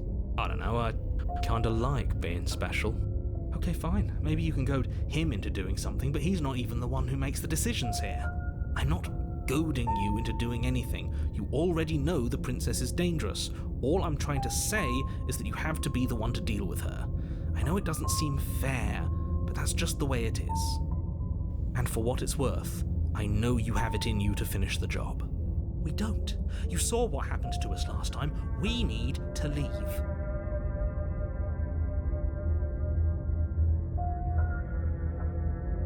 It's one of the only ones who does. I don't remember everyone's. Hero just wants to feel special.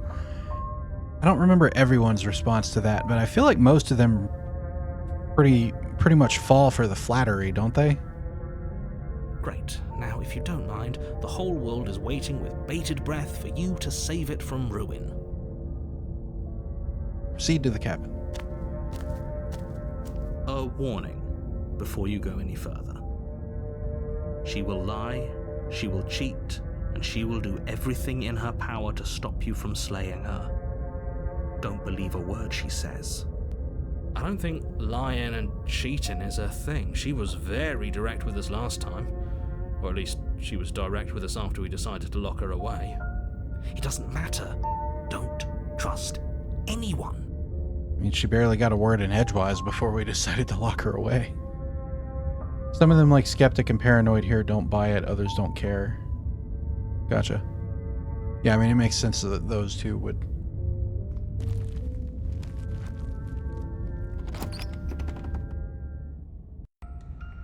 The interior of the cabin is plain, the smooth wood of the walls almost featureless. The only furniture of note is a lone table, knocked on its side in the corner of the room. A pristine blade stands between you and the open, inviting basement doorway. The blade is your implement. You'll need it if you want to do this right. Hold on. What happened to the door? There was a door here last time. It's just an empty frame. She's already got out, hasn't she? And she's ready for us. She's been waiting. Can't you feel her eyes on us? Okay. I'm going to need all of you to pull yourselves together. The princess has not already gotten out. But if you keep getting stuck in your head like this, you're going to struggle to get the job done. So deep breath in, deep breath out. Your task awaits, and only you can do it.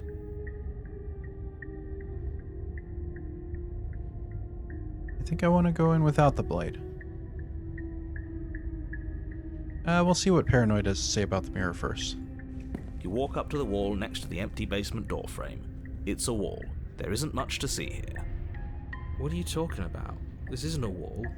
It's a mirror. Or at least it'll be a mirror once we wipe off that layer of grime. Wipe the mirror clean. You reach forward and rub your hand against the cabin wall. I hope you know how ridiculous you look right now. Did he make it go away? Clearly there was something in there worth investigating if he wants it hidden so bad. Now we enter the basement. Oh, we should have taken the knife. I don't think going down there unarmed is going to do us any favours. It'll be fine. You cross over the threshold and onto a series of isolated steps suspended in darkness. More eyes, too. You never mentioned the eyes. The air seeping up from below reminds you of fresh lightning and static, as if you're descending into a place that isn't meant for a creature of flesh and blood. If the princess lives here, slaying her would probably be doing her a favour. Her cruel and playful voice prances up the stairs. I didn't think you'd come back. We're gonna have a lot of fun, you and I. Okay, we need a game plan. Last time we were here, just being close to her was enough to kill us.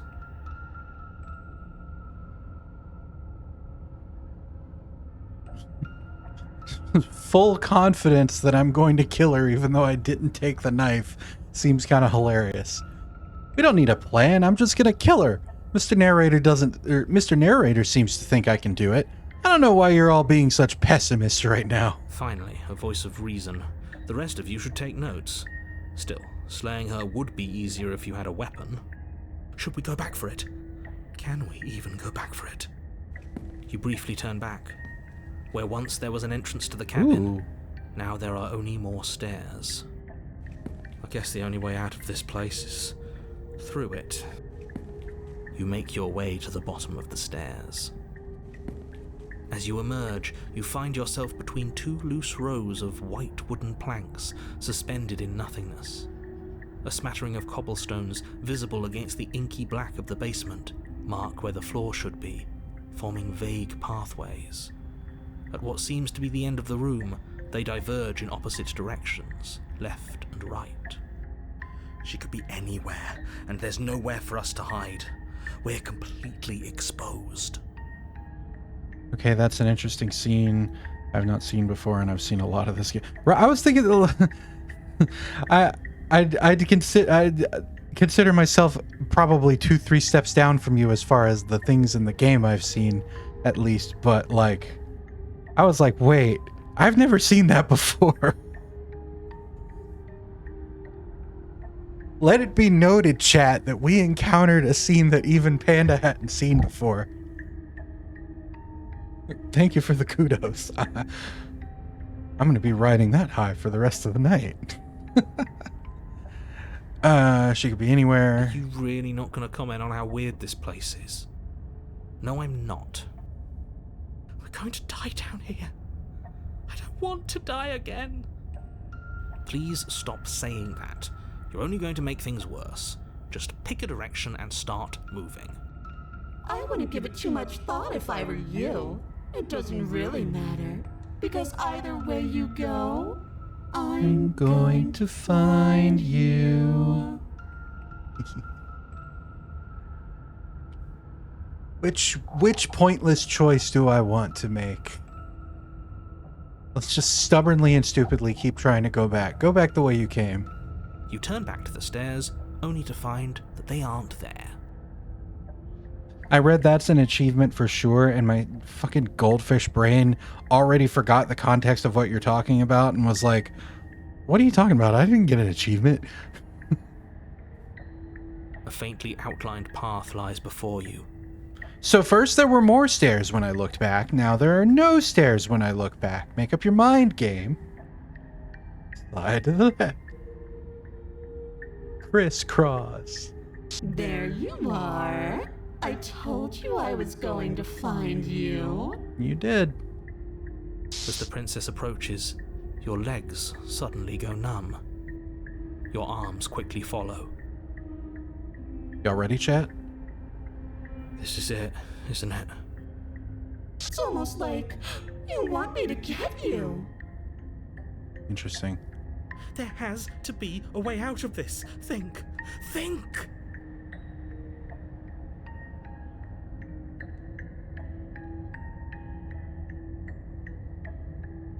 Almost like you want me to get... Is that because I didn't bring the knife? Or is that because I turned around? I didn't recognize that line. I'm sure I've heard it. What did you do? Pull yourself together. She isn't supposed to be like this. I wonder how many times I'll get to play with you before you break. Get ready, chat. Your vision cuts out as your blood begins to coagulate. It's as if every part of your being is coming to a lurching halt. Say it with me now. Heart, lungs, Liver. nerves, Heart. Lungs. Liver. Nerves. Your lungs pull in a desperate gulp of air as your eyes shoot back open. Heart, lungs. What are you doing? I'm working. Do you want this body to function, or do you want... And then experience stops once more as your body reapproaches death. Thank you, Panda. Okay, whatever you were doing, please just start doing it again.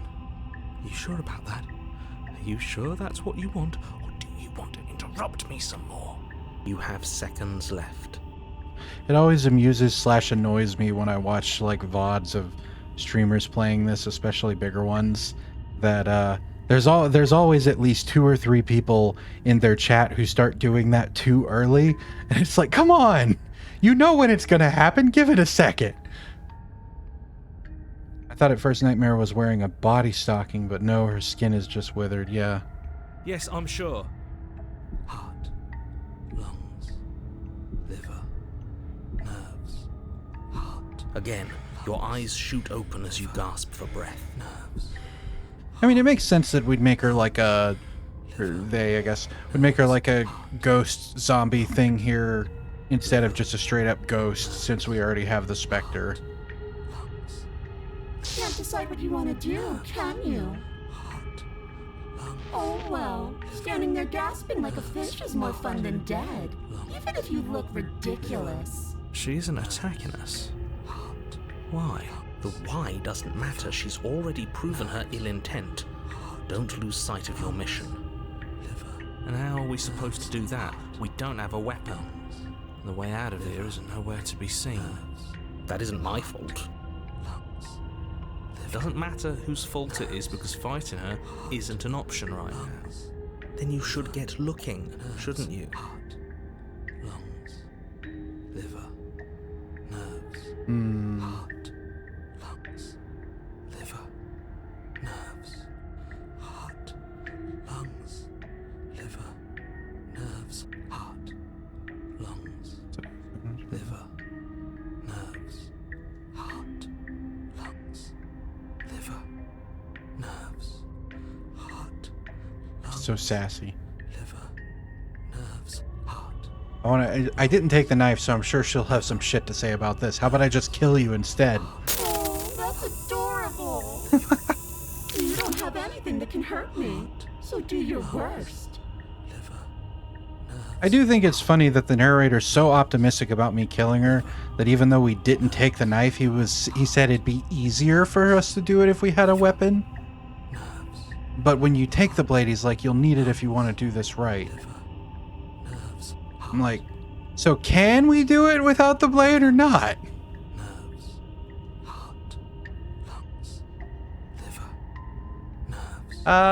What happened after you killed me last time? I tried to leave while you suffocated, but that stupid cabin wouldn't let me. So I started to drag your body out with me and then... Right, yeah. Well, you died before I could get to the door. And then I was here, and now you're here too. We're gonna go for a moment of clarity, so I'm probably gonna run. I don't think I can move without you, and dead doesn't count. And as much as I love what we have going on, I have bigger plans than tormenting one poor little creature forever. I want to leave. Liver, nerves, heart, lungs, liver, nerves. And if I let you out, what then? Do we go our separate ways? No, definitely not. If you're what I need to leave this place, chances are you're pretty useful. I think I'll keep you right by my side. A little good luck charm to make sure I stay free. Don't worry, I'll make sure to take good care of you. I promise. That being said, you do get a funny interaction if you leave with no blade. Another time. Oh, doesn't she like take it and throw it out the window? Like, nah, you're not using this. Cause she goes up first, if I remember right. Liver, nerves, heart, lungs, liver, nerves, heart, lungs. Does that mean you can die? Princess cocks her head, neck cracking uncomfortably, and you can't help but imagine a smile carve its way from ear to ear on the other side of her mask. Of course I can die. I'm dying all the time, and so are you. But we're both still here, and you can't make me go away. Contrarian would be like love at first sight. Nerves, heart, lungs, liver, nerves. Being around you is agony. I'm not going to stick around. Oh, we both know that you don't have a say here, so you should just look on the bright side. I'm not sure what the bright side is for you, but I'm positive you can find it if you look hard enough. Nerves, heart, lungs, liver. The bright side is that I get to hang out with an annoyingly cute zombie ghost. Liver, nerves, heart, lungs. Let's do... Nerves, heart. But what if we run? You turn and run, doing your best to put one useless leg in front of the other. Lungs, You poor thing. Wrong choice. liver, But the game told me there were no wrong choices. heart, You get nowhere before the princess is in front of you once again. You're always going to be a coward. liver. She raises a hand to her mask and pulls it down. You don't get the chance to see what lies beneath before it envelops you. Like a creeping mold, the complete reality of your existence threads its way through your mind. Birth, death, birth again, decay and bloom, a million stitches from a million microscopic wounds you've inflicted on everyone you've ever met, with every muscle you've moved and every word you've ever spoken. No. Let me out. Your existence hurts them. Let me out. A lonely soul in a room by itself, weeping. It lives for 80 years and then it's gone. And then it's there again. Let me out. A reprieve. A good life. Love. Children. A steady career. Recognition from your peers. Here one moment. Gone the next. The worms have found their orifices. Let me out. Diagnosis. It forgets everything it is. Anger, Rage, distance, poverty. The lonely soul is lonely again. Love turns to mockery. It dies. It is reborn. Worse. Lonelier. Mortality without youth, everything rots away. Pretty awful nightmare. Let me out! No. What's happening to us? Let me out! This is all too much. I can't keep going. You can't keep going? Well, what are you talking about? Oops, I think I broke you. I'll see you soon. You'll know what to do. Your body is dead, but you live on.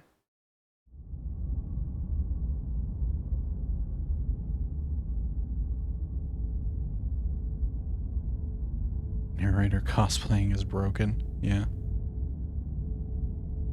Oh, that's depressing. You're on a path in the... Shit. What the hell was that? Who are we? What are we doing? There was a princess, I think. It's all so fuzzy. It hurts when I try to remember. You shouldn't know about the princess. At least, not until I... You've already been here, haven't you? Yep. I guess. It feels so long ago, almost like we've never left. We have to let her out. No, that's the opposite of what you're here to do. You have to slay her. Slay? We decided not to do that, didn't we? Probably for the best that we didn't put Rusty through this one before he went to bed. Yeah, we're supposed to let her out. It's really the only way this works out for us. If you think about it, she's the one with power here. Nobody else can do much of anything. No, we were supposed to keep her trapped there forever. I think. We're supposed to be unfeeling. How many times do I have to tell you to snuff out your heart? We can't be unfeeling. Not when there's so much fear everywhere. There's nothing for us to do. We've already tried everything. We love her, so we have to set her free. Can we love something that hates us? Can we love something that hurts us? Yes. To be given an ounce of kindness from something so cruel would be more pure than any other love. Why are there so many of us? There aren't supposed to be so many of us. This is bad. You need to get a grip. What did you let happen? How many times have you been here? Moment of clarity feels like facing the inevitable and accepting it, even if it's a difficult truth. Yeah.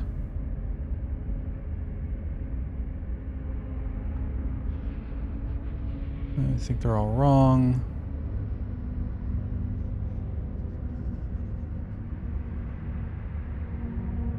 Can you make sense of them? There's nothing worth making sense of. They're clearly all traumatized. Compounded by the fact that your character has tried everything else. Yeah, like it's almost like...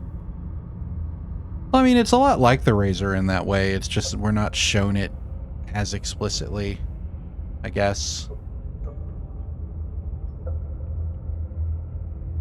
Just kind of another, like, dealing with inevitability sort of situation. And yet, you aren't. We break apart, and you stay the same. Yeah, what's your secret? Why can you break the rules when we can't?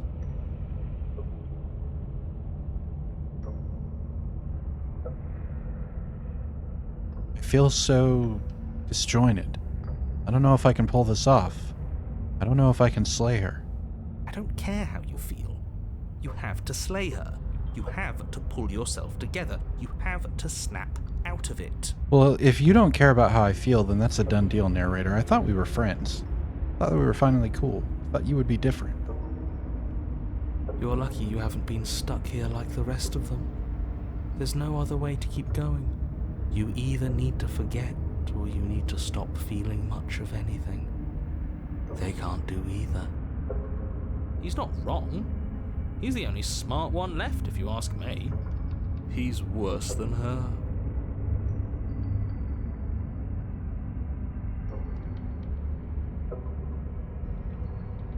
Nothing I will do. Let's proceed to the cabin. You slowly make your way through the umbral forest, bumping against unseen trees as you grasp through the darkness for a way forward. Pretty sure that's a magic card. But eventually, you do make it to the cabin. Or rather, you make it to the place a cabin should have been. Instead, all you find is an empty hill. No, this isn't right. There's a cabin there. There's always supposed to be a cabin there. Even Cold is getting tired of it. He's long accepted it while others kept futilely trying. I do like that about Cold. Cold's one of my favorite voices in general. Don't ask him about the mirror. He always says he never sees it. He always lies. And he always makes it gone. Stay focused. You still have a job to do, and it's best not to be distracted by fraying thoughts. There is no mirror. You know that as well as I do. She's still here, buried deep inside the earth. Just walk up the hill. You always give too much space to the others. It's why you always lose. What's wrong with giving them space? What if it helps them? What if they need to be heard? They've been heard too much. It's why they are the way they are. Exactly. They are delusions, and all that catering to them will do is drag you down to their level. You have to keep moving. Or you could just give up. I am a giver-upper. Approach the mirror. You walk up the hill, hesitating just beyond the bounds of the cabin. The cabin that isn't there. You've got to clean the mirror, haven't you? You've got to see what's in it. Smash it to pieces. She's on the other side, and we have to let her out. It's the only way we can be free. It's the only way we can have our thoughts back. Just go around it. Just do something. It doesn't matter what. Oops. Sorry, Cold. Proceed. Proceed? Proceed to where? I'm afraid you're going to have to be a little more specific. That's a new one. Do you think it'll work? Of course it'll work. He always makes the best decisions. It's why he gets to make them. And it already has worked. It's gone, don't you see? This being the only time the cabin's exterior has untethered has interesting implications too. Abandoning the quicker giver-upper.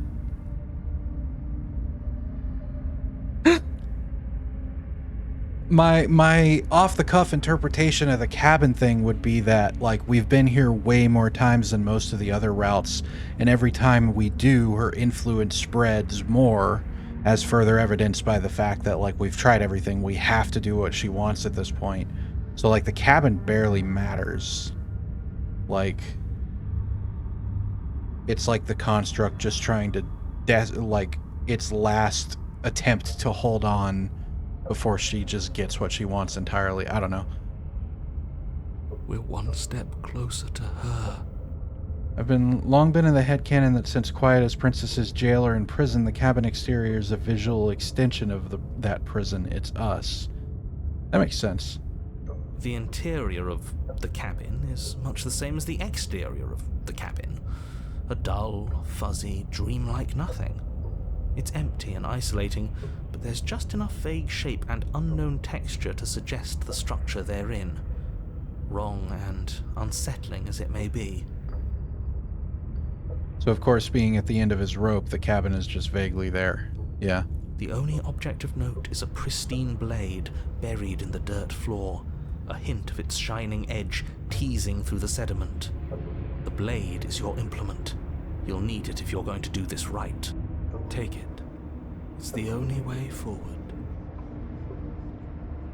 I mean, if I just turn, like, over there, then that would be the way forward. Okay. The blade, it's the only way forward. You've already tried everything else. Don't you remember? You have to take the blade. Okay. You reach down to take the blade, but as you do, the ground beneath it shifts, the weapon sinking deep into the earth. You lean over the hole and gaze into the abyss. It is so very deep. Deep in the bowels of the earth, you see something staring back at you. It fills you with dread. It's her. She's watching us. She never stops watching us. There you are. My toy has finally come to finish its job. With every word she speaks, the princess in the pit blinks closer. You dragged this out for so much longer than you had to. And closer. But it was always just a matter of time. And closer.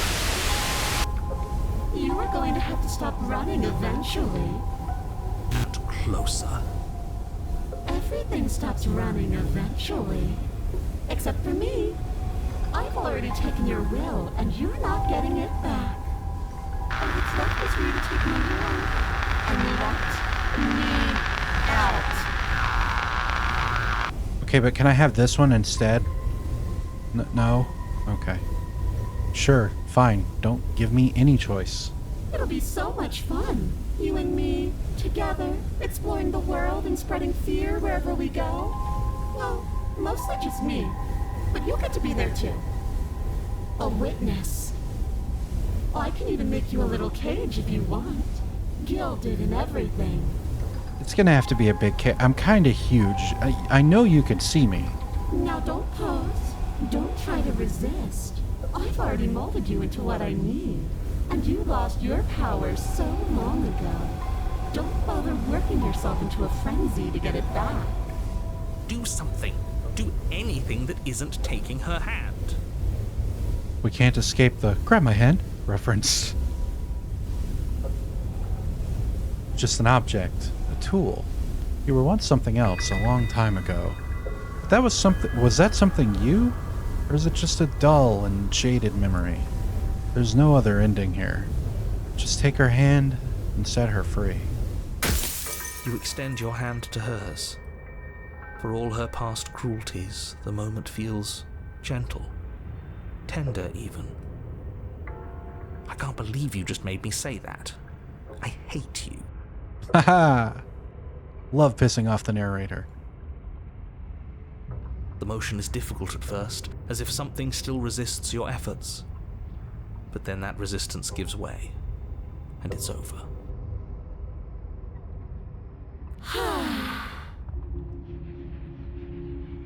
And that's the end. I wonder what we're going to do next. That's such a cool shot. I love it.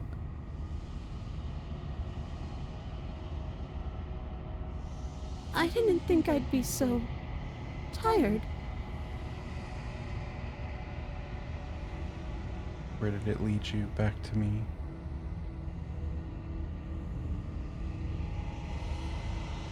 The princess, exhausted, slumps. Why is it so cold?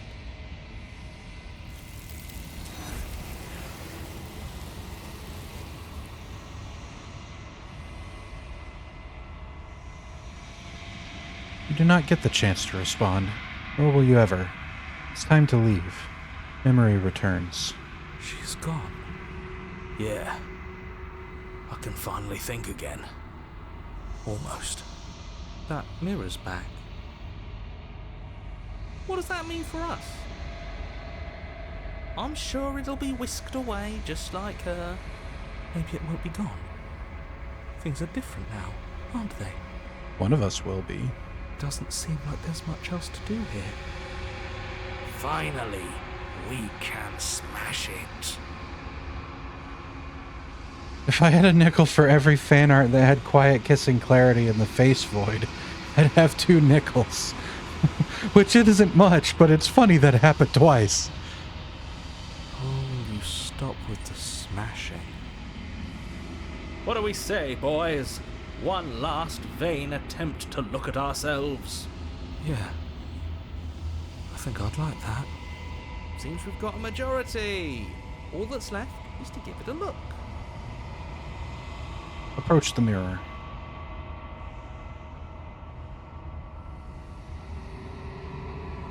You step towards the mirror once more. Its secrets remain hidden. Its mysteries remain unsolved. Something tells me that this is the end of the line. But I don't feel bad about it.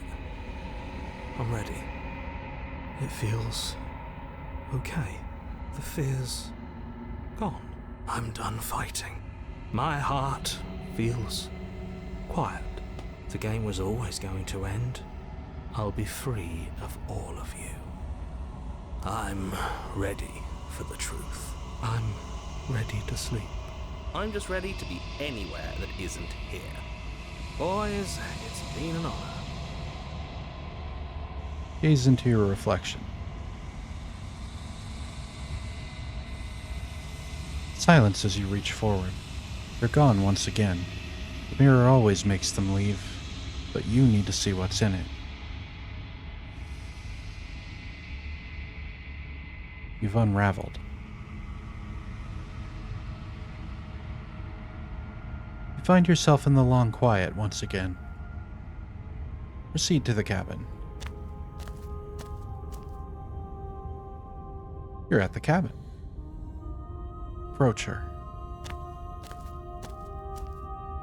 There's a world beyond the endless walls of the long quiet. I am curious to see what it means for us to know it.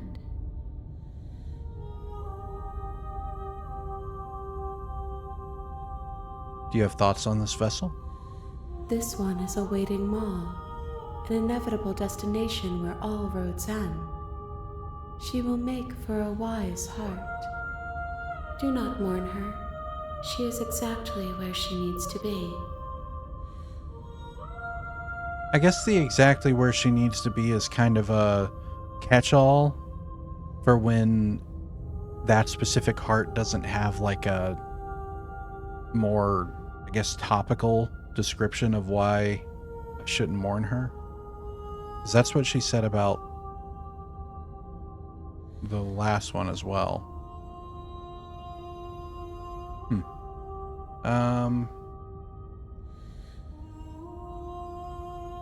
We'll go on back.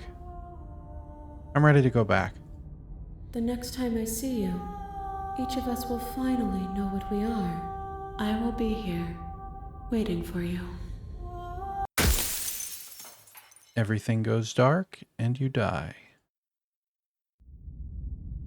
Chapter 1. The Hero and the Princess.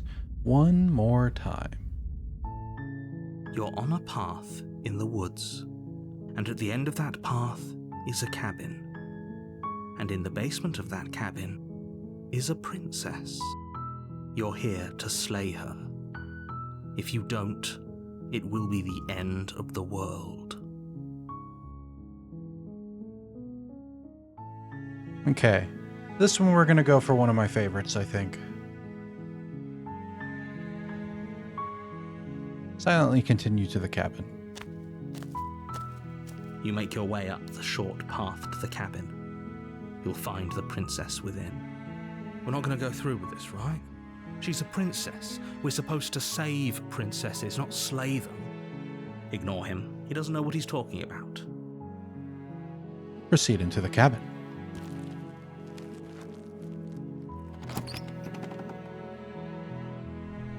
The interior of the cabin is almost entirely bare.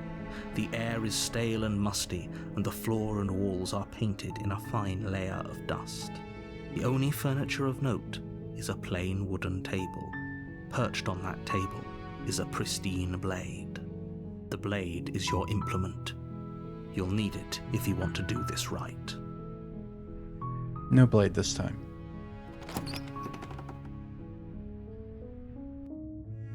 The door to the basement creaks open, revealing a staircase faintly illuminated by an unseen light in the room below. This is an oppressive place. The air feels heavy and damp, a hint of rot filtering from the ancient wood.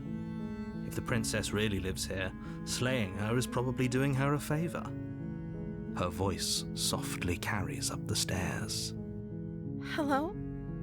Is someone there? It's hypnotizing. It's the kind of voice you only have to hear once to remember it for the rest of your life. Don't let it fool you. It's all part of the manipulation. You're playing a dangerous game by coming here unarmed. I'm here to save you. How many times do I have to tell you how dangerous letting her out of here would be before it finally sinks in? Wait, really? You're here to rescue me? I was starting to think I'd be stuck down here forever. Come downstairs. I want to see the face of my rescuer.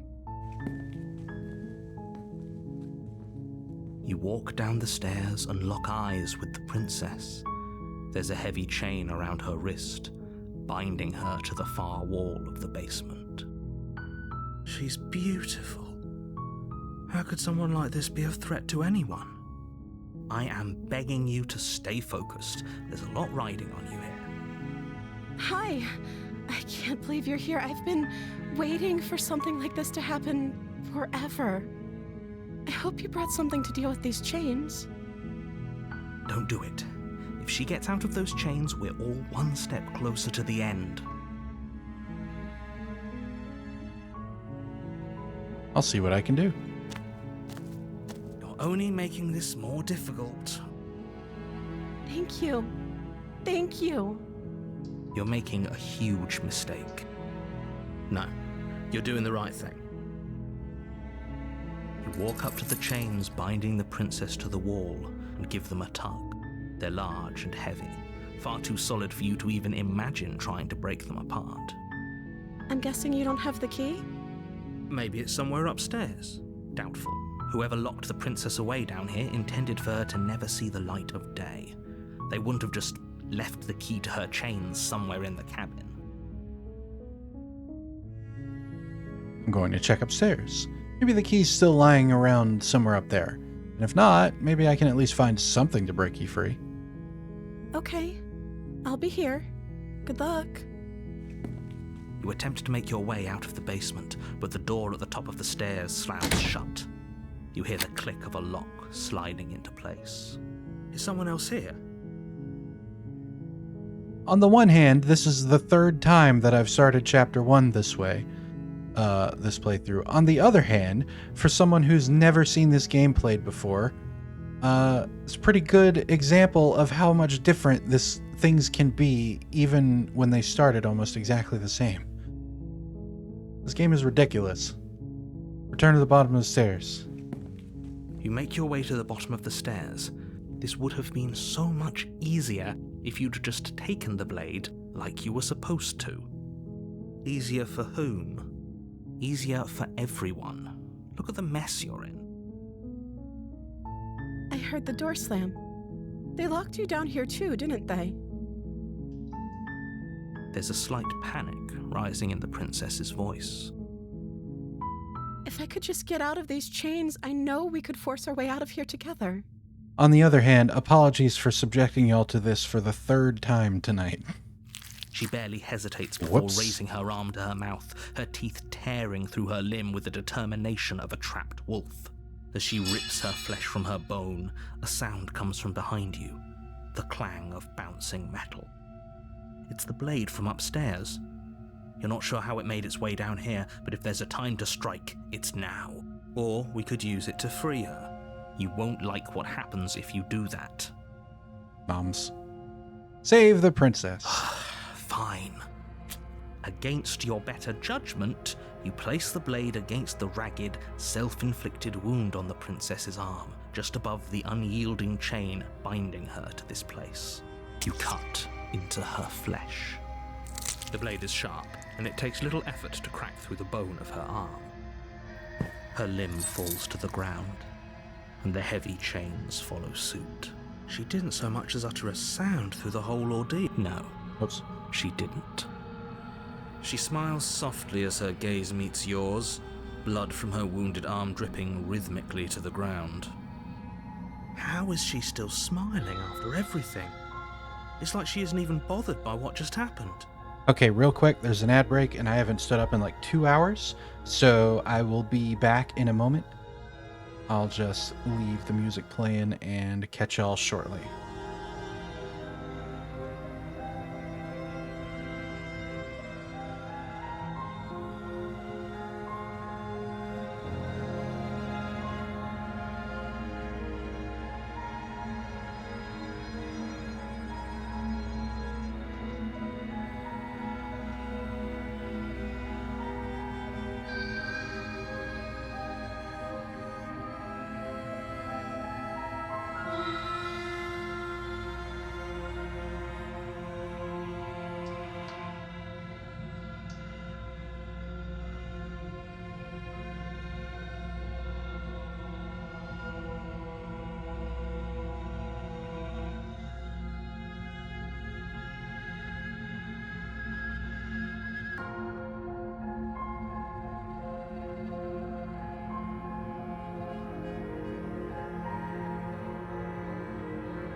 I'm back. I did the self-care. Thank you, Panda. Let's keep moving. Thank you. Now let's get out of here. Approach the locked door. No, we won't have any of that. The stakes are too high. You can't just let her escape into the world. No, I can't just let her escape into the world. As the princess approaches the bottom stair, your body steps forward and raises the blade. Wait, this isn't fair. You can't just do that. Watch me. What are you doing?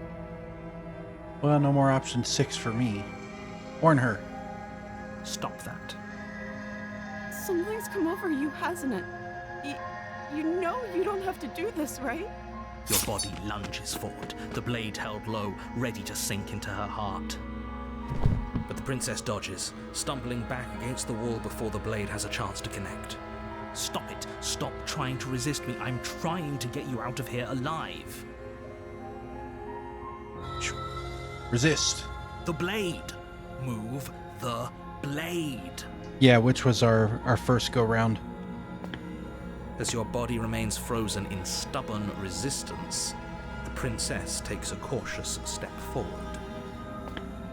We both know this isn't you. We're going damsel. She She nervously reaches towards you and takes the blade from your infuriatingly rigid hands. What are you doing? I'm sorry. I'll try to be quick. She plunges it into your chest, tearing through flesh and sinew. It is agony. But you aren't dead yet. Oh no, I'm so sorry. Stay strong. We can tough it out until it's done. For her sake. For her sake? Don't you start pretending that dying a painful death is some sort of heroic gesture. The two of you have literally doomed everyone.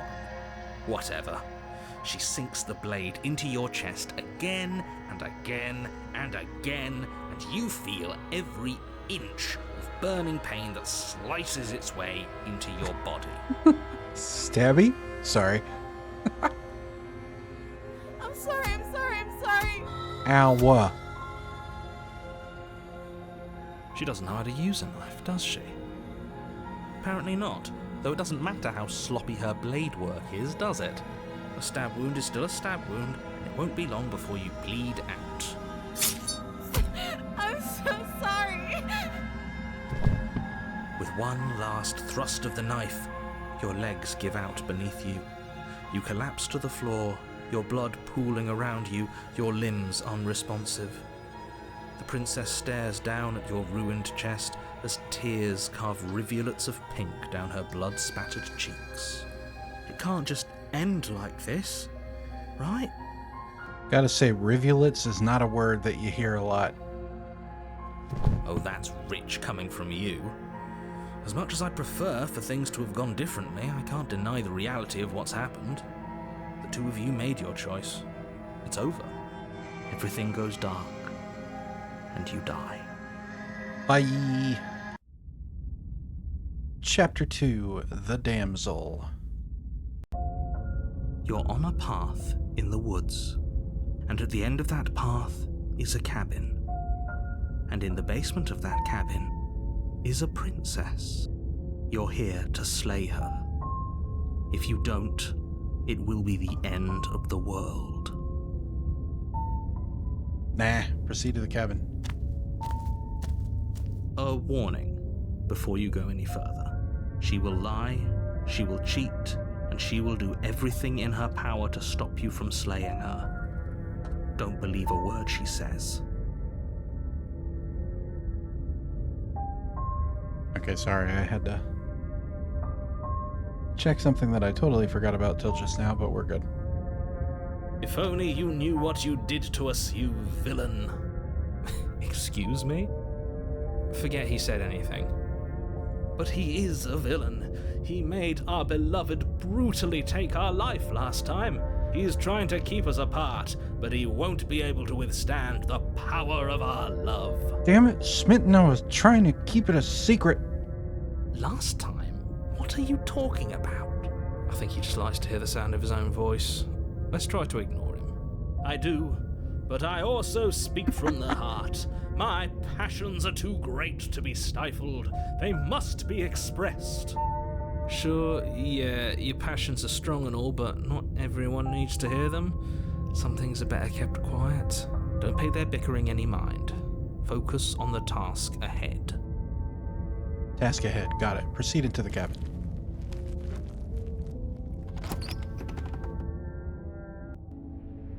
The interior of the cabin is clean and elegant, its stone walls draped in fine-threaded tapestries, a prison befitting a royal prisoner. The only furniture of note is an ornate wooden table with a pristine blade perched on its edge. The blade is your implement. You'll need it if you want to do this right. Enter the basement. The door to the basement creaks open, revealing an intricate stairwell. Gold-trimmed carpet glimmers in the light of the torches positioned along the walls. The basement almost seems welcoming in the dim firelight. But it's still a stone basement. If the princess lives here, slaying her is probably doing her a favor. A soft voice carries up the stairs. Hello? Is someone there? Her voice. It's somehow even more beautiful than last time. I think we're in love. Okay, I'm with you that we should be doing whatever we can to save her, but saying we're in love is a bit much, don't you think? We don't even know the princess. We can still do right by her without all this fawning. Yes, for everyone's sake, you're not in love. Just remember that her charms are all part of the manipulation. You walk down the stairs and lock eyes with the princess. There's a heavy chain around her wrist, binding her to the far wall. Hero reigning in the pretty princess. My love, we're here to rescue you from your unjust and foul imprisonment. Oh, smitten. Never change. You know she can't hear you, right? She may not be able to hear my words, but surely she can hear my spirit. I'm sure she'll know about you soon enough. Oh, your spirit's plenty loud, all right. It's you, my dashing hero. I was so worried you wouldn't come back. Did you hear that? She said we're dashing. But I'm standing still. And she called us a hero. Flattery really goes a long way with the two of you, doesn't it? Waiting for you to come back. You've been here before, haven't you? Would it surprise you to know that Tony wrote Smitten more or less as a collective of the fan base from the demo days leading up to full release? No, it would not. Simp the Princess could have easily been the name of this game if you asked a lot of chats. Nothing I love more than if you watch people, especially guys, in Chapter 1, Harsh Princess, is going downstairs and she's like, what an awkward beginning to our relationship. And you see our relationship, are you coming on to me? Come on, dude. You have to have known what she meant. That's right, villain, and you killed us. Well, she killed us. Only because he made us try and kill her. It was self-defense. Our beloved's hands remain unstained by cruelty. And you've died before. So an entire world has been damned to oblivion. I'd really hoped I'd be the first, but what's done is done. What matters is you have a chance to do it right this time. Me trying to be a smart aleck on my first playthrough. Yeah, I mean, obviously I chose it too, but it was like, of course she didn't mean that kind. We damned a whole world, but everything reset.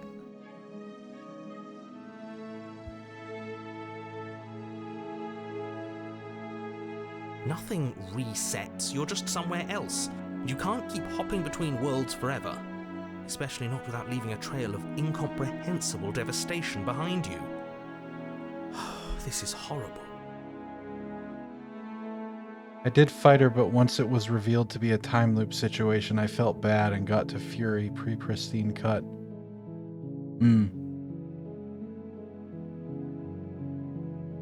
I am glad they expanded. They really did her path justice for me in those choices. I am glad they expanded Fury so much in pristine cut. It went from one that I was like, oh, that was cool, to one of my favorites. I love it. I will do it on stream eventually. I just need to make sure I'm feeling good that day.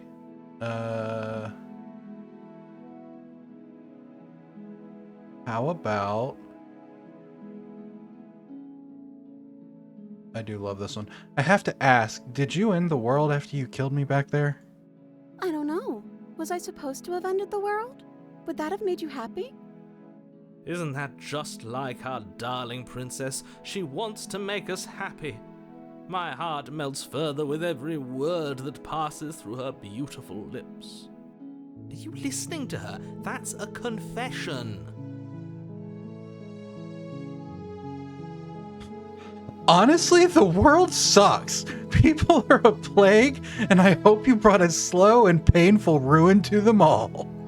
I can't believe that the fate of the entire world has been left in the hands of a misanthrope. Lucky for you, I did destroy the world. I destroyed all of it and made it awful for everyone. Oh, hell yeah, Nightmare would be so proud. I'd point out that she just admitted to obliterating the entire world, but I guess that wouldn't actually move you. No, narrator, that's not a confession, that's a question. Oh, it moves me. Whatever we do next, we should do our best to not let her out. But have you seen her angelic face? She should get a pass. She just wanted to make us happy. By destroying the world? Apparently, yes.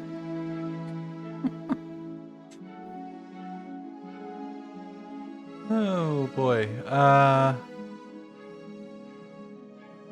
you killed me last time and it hurt a lot! Why did you do that? I'm sorry. Didn't you want me to? Did we? We warned her of the cruel forces seizing our body. That's practically telling her to kill us. She is our beloved, and she made the choice to free us of our misery, to show us mercy and make the best decision for everyone. She made the best decision for her. Don't be so quick to assign kindness. You're just opening yourself up to manipulation. Your Honor, she may have committed the crime, but if you look at her face and smile, then you must acquit it.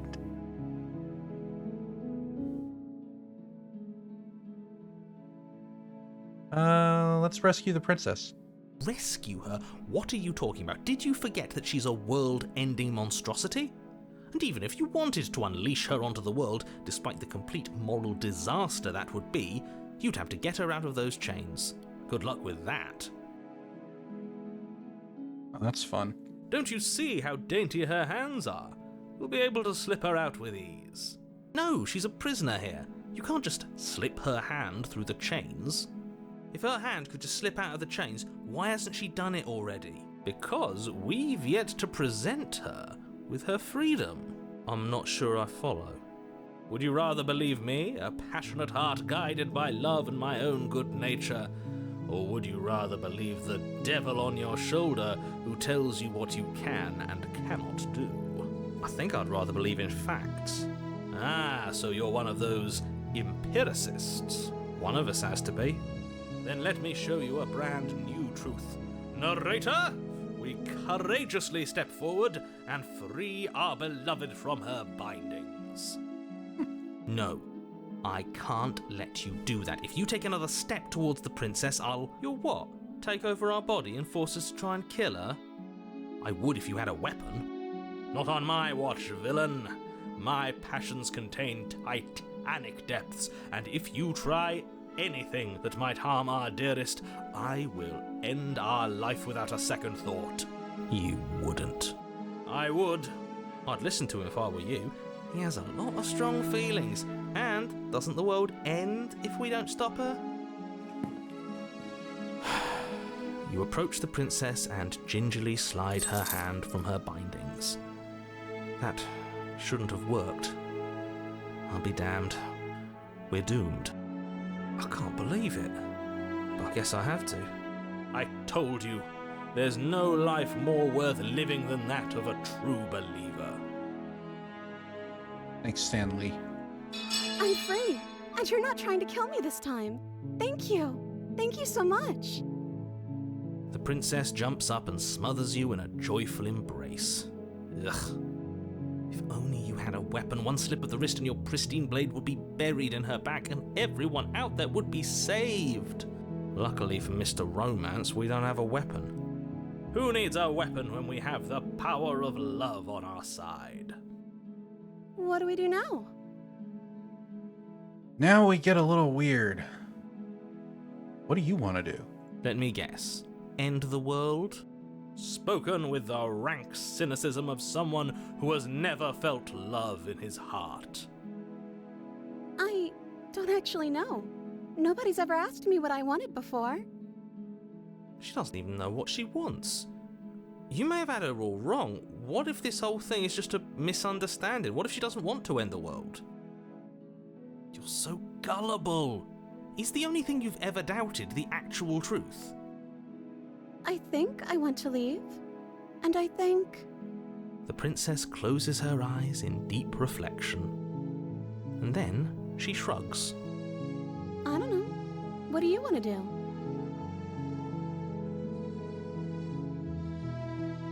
Do you want to end the world? Are you seriously asking her that? Oh, we've been over this one. I do want to end the world. I want you to tell me what you want. I just want to make you happy. Here we go.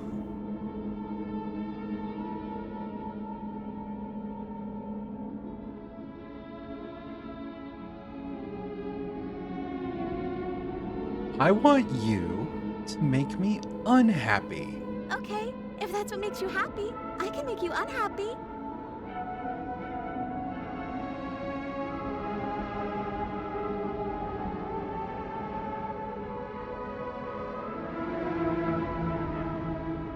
But you need your own thing.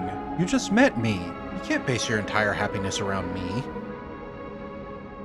If you ask her about what she would do if she leaves in Chapter 1, asking her what she wants to do here has her say, nobody ever asked me before. I mean, you did, but this time is different. I didn't know that. Okay, if that's what makes you happy. Okay, clearly something is happening here, and I'm very scared. What if we just don't do anything? What if we just stay here? Nobody gets hurt, and we just figure out a way to be happy together. Oh, is that really what you want? If you think that would make you happy, then...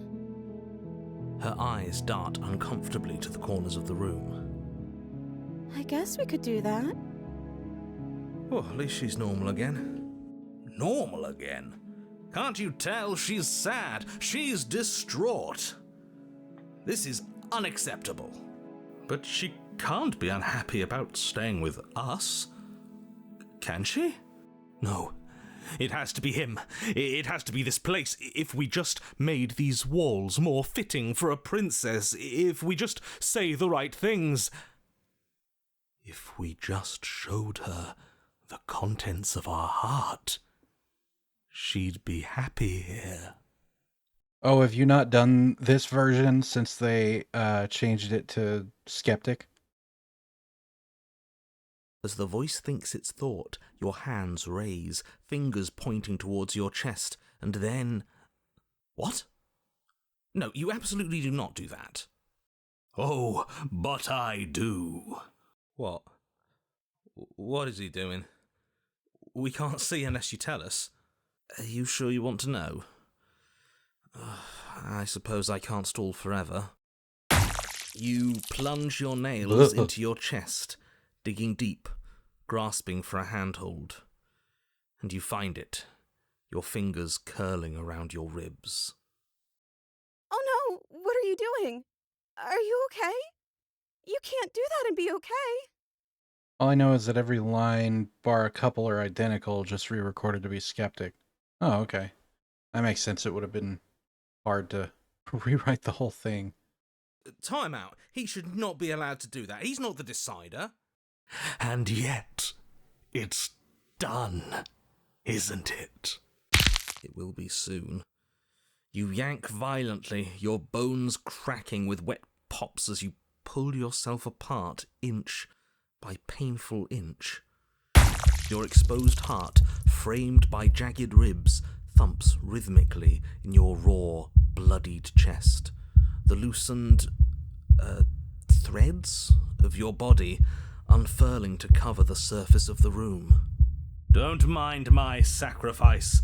It's a fair price to pay to give her everything she doesn't know she wants. You want to talk about lines that give you chills? That one gives me chills. Oh, I see. You're trying to tell me something. I think it works seeing as the lines and path leading into this all felt more skeptical than paranoid. It also gives back Skeptic an unambiguous win. That makes sense. It's beautiful. The princess, mesmerized, reaches towards your beating heart, and then Everything goes dark and we die? Yes. Epilogue. Happily ever after. You're on a path in the woods. Mate, we're clearly already in the cabin. Excuse me? You're clearly... Oh. Huh. So you are. How do you know about the cabin? I didn't get to the cabin part of my opening monologue yet. We've been here before. Well, not here, but I'm sure you know what I'm talking about. You knew about the loop-in last time. Not that he was eager to divulge that. Right on cue, here's the new guy. Welcome! Okay, yes, Shit. I get it. You've been here before. That's terrible. Oh, I shouldn't have done that either. You know what? There. Mate, excuse me? We've been here before. Not that he was eager to divulge that. Right on cue, here's the... Can't say I'm happy to be here. There we go. Okay, yes, I get it. You've been here before. That's terrible. You know that, right? Because the only reason you would have been here before is if you failed in whatever world you'd come from. Meaning you doomed an entire other reality. But I'm sure since you're so well-travelled, you know that, yes? We know that you keep telling us that, but we've never seen a world end. As far as I'm concerned, that whole conversation is just noise. And I'm stuck on a better question. Where's the other one? The other one? Yeah, a certain lovesick fool has been suspiciously quiet. One might even say, absent. Oh, you're right. It's a little quiet here, isn't it? Maybe that's one of the rules. Maybe only one bonus voice is allowed to be here at a time. Bonus voice? I'm just as important as you are. I'm not saying it's a bad thing. All I'm saying is that it's my third time here and it's your first. You're not unwelcome, but from my perspective, you're definitely bonus. I'm going to describe the room now. The interior of the cabin is vast and regal. High arched windows line the walls, their multicoloured glass casting kaleidoscopic patterns across the stone floor. An iron chandelier hangs from the vaulted ceiling, its many candles lit with flickering light, vaguely illuminating the massive room. This is a house fit for royalty. Before you, there isn't a blade, is there? That's not good.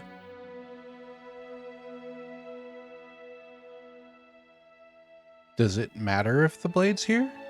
We didn't use it last time, and the time before that, she used it to kill us. I see your point, but it's still an option that's been taken away from us. I don't like losing options. Yes, and it's an important one. It's your implement. You're going to need it if you want to do this right. And the fact that you're here, right now, again, means that you have not yet done this right. But it's not there, is it? We don't even get the choice. So, what are we supposed to do? I don't actually know. I'm sure it'll turn up somewhere. It has to. It's part of the whole structure of this place, I think. At the very least, it's important. So, none of you were going to talk about the mirror? Oh, I see it. I've just been preoccupied with everything else going on. Like the fact that we can rip our own heart out without deciding that's what we're going to do. Is that what happened to you last time? How did that even work? You better not do it again. Lucky for you, the one who did it is the one who's gone. Wonderful. Moving on, I have no idea what you're talking about. There is no mirror. There's only the stained glass windows, the empty table where your blade should be, and the door to the basement. Well, there it is, right in the middle of the room. Mirror or no mirror, the door to the basement, your only way forward, is just on the other side of the room. How about you walk over there?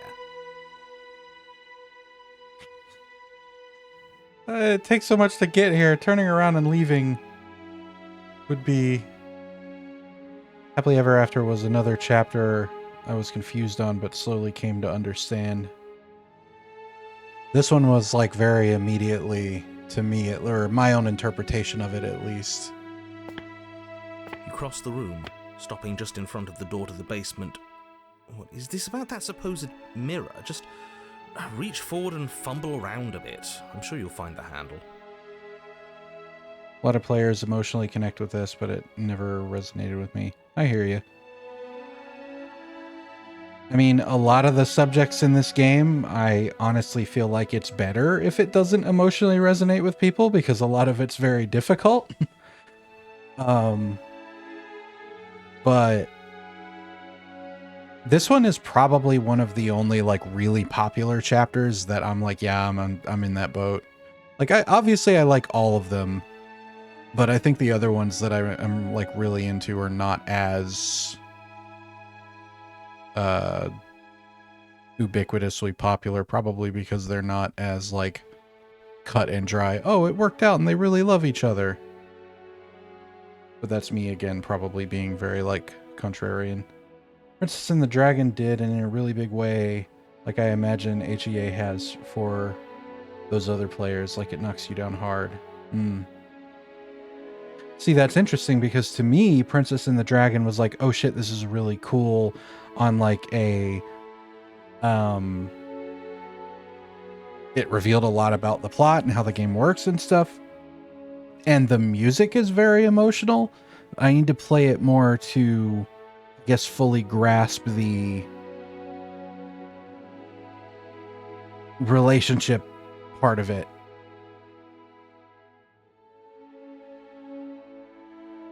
Well, shall we have a look at ourselves? Oh, no stubborn. We can't smash it. Reach forward. You reach forward, your hand instinctively wrapping around the handle. It's gone. I don't like things disappearing on us. I don't like how fluid reality seems to be. Neither do I. And then you push the door open. Marvellous. We can proceed. It would seem that the stairs to the basement don't lead to a basement at all. Rather, they go up. They're draped in fine carpet too, one that feels pleasantly soft against your feet. If the princess lives here, slaying her would probably... no, that doesn't work here at all. This place is nice. It's fancy, even. I have to say, whatever you did in your previous lives, I deeply dislike how much it's thrown me off my rhythm. Fancy? You don't say.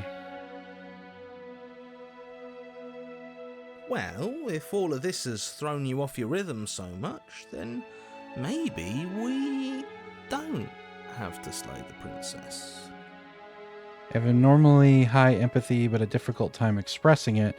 Walking a mile in someone's shoes physically is what I wish I could let others do to understand me. I feel for Princess's predicament, how scary the whole situation is, so it hit me like a sack of bricks all coalescing at once. That makes total sense. No, you absolutely do. Just because she lives in a nice house doesn't mean she doesn't pose a direct threat to all of reality. It's in her very nature. Am I the only one who remembers how much she changed last time? Does she even have a nature? That is precisely why she poses a threat. I don't know, she got weird for a second, yeah, but she didn't change that. We have to move on. This is a wildly dangerous line of reasoning. No, you can't just say that and not... Her voice, gentle and warm, with an undercurrent of fatigue, rolls down the stairs. You're home. Dinner's ready. As much as I desperately want to know what happened last time, we are not going to examine it. The more we think, the worse this gets. That gentle Patty is nothing but understanding and supporting, even though we don't deserve it. Makes it too much. I cried first time I played it, but it was good. Yeah, absolutely. I mean, even Harsh One, just the fact that she's like so willing to let bygones and just move forward with it. It's like, really? We don't deserve a shred of kindness in the way that you get there. That's pretty brutal sequence of events. Why are you so on edge. This is much nicer than what we're used to. I'd like to have dinner. Dinner sounds nice. That is the problem. This isn't supposed to be nice, and she's supposed to be a prisoner. I need to stop talking. I need to stop talking. Just go upstairs, okay? I wonder what it says about me that I tend to prefer harsh princess in most of the most of the places where you can have one or the other. And don't eat the food. Proceed up the stairs. This hall, like the one below, is grand and beautiful. Torches bathe the room in warm, comforting light, just enough to illuminate the tapestries along every wall, woven with scenes of chivalry and courtship and romance. The many cloth eyes are fixed on each other, gazes averted from the long table in the center of the room, the princess seated at its far end. Just mod in on this one of those pictures you were talking about of quiet kissing the void face of Moment of Clarity. Probably that you don't mind people being blunt and honest instead of being reserved. That's a kind interpretation of it. I appreciate that. Your pristine blade glints in the weak torchlight, hanging from a golden chain around the princess's neck. So that's where it is. And the tip is already pointed right at her heart. Okay, everything is falling back into place. All you have to do is cross the room, push down a little, and the entire world is saved. That's easy. Isn't that suspiciously easy? There has to be a twist. There has to be something waiting for us. You saw what happened to her last time. She's not what she seems. You're here. Now we can start being happy together. Why don't you sit down? Wouldn't that be nice? As the words leave her mouth, the torches flare and a chair swings in from behind, knocking your legs out from under you. You're forcibly seated at the head of the table. Isn't that better? It is better, right?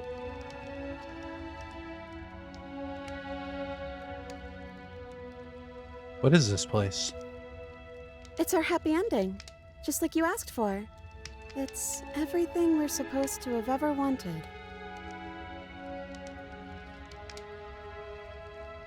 What are we supposed to do now? Oh, right, dinner. I totally forgotten about it. The flames burn bright and a shadow dives across the table. In its wake, it leaves a feast. Go ahead and dig in. I'm sure you're hungry. Remember what I said. Oh, but it looks so amazing, and after everything we've been through, we could really use a break. Are you sure we need to be so concerned? I'm not sure about anything, and that's the problem. For what it's worth, I generally don't think one should trust strange food that magically appears on a table. But nothing here is exactly what I expected it to be, so make of that what you will. Damsel and by extension, happily ever after make me the most uncomfortable because they are doormats in essence. It's arguably worse for happy ever after because her one desire, freedom, has also been doormatted. All for you, and she does love you, but she's also suffocating from it. I think that's why a lot of people like it so much. Uncomfortably relatable feeling, but then you can have like the catharsis of getting her what she does actually want. Which is still a little like she has to be saved, like she still doesn't have enough agency to do it herself, but I mean, you can essentially say that about her entirely, I guess.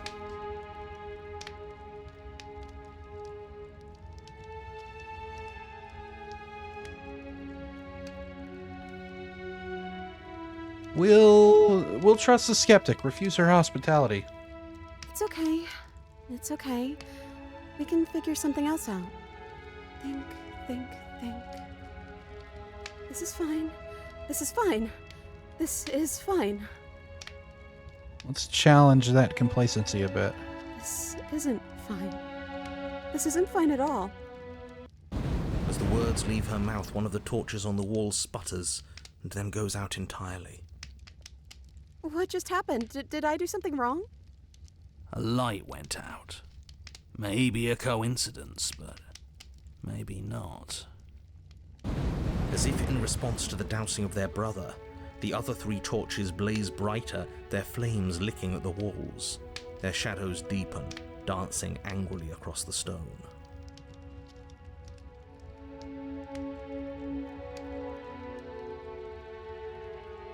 I don't think you did anything wrong. I think you just said something you wanted to say. But it was wrong. I took away a piece of our light. I'm not supposed to do that. I don't want him to be upset with me.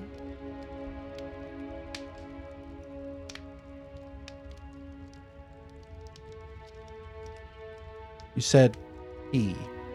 Who is he? He's the voice that whispers sweet nothings in my ear. I think he made this place for us. It all makes sense now. It's him, isn't it? He's making all of this happen. He's the one who's trapped us here. A lot of unsavory themes in this one, indeed. Who? The lovesick one, the one from last time. He's not gone. He's just with her now. He's the shadow. I like your choice of words there. Yet brilliant weaving them in and confronting them. Yeah, I always find myself wishing I had more time to pick more things in this. Hey, Smitten, you were real chatty last time. Don't you have anything to say? Smitten? The torches flare and the shadow grows for a moment, but you don't receive a response. No, I saw him smile. That's him. Regardless, it would seem that he, if there is a he, isn't something you can talk to. He says his words are just for me, but he wants me to ask. Isn't this enough? Isn't this what you wanted him to do? He says he's tired. I don't think he'll answer anything else you have to say.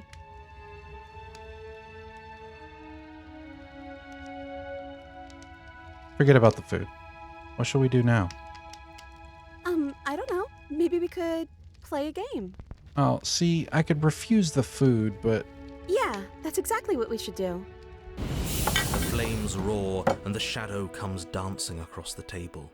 It leaves behind an intricate game, its pieces elegant and beautiful and enticing, its simple rules already apparent, even with little explanation. We can probably work together to figure this out as we go. That sounds like a lot of fun, right? Yet another waste of time. Why all the distractions? What are we being distracted from? That's the real game. And I feel like I'm 2 steps behind. You're overthinking it, mate. I feel like this is just something to do. We might as well try to have some fun. You and the princess do indeed figure it out as you go. And what a game it is. The tension between turns, the triumphant highs of moves well placed, and the tragic lows of miscalculations and careless plays. The warmth of trust and the cool texture of deception. And then, the climax, as she places her final piece. Oh, I think we got the rules wrong. And so you start over. Time passes. You play the game. You win. Hey! Will you look at that? Oh, you won. I guess we can play again. Time passes. You play the game. She wins. damn it. Oh, I won. I guess we can play again. There is a long pause, and the board does not reset.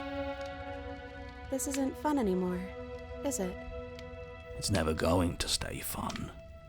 You don't need me to tell you that it isn't. Oh. That's why we own over 100 board games instead of just one, because then instead of getting bored of one game, we can have way too many and not be able to choose and never play any of them. And that's better? The princess visibly panics as another torch sputters. Wait. Maybe this is just too easy.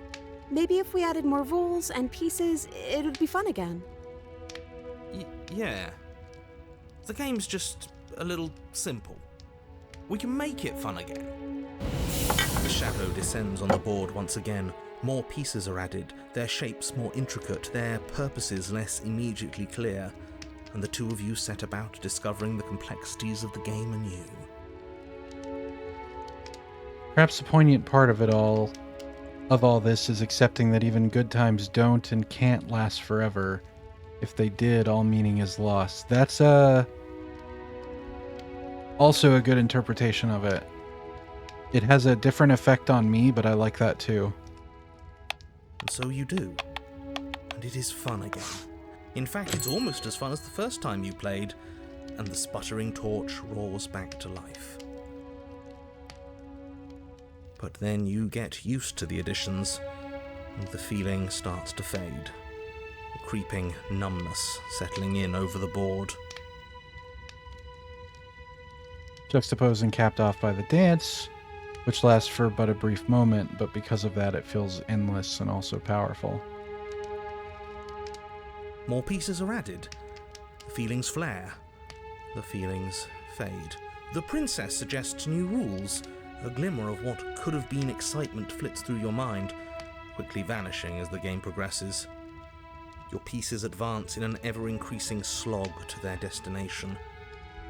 Winning and losing become nothing but ends, and even the end becomes nothing as you roll over into a new game, the board resetting as many times as you can finish. Till finally... I'm out of ideas. I'm actually out of ideas this time. I don't think I can play anymore. As the words leave the princess's mouth, another torch goes out. Again, the remaining flames burn brighter, and the shadow dances faster. I'm happy, I promise. We're both so happy here. You don't have to be upset. This is awful. I think we all know that we're not happy. We just have to admit it to ourselves.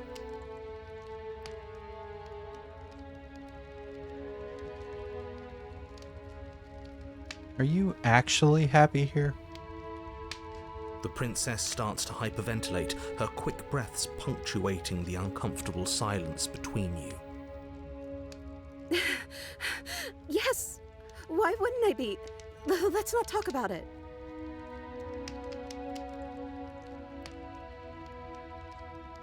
If I ever get amnesia, please point me to this game so I can enjoy it for a second time. I am quite sure that if you ever had amnesia, this game is what would bring you back to yourself, so I will gladly do so.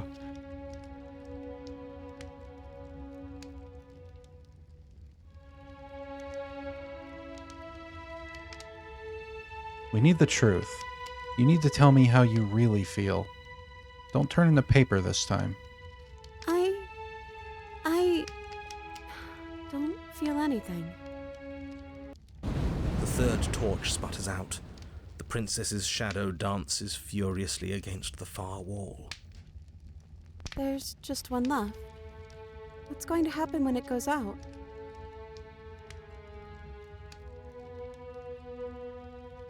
Don't worry about what's going to happen.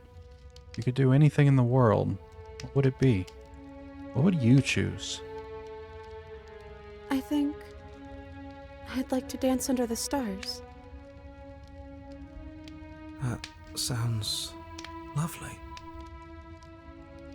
But there aren't any stars here. I'd have to leave. As she says that, the shadow rushes forward and tightens its grip on her wrists. Kill the bastard! I'm not happy here. I don't think I ever was. The princess sobs, burying her face in her hands as the final torch blows out.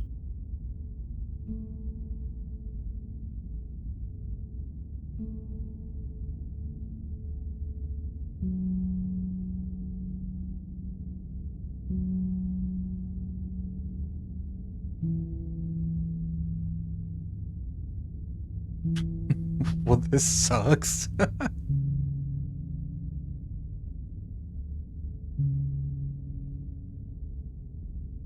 I mean, I'm pretty sure it's what I usually pick, but we're doing this because it's one of my favorites. You can open your eyes. I'm still here, you know. She raises her head, mascara trailing down her cheeks. So you are. It's dark in here, isn't it? The princess's eyes dart to the floor. Well, we can't sit here forever. That part of us is over. The princess pushes herself from her chair, and you instinctively do the same, waiting by the top of the stairs as she quietly crosses the room. Do you still care about me?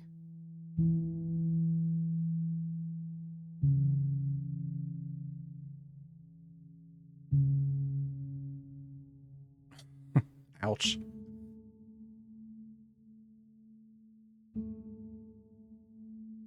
What do I want to do for this playthrough?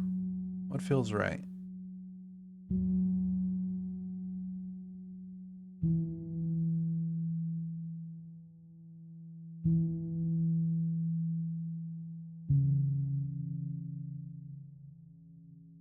I'm kind of wishy-washy. I'll go with this one.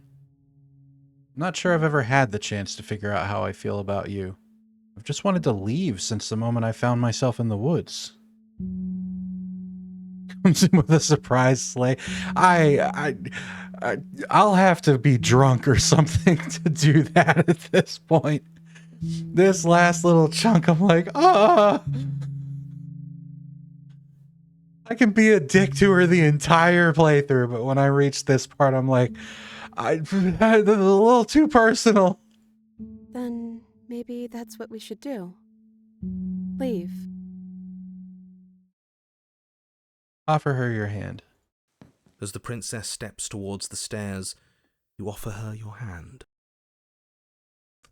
Said like half an hour ago, I'm gonna choose one of my favorites. Brought y'all all here just to fucking stab her. I wonder what that says about me.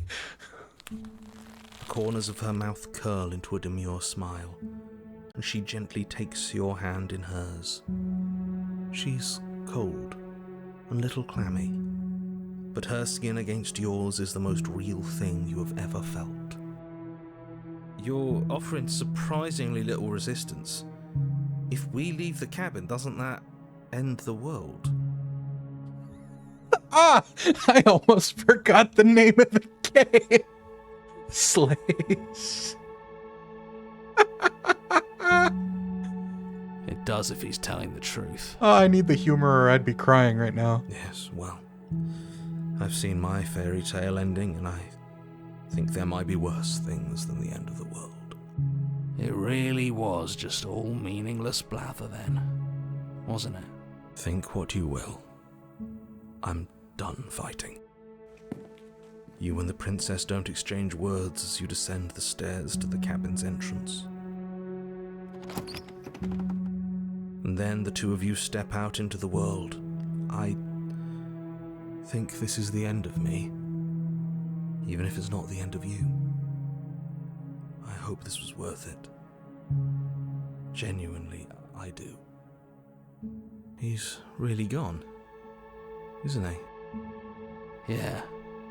There's an itching in the back of my head that feels like it's finally been scratched. No more shadowy figures yanking at our strings. No more strings. I guess we're free. The stars are so beautiful. A quiet moment passes over you. A comfortable quiet. I meant it when I said I wanted to dance.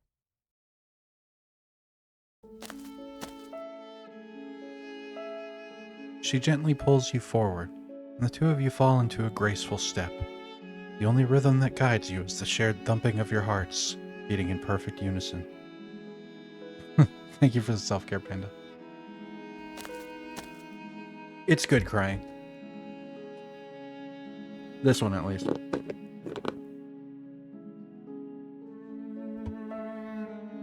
Her face, worn and tired, brightens the faster you move, a soft, sad smile widening and widening until it reflects only genuine affection.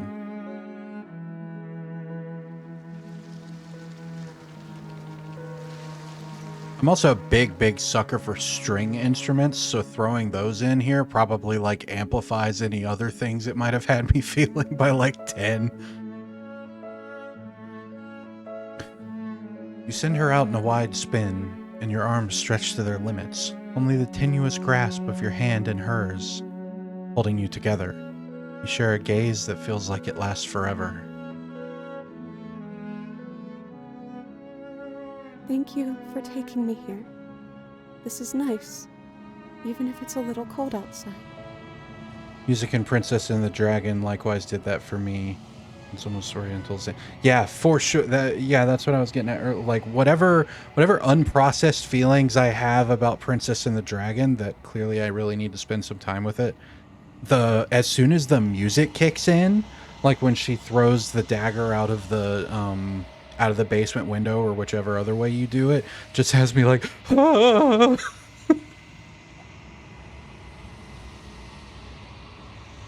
Brandon Boone is a hell of a composer.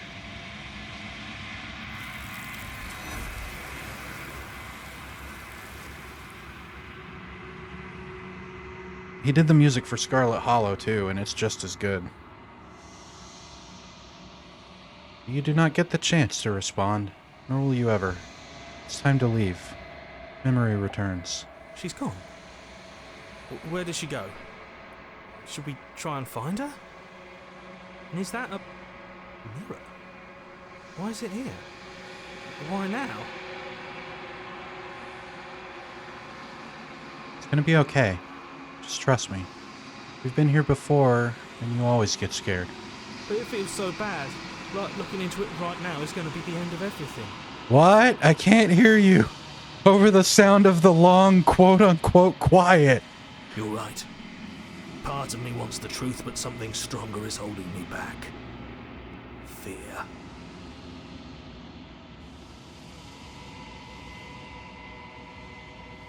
I'll see you on the other side. It's going to be okay. Okay. If you say so. We'll trust you. Feels too good to be true. Approach the mirror. You approach the mirror. Gaze into your reflection. The mirror feels like the voices on their deathbeds, yeah?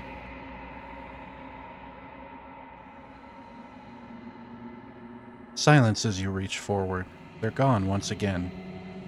The mirror always makes them leave, but you need to see what's in it. You can either comfort them or be a butt and go, see you losers. Yeah, I don't like making them upset.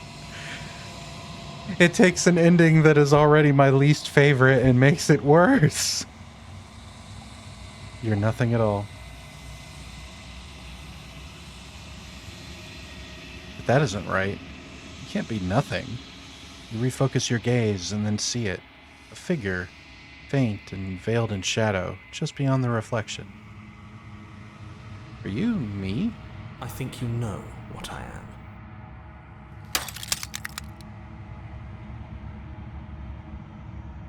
A crack slides down the center of the mirror, splitting the image in the glass in two. Ow. And then another crack forms, and another, turning the mirror into jagged shards of broken glass.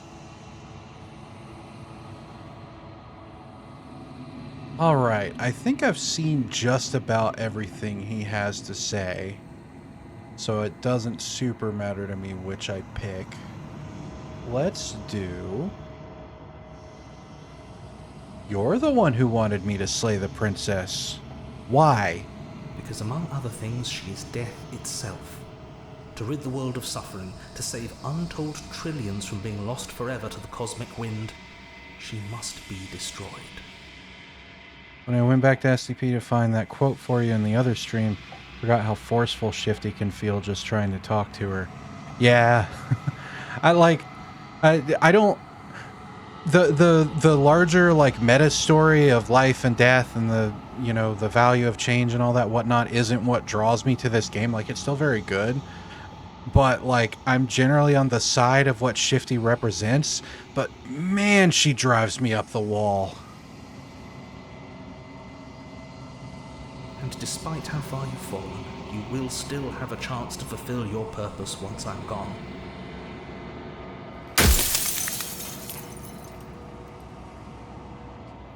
So ads are running. I will keep talking to the narrator, but if we get to Shifty, I will pause. But this will probably take more than 3 minutes. Let's do...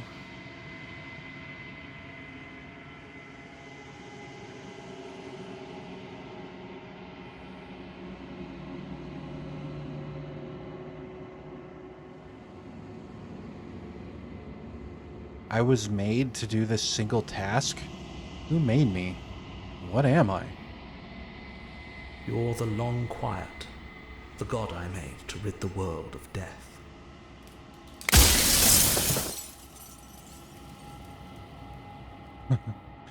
God, I always knew I was special. You did tell me I was special at a couple times. Yes, you are special, unique even, and you still have a task that you need to do, and only you can do it. Simp the princess? Oh, you want me to kill her still? We'll see.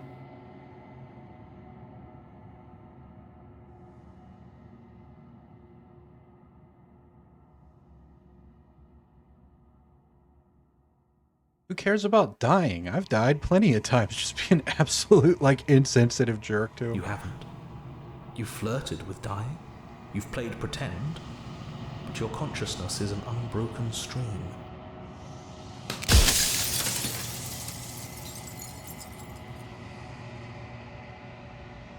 And how do you know everybody else doesn't also experience death the way I do? I actually don't know if I've asked him that one before. They obviously don't. You experience death the way you do by design, and by your unique nature.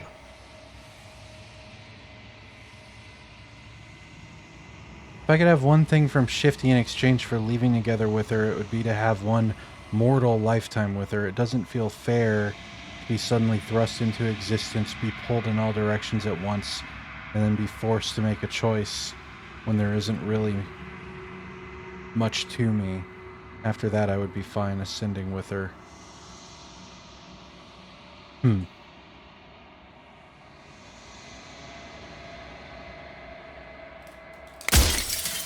mean, in a way, I guess you could interpret leaving with her heart as that, kinda.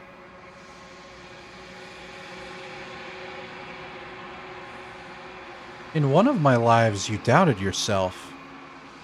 You thought that all of this was wrong. Oh, did I? That means nothing in the grand scheme of things. This construct you're in contains every possible world at once. The fact that you managed to find one reality among trillions where I was delusional proves nothing.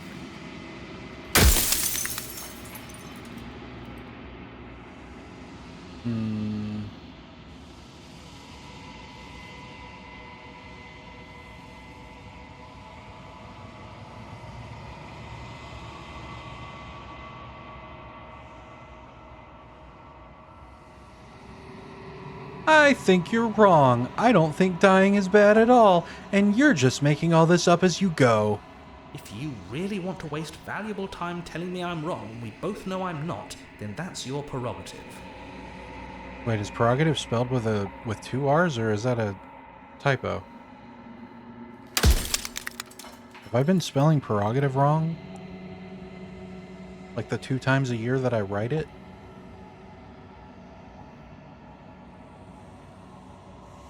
Let's do... You've called this place a construct. What is it supposed to do? It was supposed to keep the two of you trapped here until the job was done. And it was supposed to guide your hand to help you see things through. The construct you're in exists in every world at once. Anytime you failed, anytime you thought yourself dead, it would restart and shunt both you and her into a new world. But you're waking up to your true nature now. It won't be able to work like that anymore.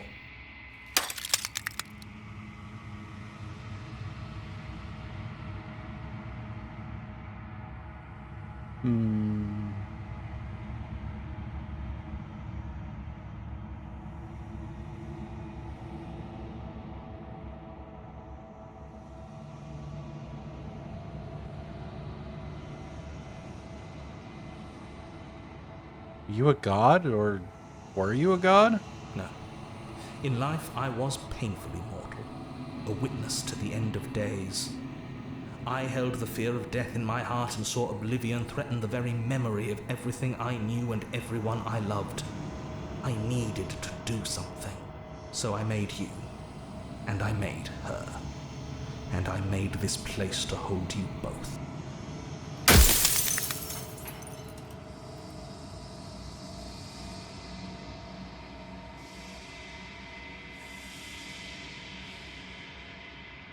You made us. Out of what? The cycle of life and death, the endless pattern of creation and destruction. I tore it in two and shaped the fraying threads into you and her. Living condition sucks. A splintered mirror. I like it.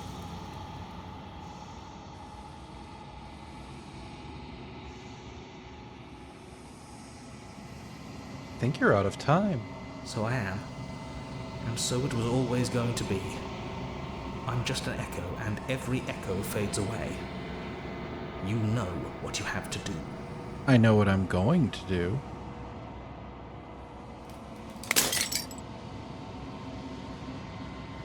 As the final fragment of glass shatters, you see yourself with newfound clarity.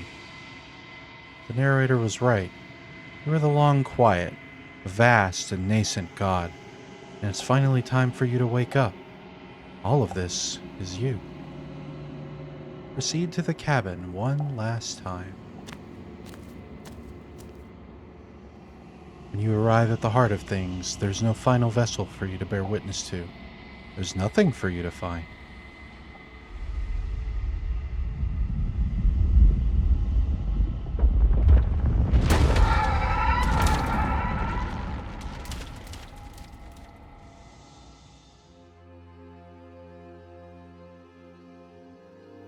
I can finally see you, and you can finally see me. It's been so long, and my heart has ached for this moment. I've missed you dearly.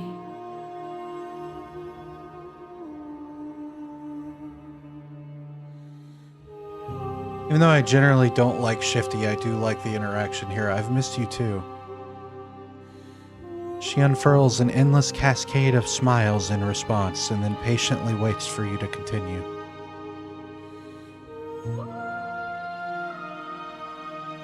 I'm the long quiet, but I don't really know what that means. Names are their attempts to capture that which cannot be captured. They call me the shifting mound, a pale imitation of what I actually am. I'm gonna turn the music down just a touch. Do you know about the echo? Did you hear our conversation? Every word you spoke found its way to me.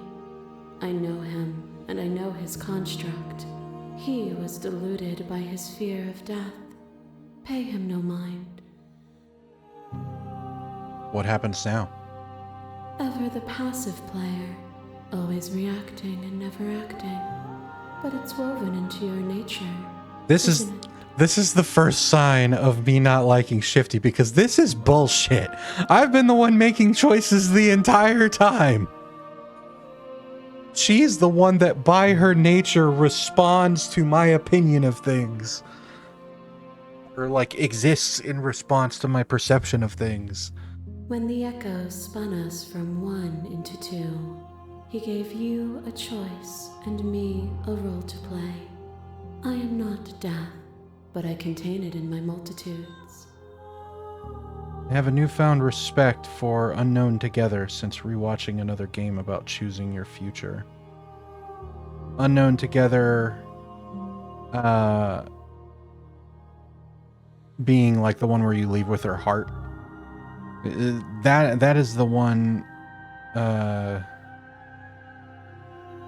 prefer as far as like leaving with her kind of thing.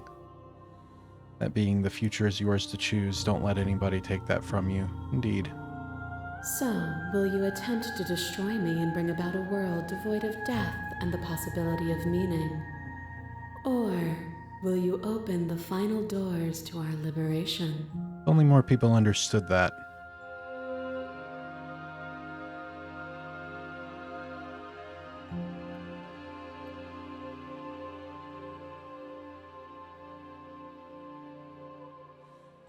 Let's do...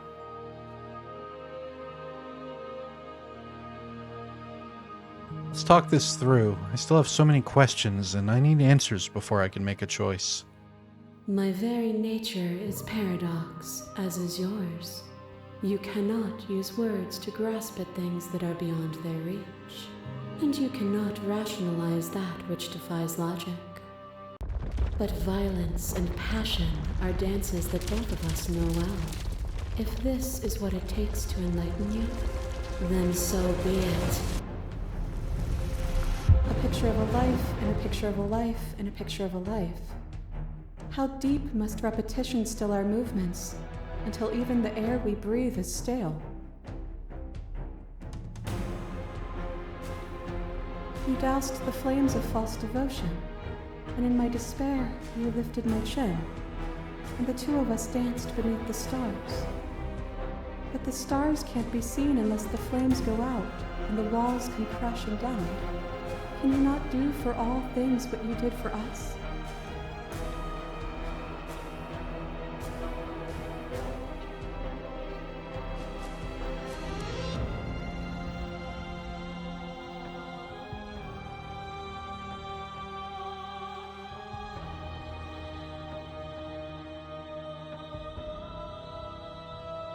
I was so glad to dance with you.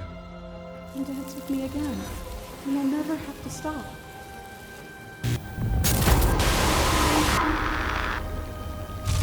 There are few things more terrifying than one's own heart, and there is almost nothing more terrifying than sharing it with another. But the most terrifying thing of all is to leave one's heart unshared. You are the only thing like me, and I am the only thing like you. Could you bear the weight of an eternity alone? Do you dare to shape a reality of solitude and thrust it on creation?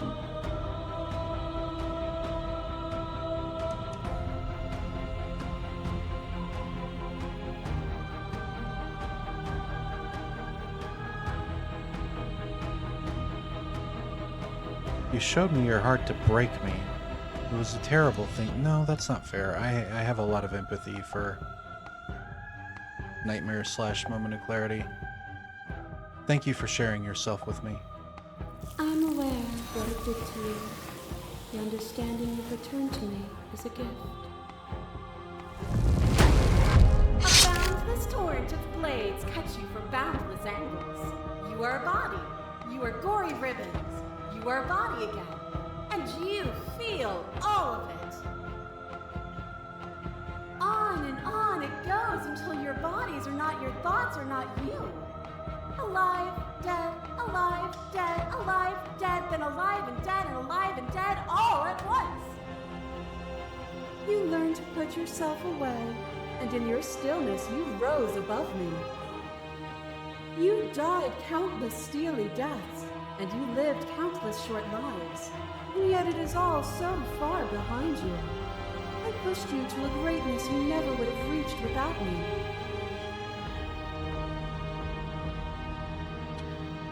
So as far as planning for the future, Panda, I'm almost definitely going to need your help for doing the run where we do these for every route. It's like, that's just a lot to keep track of. And I know we tried to do that last time. I think I might have like messed one up because I don't think I have that achievement. Anyway, another time.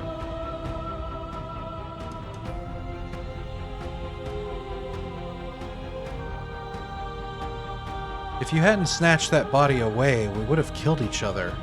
We were self-destructive. Were we self-destructive, or did the beauty of our dance reach beyond the shadow of death? It was lethality that made us what we were.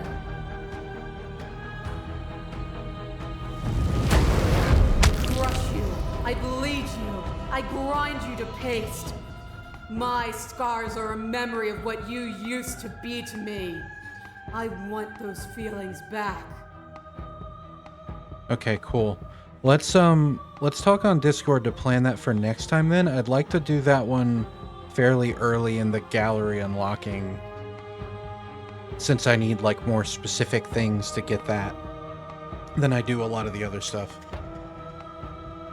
You run and you run far, and the flesh I hurl at you is answered by the empty air of a place I'd never been. Cold and lonely, but also true. I didn't know what to make of my freedom then, but I know what to make of it now.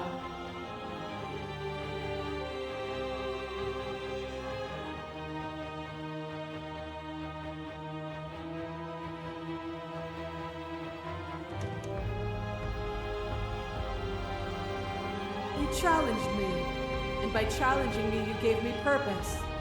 A life without obstacles is no life at all.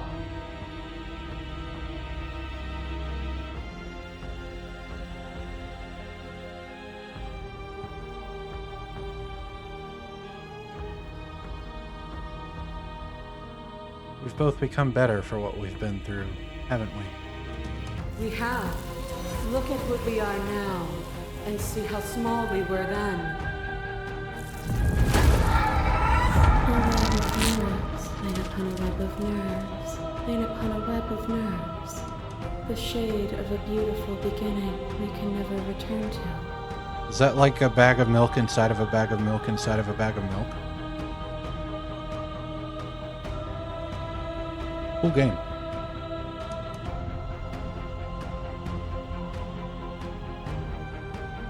You knew me, and I knew you, even more than either of us know each other now. And you chose to pull apart that weave. But you did not choose to end me. We were still one, but we were also separate, and we were free. We were as we are. Will you excise that part of yourself now that you see me from yet another angle? No, it wasn't my first time finding Wild. I actually big fan of that version of Wild.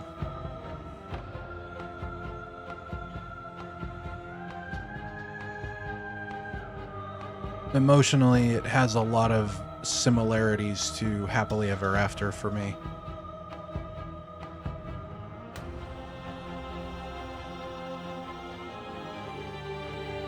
Tree wife, hold gentle like burger.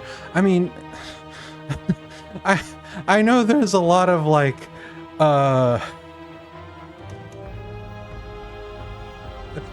she draws them very attractive in general, obviously. How did she manage to give a tree such nice thighs?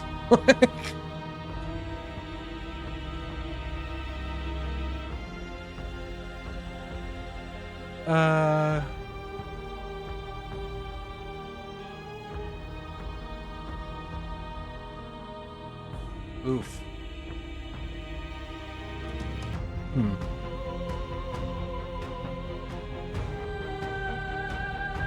I don't like any of these.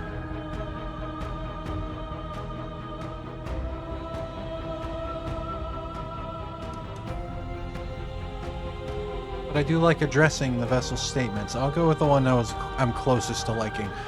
You were a part of me. I couldn't bring myself to hurt you. All things are connected through me and through you. To harm me is to harm yourself, is to harm everything. The truth of that moment remains our truth. As the clash between you abates, you begin to shake, your will rapidly dissolving. Nothing is immutable.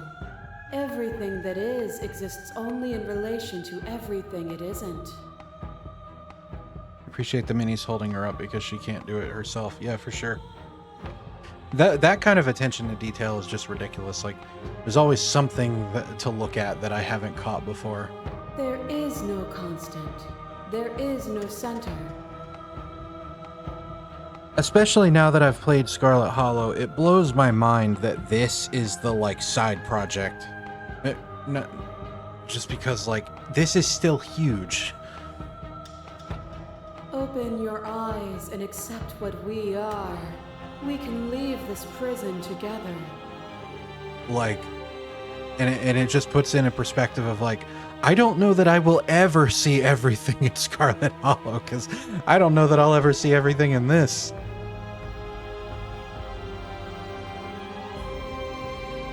Let's see. Yeah, here we go. It's easy to believe in the things you believe in when you get to sit above it all. It is from my vantage point that I can see the totality of truth. Gotta give her that one every time. Make that reference a lot.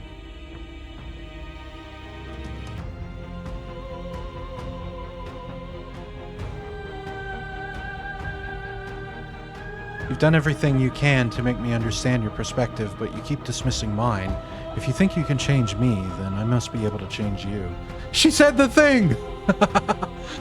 What I offer you is not perspective. It is truth. Oh my god, shut up. Whatever you're trying to do right now, you don't have to do it alone.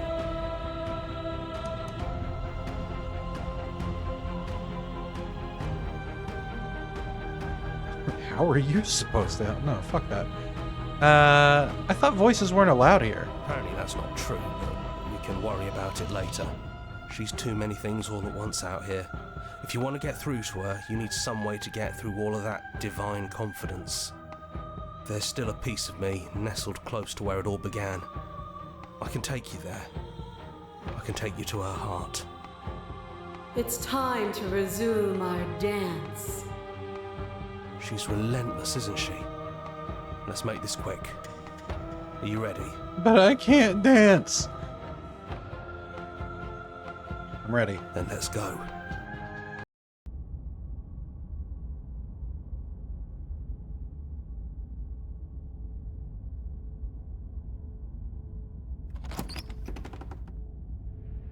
And here we are.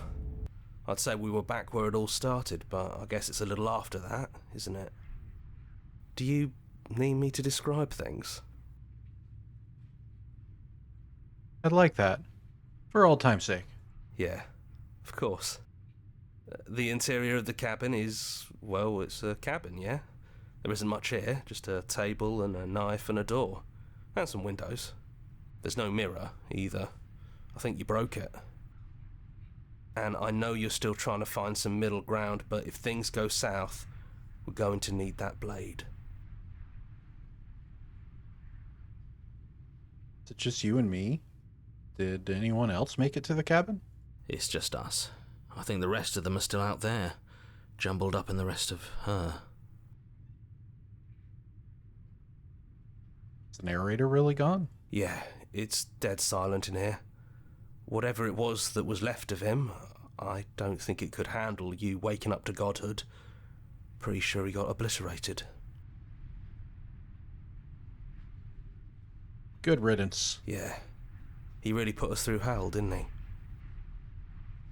We're taking the blade. We're going for my favorite ending, because the last playthrough I did my least favorite ending. That's probably for the best. It's always seemed to give us more options than not. Enter the basement. The stairs. Do you remember the first time we were here? The first time we heard her voice? I don't know what you want for us. She sounded just like that. Timid and gentle. Only she didn't know us. Continue down the stairs. And down we go. We shouldn't keep her waiting. What's that knife for? Have you changed your mind? Are you going to kill me? What if we just talk for a bit? Maybe we can figure this out. Sit with her.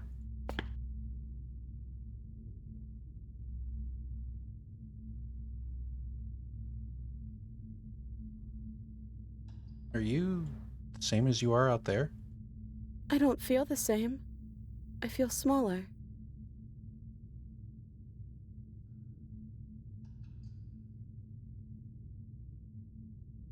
I don't want to be a god. I don't think I want that either.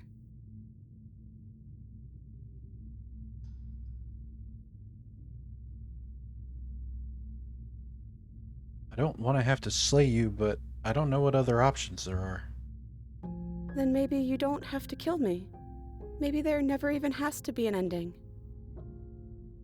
I'm able to do the things you believe me to be able to do. So make me put it all back. Help me fix the Echo's construct and make us both forget. Help me send us back to the beginning, before we woke up, before either of us saw the truth. Can she really do that? Are you sure that's what you want?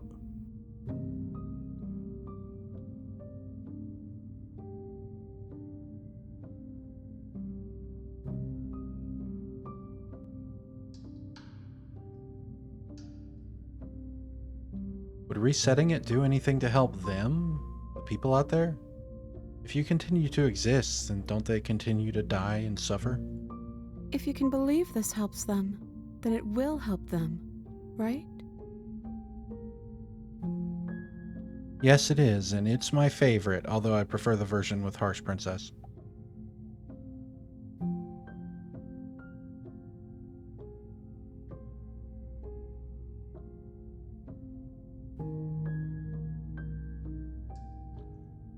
If we're talking about this right now, how do we know we haven't done this before?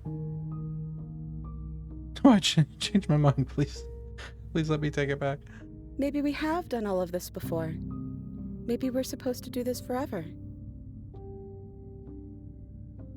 Supposed to? I don't know. Will we? Maybe.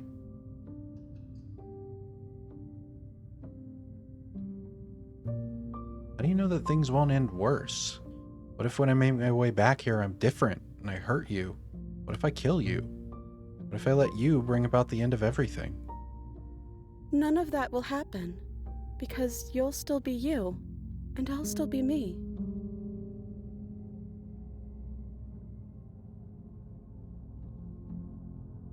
But how do you know that? We'd have to decide to do this every single time. Forever. Eventually something is going to be different. I know because it doesn't matter how many times we've hurt each other. I've never stopped caring about you. And if you feel the same, then everything is going to be okay.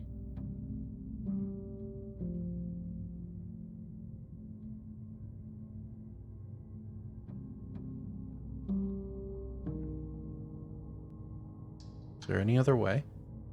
I think you brought that knife down here for a reason. It has to be a part of how this ends.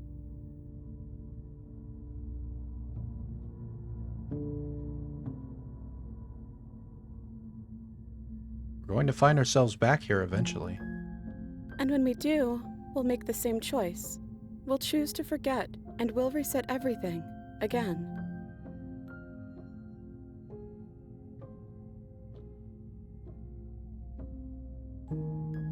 This isn't fair. I want to be with you. I don't want to be alone again. But you won't be alone for long. I'll be right here, waiting for you.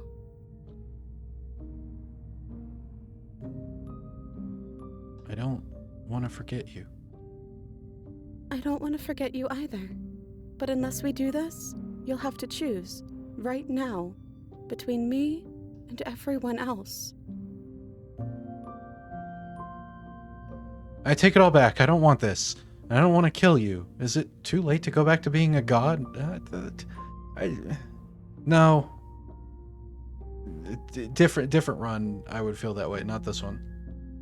Okay then, let's do it. I believe in us. Agree to her plan. Okay, if this is your choice, then we're doing it. I guess I'll see you on the other side. She takes the blade from our hand. She raises her gentle eyes to ours, a fondness in her gaze.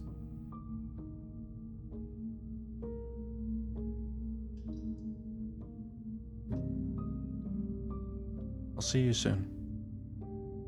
Everything is going to be okay. I love you.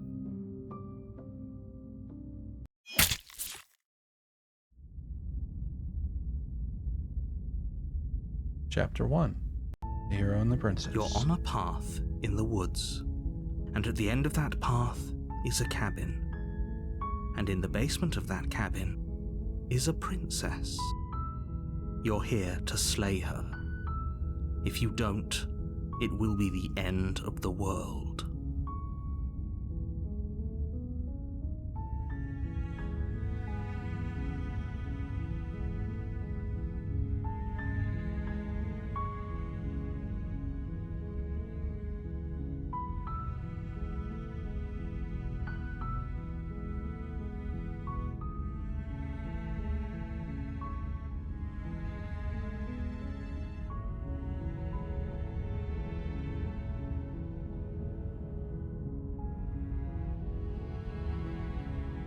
Like that violence resets the problem.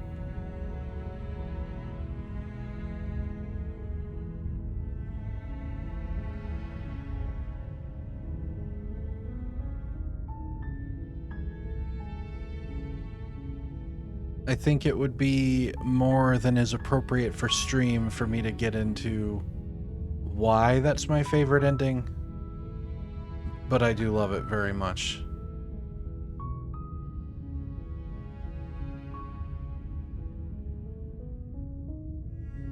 Laundry Bear.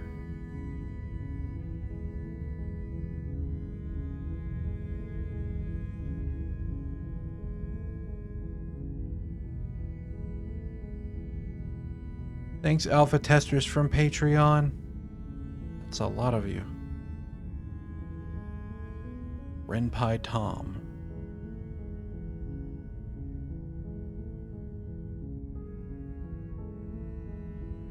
Thank you so much for playing. As an expression of our gratitude, here's the track order for a special playlist just for you. If you'd like to take a screenshot, you can hide the UI by hitting H. Sure, why not?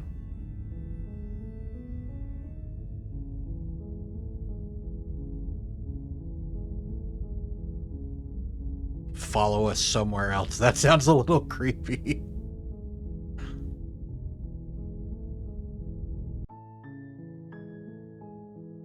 Stand outside our window and watch us make updates to Scarlet Hollow. Okay. We got a lot of new gallery doodads. Obviously, these all have, well, not all, but most of them have a shit ton of stuff left to do in them. But next time we will make sure to get the stranger, which will get us, well, we'll get the stranger if it's one of the red text things. I don't remember if it is. It can wait if not. And then we've got Princess and the Dragon, the Fury. Is escaping me right now. The Gray. Okay, if I can't go in here. Why is that escaping me?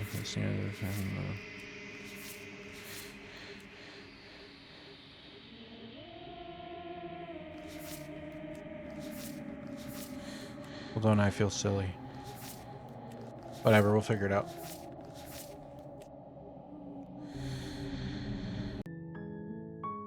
Well, it's going to take a lot more playthroughs to get it all done. But that was a good one. Thank you, everybody, for another lovely stream. Thank you, Panda, for all of the insight and fun facts and general coolness about Slay the Princess. Thank you, Rusty, for hanging out and helping me make some decisions early on. I hope you are sleeping well. And, thank you, Black Tabby, for making one of the best games I've ever played. Well, 2 of them. Thank you for self-care, Panda. I certainly will. Let me see if I want to raid out.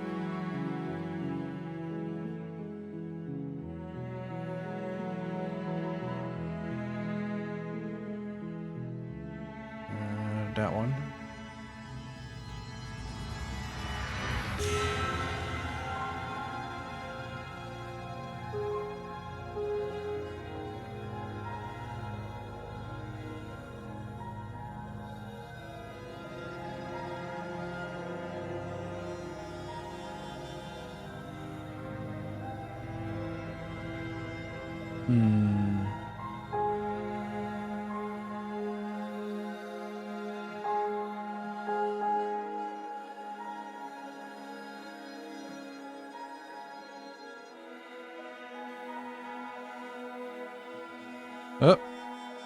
we will raid out to Sword Boy. He's playing Hollow Knight, trying to catch up for Silk Song 2, I guess.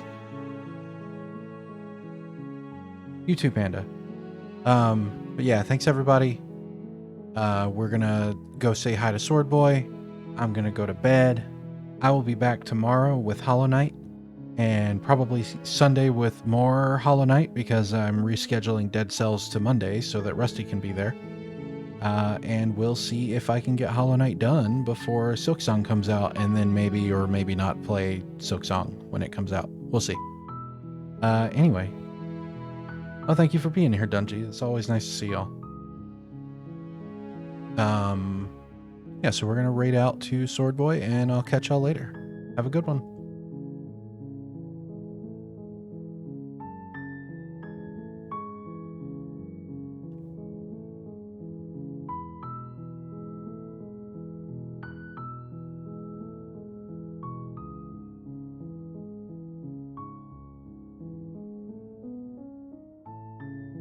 Thanks, everybody.